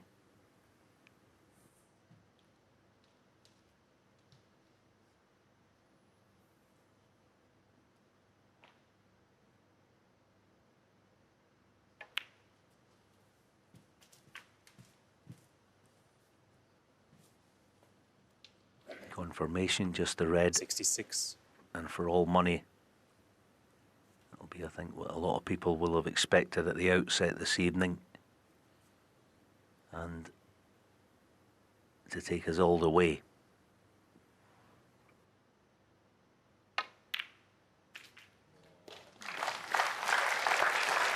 $67.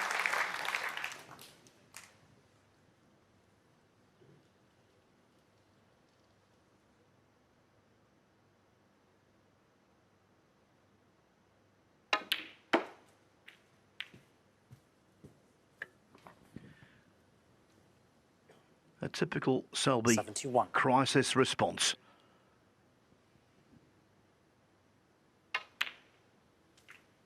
$72. Hard as nails, Alan. Yeah, granite. Always has been, always will be.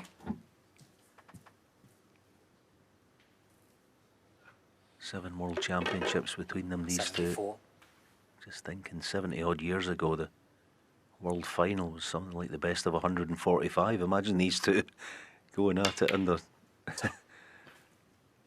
that kind of match. Best of 145. I think I could tell you the score. 73-72.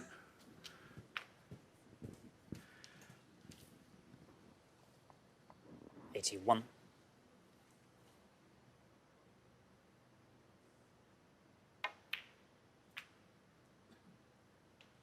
82. Selby's been scoring well this season. He's made a century break in every tournament he's been involved in, at least one. 86. And if he gets to three figures here, that would be 28 centuries in professional competition this campaign so far. 88. And we're not at the halfway mark.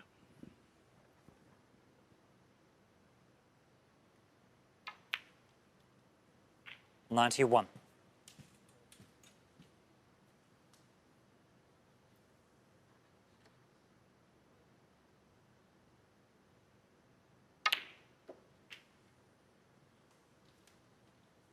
95.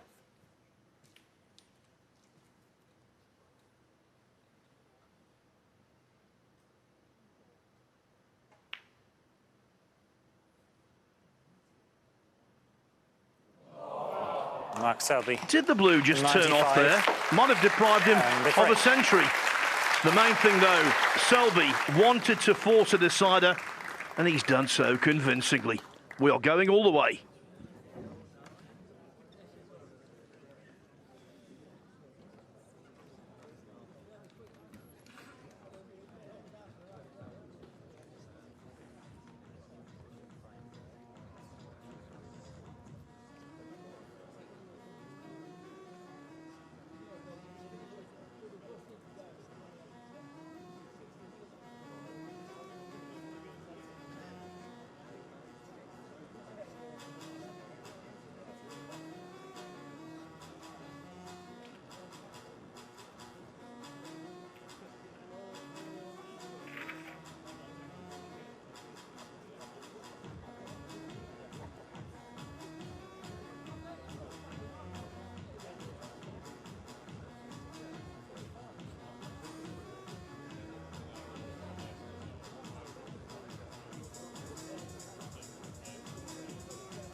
All important 11th frame. Mark Selby to break.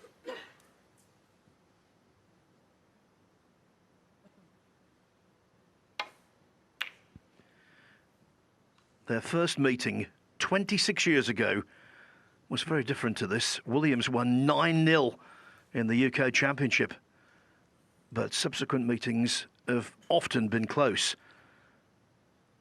Before tonight, they've played 7 deciders. For what it's worth, Williams leads 4-3.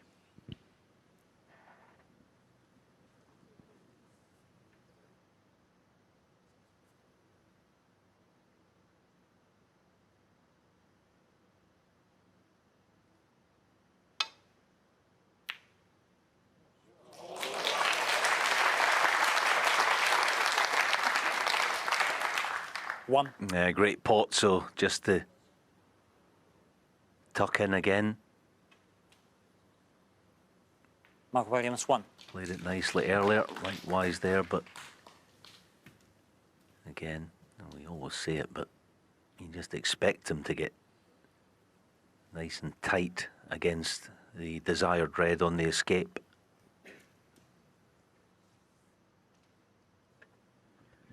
Selby contemplates Williams has only won one of their 7 best-of-11 frame encounters, and that was by a score of 6-5 on a very big occasion in the Masters 7 years ago.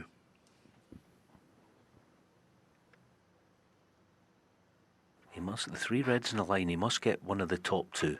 The bottom one of the 3 is no good. The bottom one of the 3 is not good. Oh, he's played it to perfection again.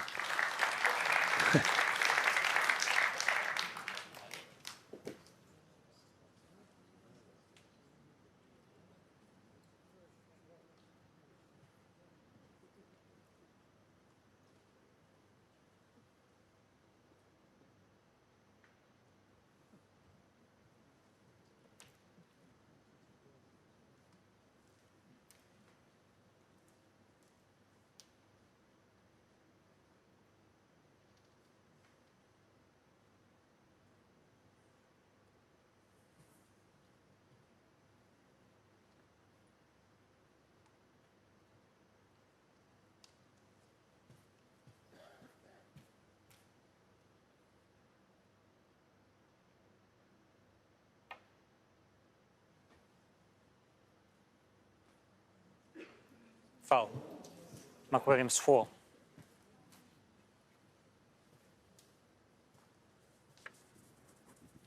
The 4 penalties are mere irritation, but what does it lead to?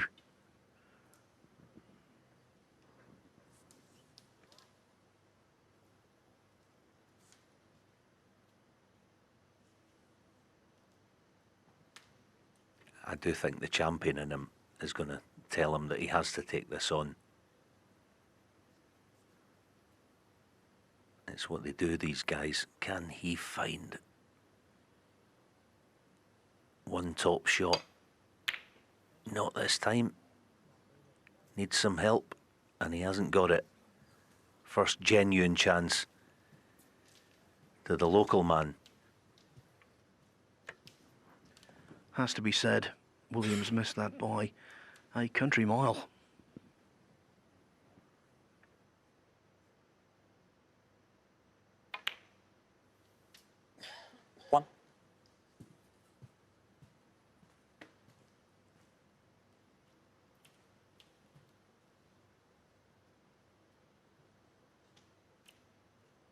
Yeah, the red from hand, it was almost like it was one of those ones where if he refused it, it would have been almost showing weakness.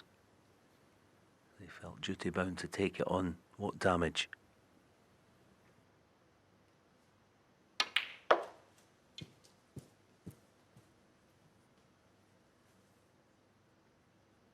Six.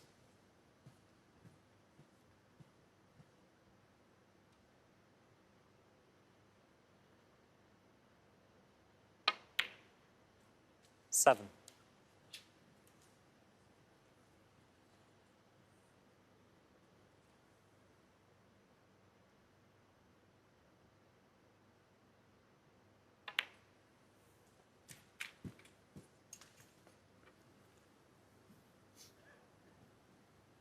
Yeah, there's no immediate hurry to go into the pack. Mark just checking. 2 reds below the pink together are a plant to the corner.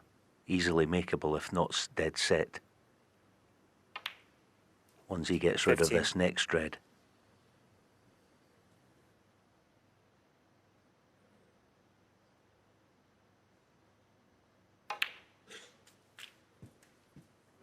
Yeah, that's why he deliberately made sure he was either straight or high of straight 22. On this one. With the plant waiting, it's a nice option to have.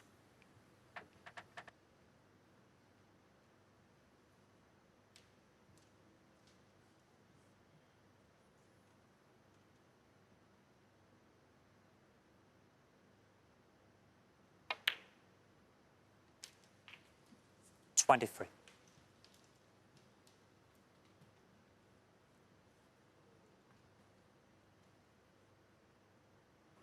There they are, not absolutely dead set, but because they're touching, it's not a problem.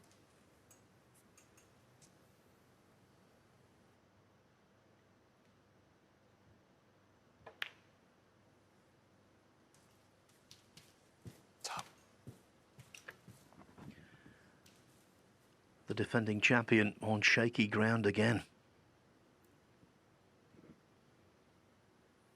29.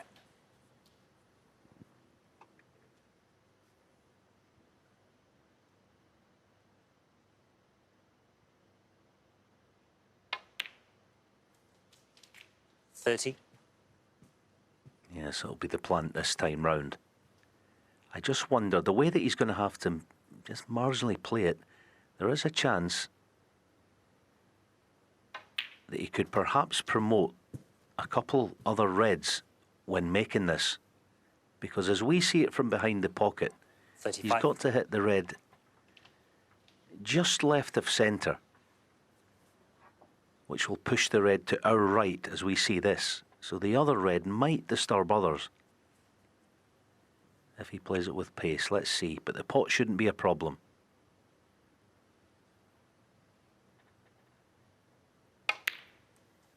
There you go. Just released 2 or 3 others.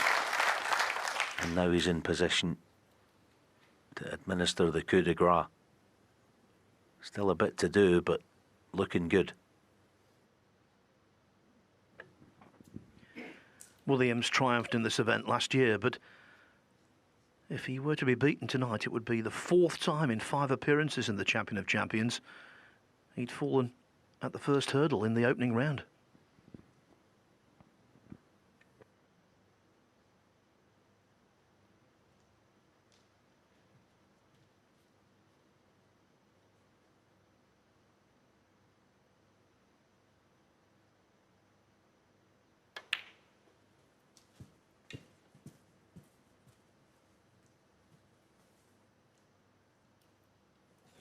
$41.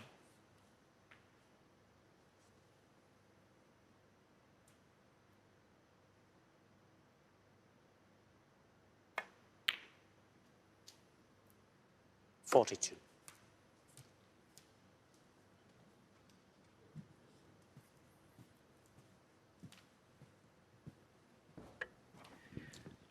The 6th sense, he knew almost immediately that cue ball was going to run just a fraction too far.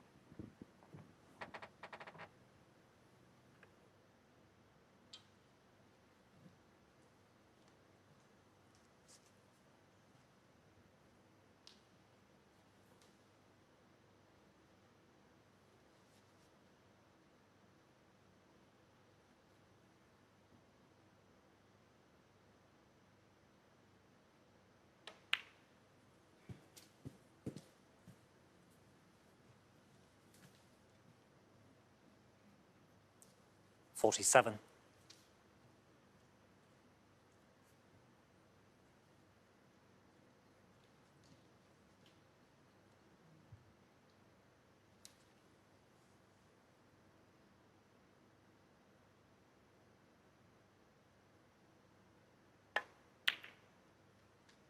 $48. Still okay. Now, the only thing about this, if he rolls the black in plain ball, the red that follows it isn't going to be a sitter. He's just going away from it a fraction, and he's the wrong side of straight, so he's still, 50 in front, but 55. Still quite a bit to do. This will take a good piece of cue, and he can either maybe top it through for black, but more likely go deep and cue ball back up table, but he needs a good piece of cueing. No, it wasn't a sitter, and he's left one. Here comes the counter. It wasn't a certainty, far from it. 10 years ago, you could have said, shake hands time. He's just been a wee bit more susceptible to not putting matches away the odd occasion. What does Williams have left?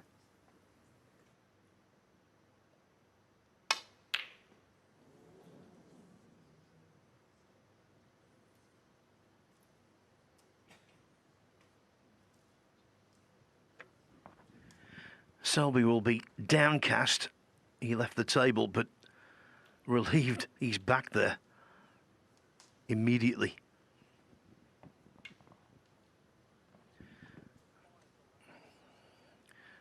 It's all about the fives. 5-5, 55-5 in the frame that matters most.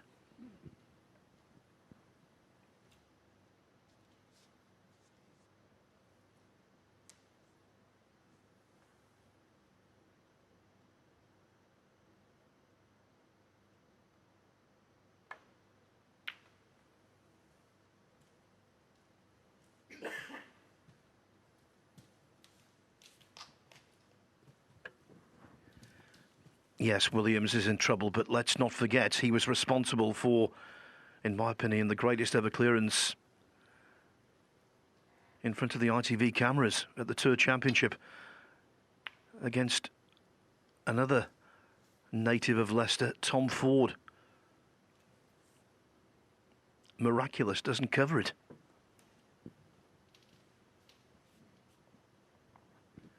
So Williams is not out of this yet by any means.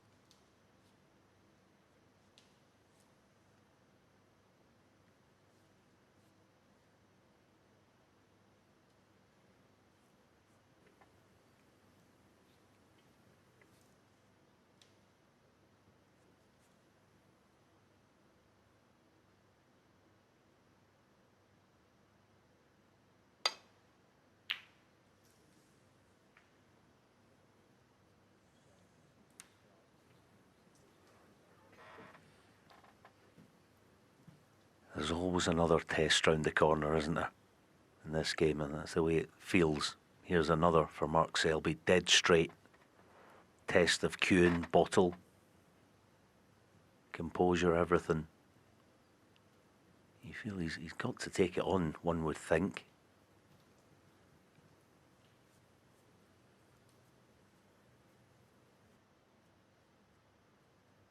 There it is, nothing to work with as far as angle. Can he find again his best piece of ball striking?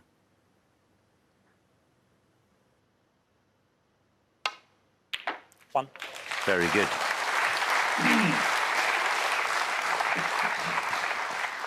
Well cued, another knee knocker coming up.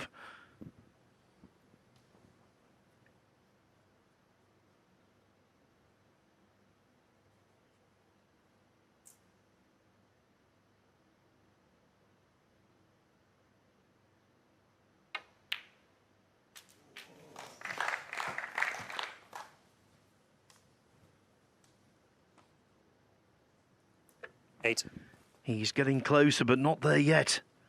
The black just about scrambling in.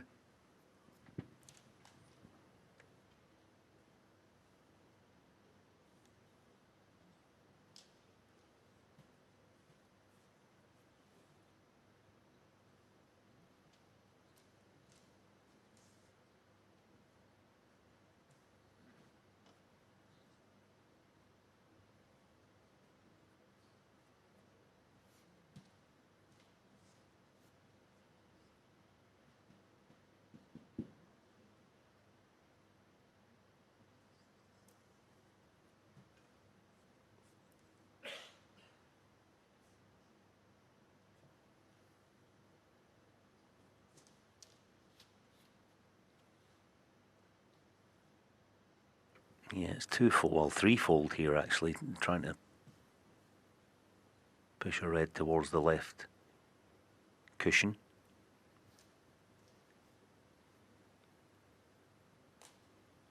Change of plan.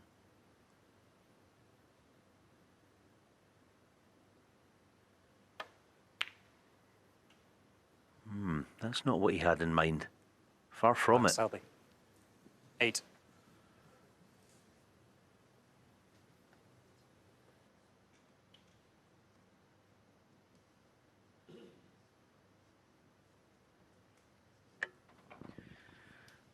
It's lonely out there. Selby looking for friends. Yellow and pink are pretty friendly, being so close together.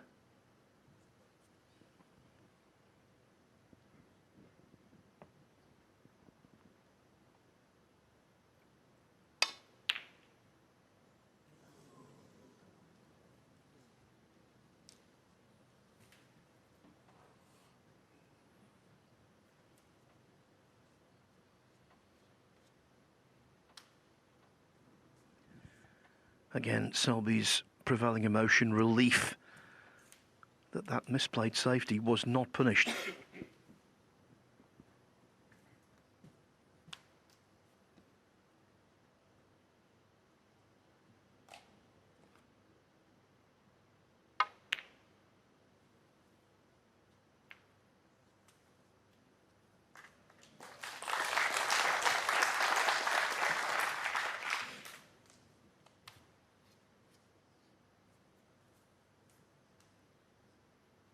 Nice target to get the return cushion first.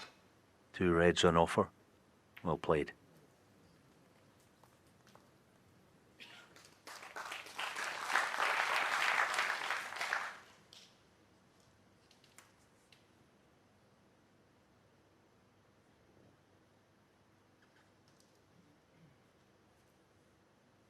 As long as these reds are in the open, Mark Selby is on high alert. Every shot that he plays.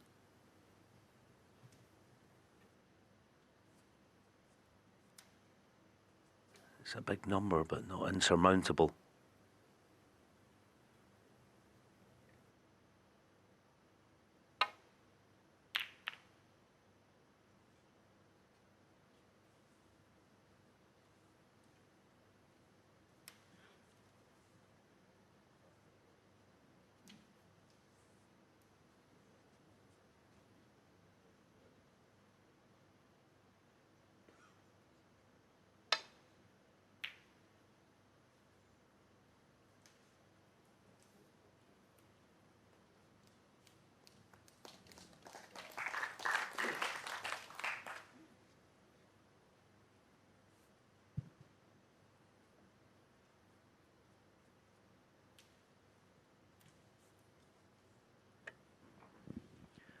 Selby a red and a colour away from a very welcome victory.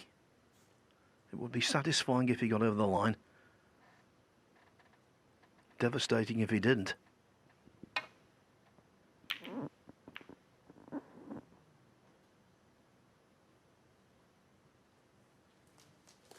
Oh, what a golden flick on the brown. That has given Mark Williams a major problem to deal with.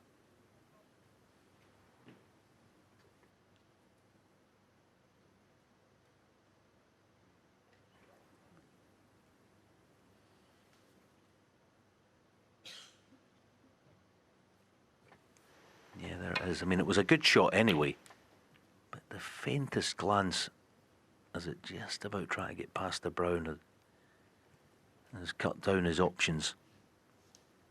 He's just looking.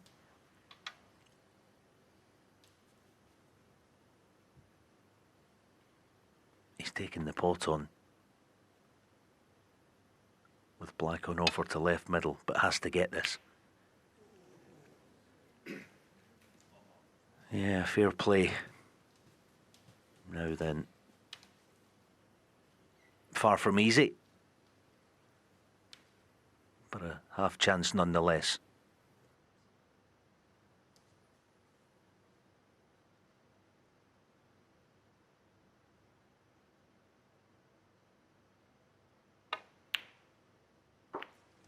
One.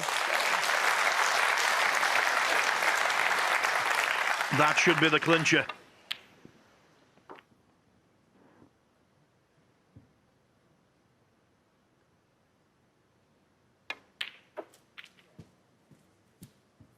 Six. Frame. Match. There is going to be no successful title defence for Mark Williams. Instead, Mark Selby comes good in the crunch. We've said that so often. Tonight he was 5-4 down. He wins 6-5. They called him the Jester What about a new nickname? The Lionheart of Leicester.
Well, we've been treated to another deciding frame thriller here in Leicester with two heavyweights locking horns in tonight's group final. Both players at the top of their game. Decent pot success from both. Great safety, and look at that rest pot success. Quality snooker from these two players. One of them, though, had to win, and it was Mark Selby who got over the line, and he's been talking to Rob Walker. Mark, what an absolute epic. I guess between you two, it was always going to end up going to a decider.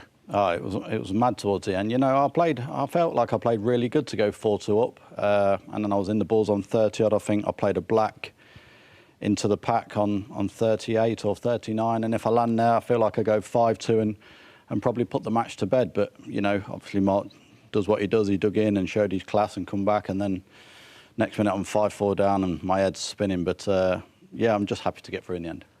And it just shows his tenacity. I know he's laid back, but he scraps with every ounce of sweat he's got for every ball. That took everything out of you to win that. Yeah, it did, because towards the end I was sort of getting in my own way again. I was like overthinking like some of the safeties and then playing the wrong shots. And, you know, I was frazzled because I felt like I played some good stuff. And I thought if I lose this game, like the way I felt and the way I played, it'd have been heartbreaking. But, you know, happy to get over the line. I made a decent break in the last, twitched the red in the corner, screwing back for the blue, but managed to have another chance. And I guess it means even more because you're the hometown boy. Yeah, of course, it's always nice to do well in your home city, you know. I felt like the crowd was decent out there tonight, and it was nice at the stay towards the end. Good luck on Saturday. Go get some sleep. Cheers, Rob. Yeah, well done to Mark Selby there. It looks as though he's been through the ringer there, Neil. You know, a roller coaster of emotions. Were you surprised just how that momentum went back and forth over the course of the match? Yeah, I think he's right to remind us how well he played at the start. The first 4 frames were like brilliant snooker for both players. He did play well to go 4-2 up, but then of course it just got a little bit different. Then that's just snooker for you. You know, there was balls missed at the end. And in the end, Selby did what he does well. But, you know, it was, all things considered, a really good game, especially early on, you know. And, full drama in that final frame decider, Stephen. Yeah, but Mark Williams potting, they call him the Welsh potting machine, but the machine broke in the deciding frame when he needed it most. He had 2 or 3 half chances. And they just weren't going in. Balls that he was just potting everything at the start of the match. But again, it just dried up. This is the one that Selby said he twitched. It's an awkward shot. It's not a nice angle on the red, and haven't hit it really clean. But I think Neil and I both expected Mark to pot that and get right back into the frame. But as I say, it just dried up, didn't it, for Mark Williams? 3 or 4 chances, didn't he, to pot balls, and he kept missing the first red. None of which were easy, but like you say, the way he pots, you thought at least one of them would have gone in somewhere along the lines. In the end, it took. He had this shot as well to run through. Played it a little bit slowly, maybe, I don't know. But, Williams played well tonight. It's just that, Mark Selby chucked everything at him. It was a really good match, actually, and it got tense, all the stuff we expect in snooker between these two. Yeah, we saw, a fantastic final last night. High-quality stuff, full drama at the end. Do you think, though, Selby today, that's the best we've seen this week? Yeah, I mean, I think he's playing all right. There's no doubt about that. He's another player that's not won anything this season. And I think he's playing well. Interestingly, the 3 players left in also haven't won this season, so the trend continues that we're going to get a new winner unless Robertson or Gudong come through tomorrow and win the whole thing. So we're seeing new players that haven't been winning coming good. Yeah, just a reminder of who we've got coming up tomorrow. It's Neil Robertson against Tom Ford first up. And the winner of tomorrow's group, of course, will play Mark Selby's Saturday night semi-final. And then we've got John Higgins against Zhao Gudong. Intriguing because it's, again, another really difficult one to call. John Higgins got off the back of that decent performance in China as well. But Neil Robertson loves these ITV events, doesn't he? Yeah, he does. But, I mean, John's the form player of the group, you'd have to say, coming straight off the back of a final. Good performance in Nanjing. Neil has done pretty much nothing since winning that huge tournament in Saudi Arabia. Not heard much of Tom Ford. Zhao Gudong's a winner this season. So it's another one that's hard to pick. You kind of think is Higgins or Robertson, but you don't know. Gudong's the sort of dark horse in the group. He played well last year, Gudong. He got to the final, didn't he? He beat Ronnie, he beat Mark Selby from 3-0 down both times. So we mustn't discount him because he's won that Wuhan event again. So he's definitely a player. He's playing Higgins for the umpteenth time in the last few months. Well, if you see who we've got into the semi-finals, we've got Trump, we've got Zintong, we've got Selby. Chances are we're going to get another world champion in there. It looks like it's going to be a top quality semi-final lineup. I think Sintong's probably playing the best snooker. He looks incredible, but anyone can win it. That's what we love about it. Well, listen, great to have you with us this evening. I know it's a bit of a late one, but well worth staying with us. Tomorrow we kick off at 12:45 here on ITV4. As I said, we start with Neil Robertson up against Tom Ford. He's on home turf as well. That's one to look forward to. And then John Higgins up against Zhao Gudong, all looking for that final place in the semi-finals against Mark Selby on Saturday night. We'll see you then. Bye-bye.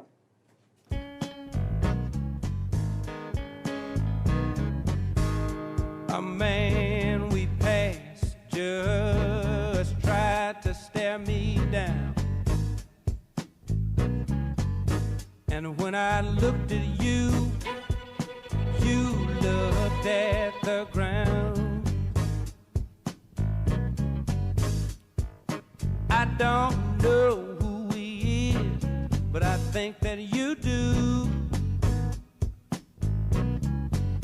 Dadgummit, who is he and what is he to you?